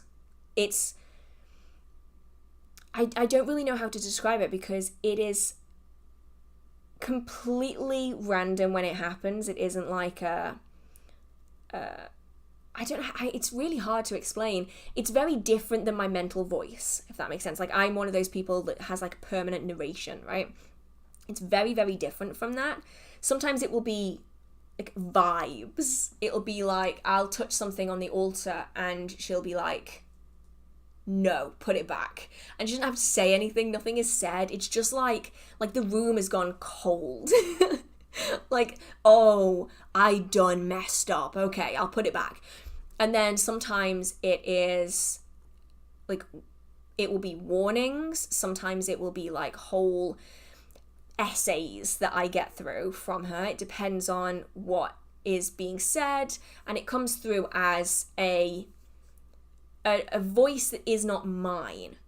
So sometimes I'll be having my own thought. Like, I'll be going through my own thing. I'll be thinking about the shopping, or I really need to clean out my fridge. And then my own thought will have someone talking over it, which is weird. Really, really weird. So that's how she comes through more than anything else.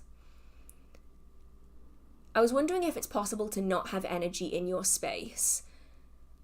A friend recently visited, and according to her, my room has no energy. She told me she couldn't sense anything, no negative or positive. There's always energy in a space, always.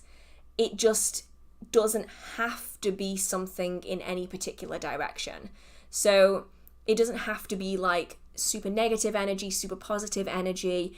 Generally speaking, what you want in your space is pretty neutral, because that way it isn't strong in either direction. It's not going to influence workings in a particular way. It is just neutral. That's actually kind of ideal what you have.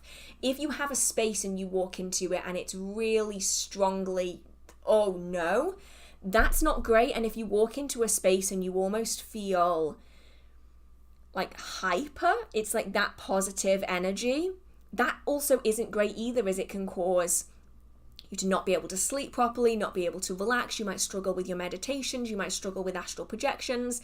So having that neutral energy is actually pretty good. That's like the goal, at least for me.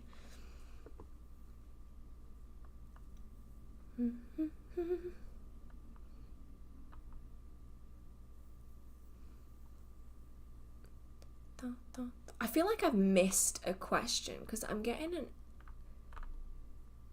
I'm so sorry if I have. I can't see it anywhere. Oh dear. I might need to ask again. Let me see if I can find it. Oh no, I've lost where I was again. Oh, here we go. I would love to know if you were in my position. Doesn't have to be specific. I'm trying to find the other half of that message. I don't know where that message is. Okay, I'm gonna go back to where I was. Spirited Dragonfly, I'm not sure if you actually posted the other half of that message. If you're still on, feel free to post it and I will try to answer it as best I can or give advice or whatnot. But yeah, I can't see the other half of that. I will check further down and see. Let's see.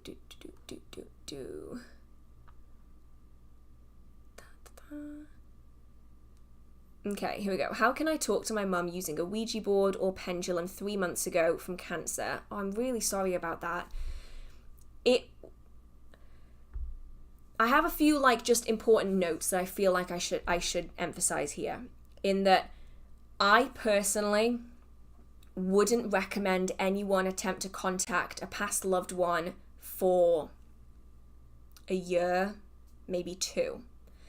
The reason for that is because a lot of people who do this are substituting the grieving process for contact, which in the long run is really, really detrimental to mental and emotional well-being. So I just want to put that out there, that I would say if you can hold off for a while to really process that situation and make sure that you are in a good headspace, because it's really, really easy to slip into that substitution for grieving, which isn't great for anyone. But when it comes round to it, it would then be communicating with anyone passed over. It would usually be that you would have something that belongs to them, and that acts as a link to the person that you are reaching out to. I do think it's important to remember that just because someone comes through to you and you have an object that belongs to the person you're trying to reach, it doesn't guarantee that the person that is reaching out to you is the person you are trying to reach. So I would make sure that you have a question in mind that you can ask that only your person will know. Preferably something more than a yes-no answer, because that can obviously be guessed, something that's a little bit more detailed. When it comes to working with a Ouija board or a pendulum, you would either have it so that the planchette moves, but if you're using a pendulum in this case, if you want to spell things out, you would hover the pendulum over each letter until it starts swinging or moving. That counts as the first letter. Start at the start of the alphabet again, go round until it swings at the second letter, start at the start of the alphabet, go through them again. It's a long process, but it's the best way to spell things out. But I will reiterate again that please give enough time to fully process the situation beforehand, just to make sure that you're keeping yourself in the best position that you can be in. I know that's really hard to hold off and not, but just for future's sake, I do think it's better to try and process everything first where possible.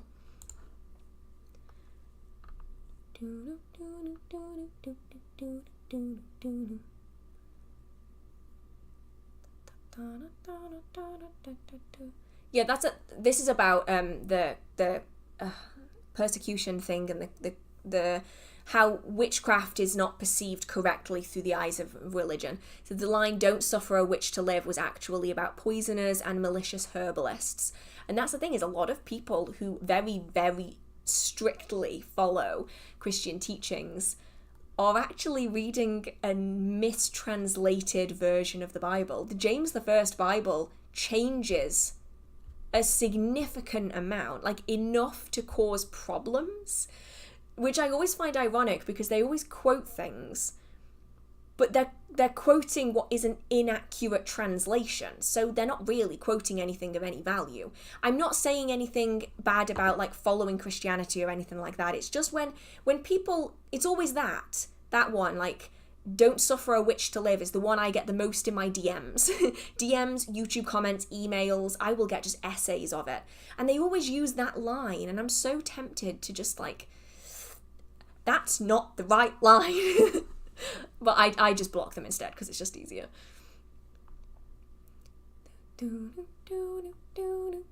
Thank you so much, Gotham City. Oh, I like your name as well. Everyone's got great names.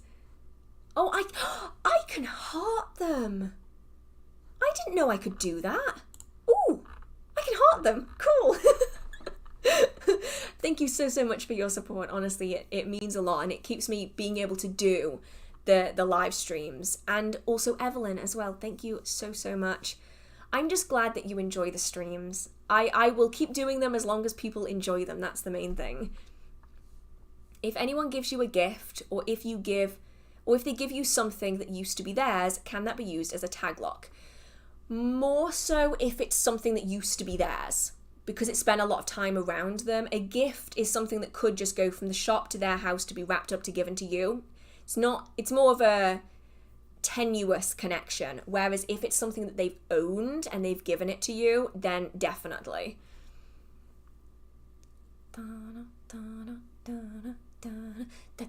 Why am I going for Jaws now?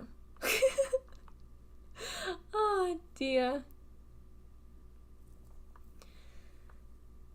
Right, where was I?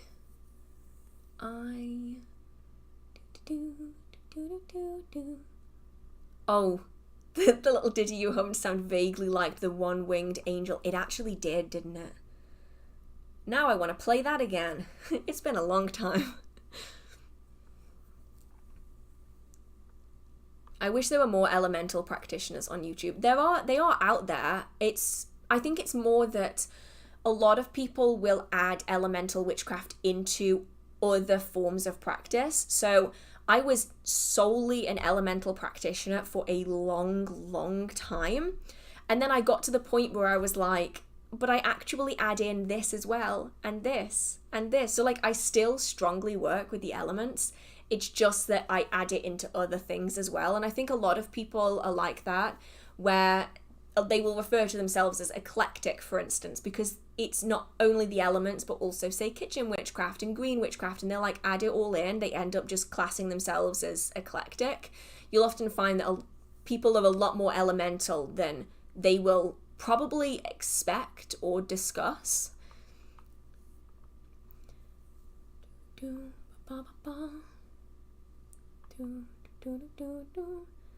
Is Lunasa associated with the fire and earth element? I would go with that, honestly. I don't know if they have strict elemental associations, but for me it is that end of summer fiery energy mixed in with the harvest aspect, which is very much earth to me, so that's how I would blend the two. How can I include, oh it jumped. How can I include ash incense? No, incense ash, wow, that's the wrong way around. Into my magical practice. It seems like such a waste to throw it away afterwards. Black salt. Add it in your black salt. It's great. That's how I use mine. I have like mass amounts of it that I just all stick into my black salt. Among other things, but it is a secret recipe that I will not share.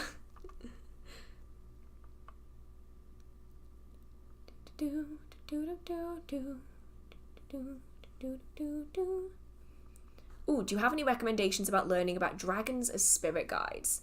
Not per se spirit guides, but dragons in general. And the only book on the subject I've got is Dancing with Dragons by DJ Conway. It's a pretty good book, honestly. Ah, here we go. Wait, no, this is continued. This is a different continued. Oh no! Where was the other half of this? Did I miss it? Veronica Mars, I like your name. I'm guessing in relation to the movie and the TV show. Oh no. I don't know where the first half of it was. Okay, I'm just gonna have to go off the second half. Let's see. I don't know. Oh, here we go.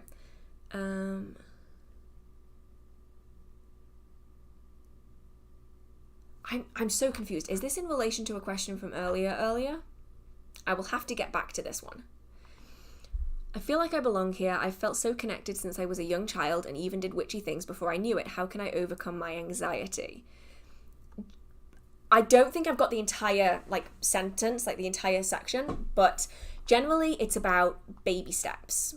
Just dipping your toes into it, getting comfortable with it. You don't need to dive headlong into witchcraft if you don't want to or feel comfortable. Little baby steps, trying things, and then I think as you get into it more, you'll realize that a lot of the negative things that are said about witchcraft and the things that often cause anxiety in people are not actually things that people experience in the way that you would expect to experience it. And that kind of gradual toe dipping is a good way to kind of figure out where you feel comfortable, to what degree you feel comfortable. Like, do you feel more comfortable with certain aspects than others? And then progress from there.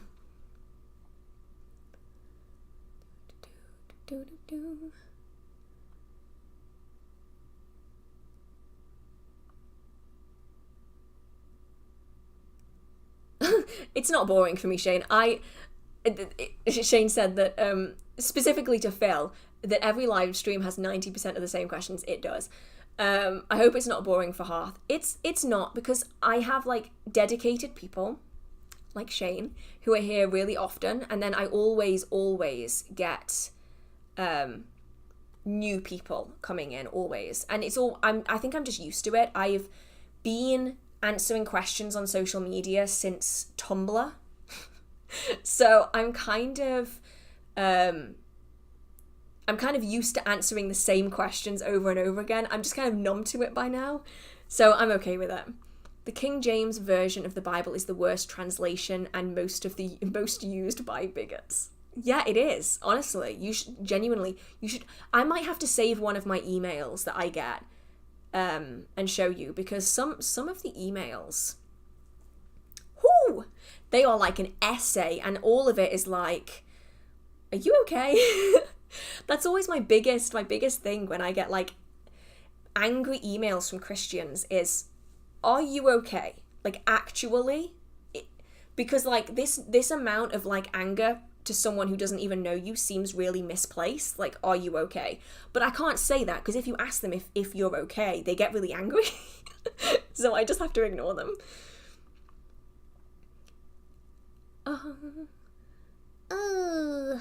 It jumped again. You should. I've argued with a fair few bigoted Christians in my time. I bet it wasn't that bad. Oh, they are bad. It's the threats in them make it worse as well, because it's like, you're Christian. You're not allowed to do any of those things.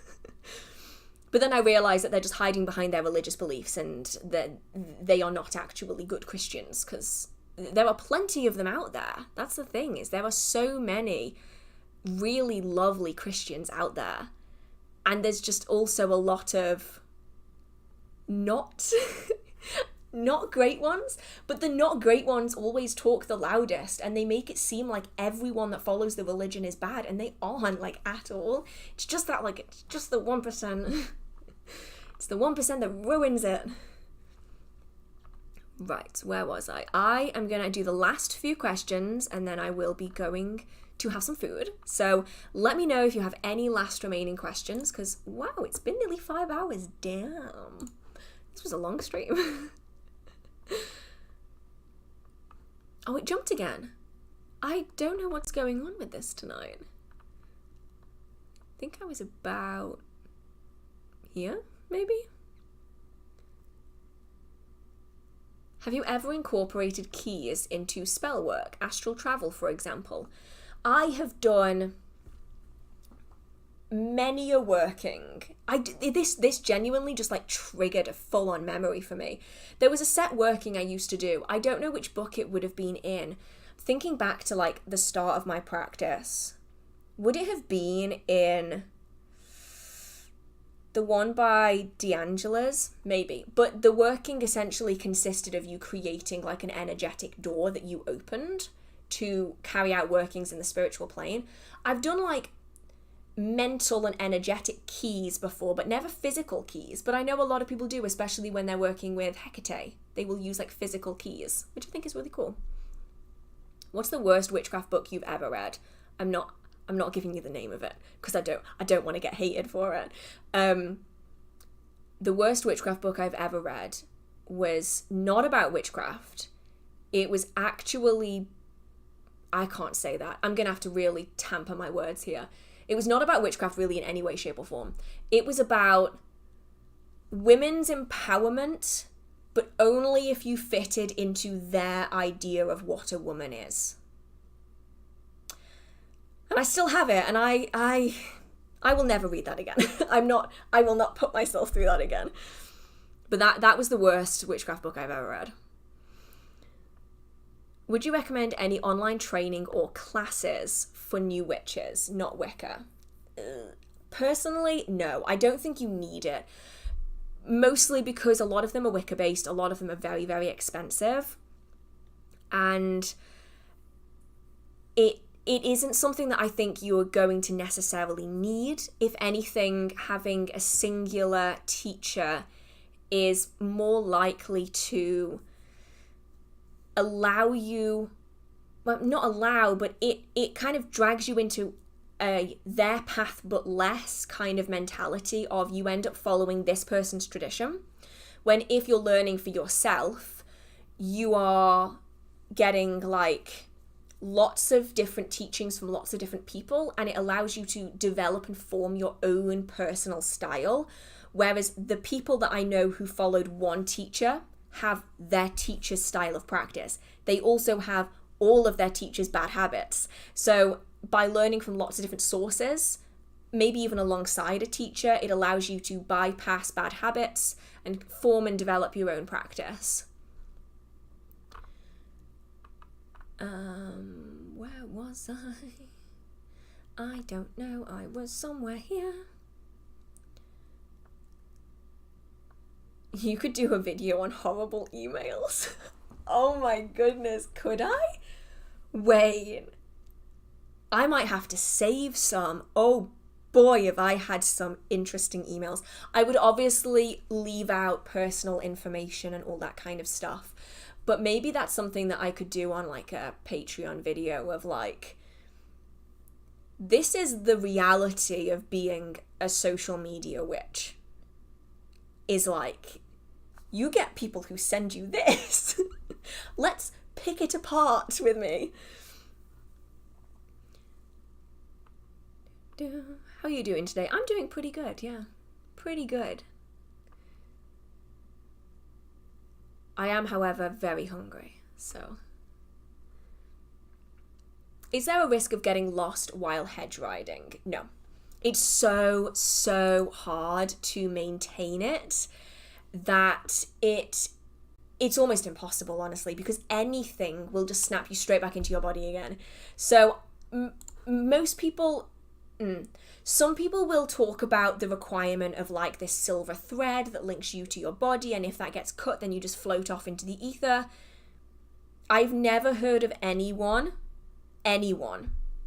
who has not come back after astral projecting, because it's so easy. Like a creak of a floorboard in a room 3 rooms away can just snap you straight back into your body again. So I've never gotten lost or wandered off. I don't know anyone else who has had any problem with it, at least.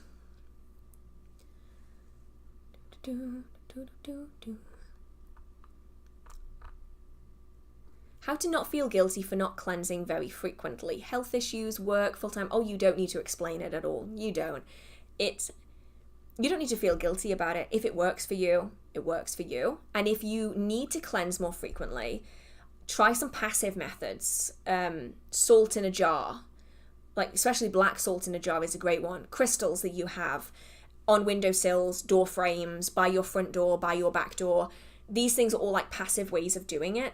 You never, ever have to feel guilty about it because everyone is completely individual with it. Everyone's got different needs and requirements and things in their life that are going to cause them harm. So I have never cleansed this house. Ever. I have never cleansed this house. And some people would be like, tut, tut, tut, tut, tut, you got to do it every week. But the reality is that I have enough protections and I have passive objects around that I don't need to cleanse super frequently, so I don't. So I'd say if you want to cleanse more frequently, try passive options. I do have a video on smoke-free cleansing, which includes quite a lot of passive options. But generally, if it works for you and you don't feel uncomfortable in your space because of it, it isn't a problem.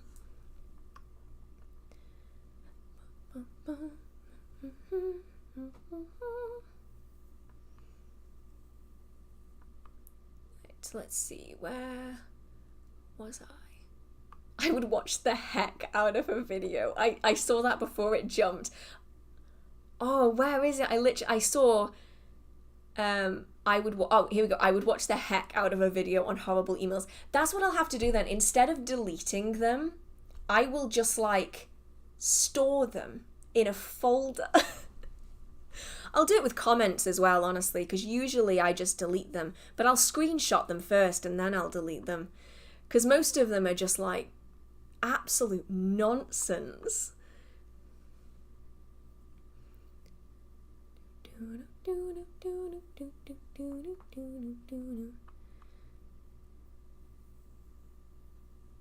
Right, where was I? Oh, you're probably the practitioner I've been subbed to the longest. Thank you so much. That is honestly such an honor. I'm glad that I've stayed in your subscription box for so long. Dun, dun, dun.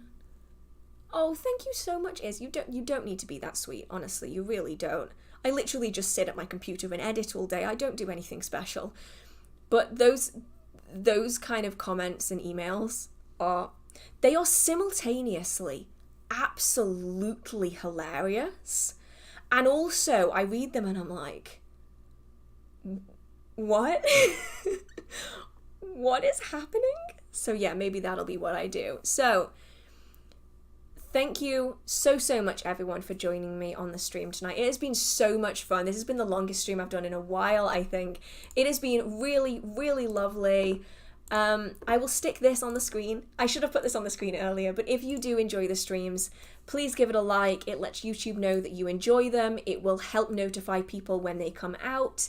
If you do want more content from me, I have a Patreon and I also post on Instagram. So if you want to follow me on Instagram, some of you will likely have come from my Instagram story. The information for that is in the description box, and I post like reels. I also post like stories when I remember to do so. So if you want to see when the live streams are coming out, I'm going to start posting them on Instagram. And thank you, Hufflehoney, you just reminded me of it. There is currently a copycat account of mine. It does not belong to me. I will never solicit any information, any readings, anything from you on Instagram. I don't do readings, never have. Well, I have, but I don't do them online. So please stay safe out there. Do not get scammed by an account claiming to be me. If it doesn't look right, if the account looks weird, it is not me. Be safe out there. So thank you so much, everyone. And thank you everyone's been so sweet.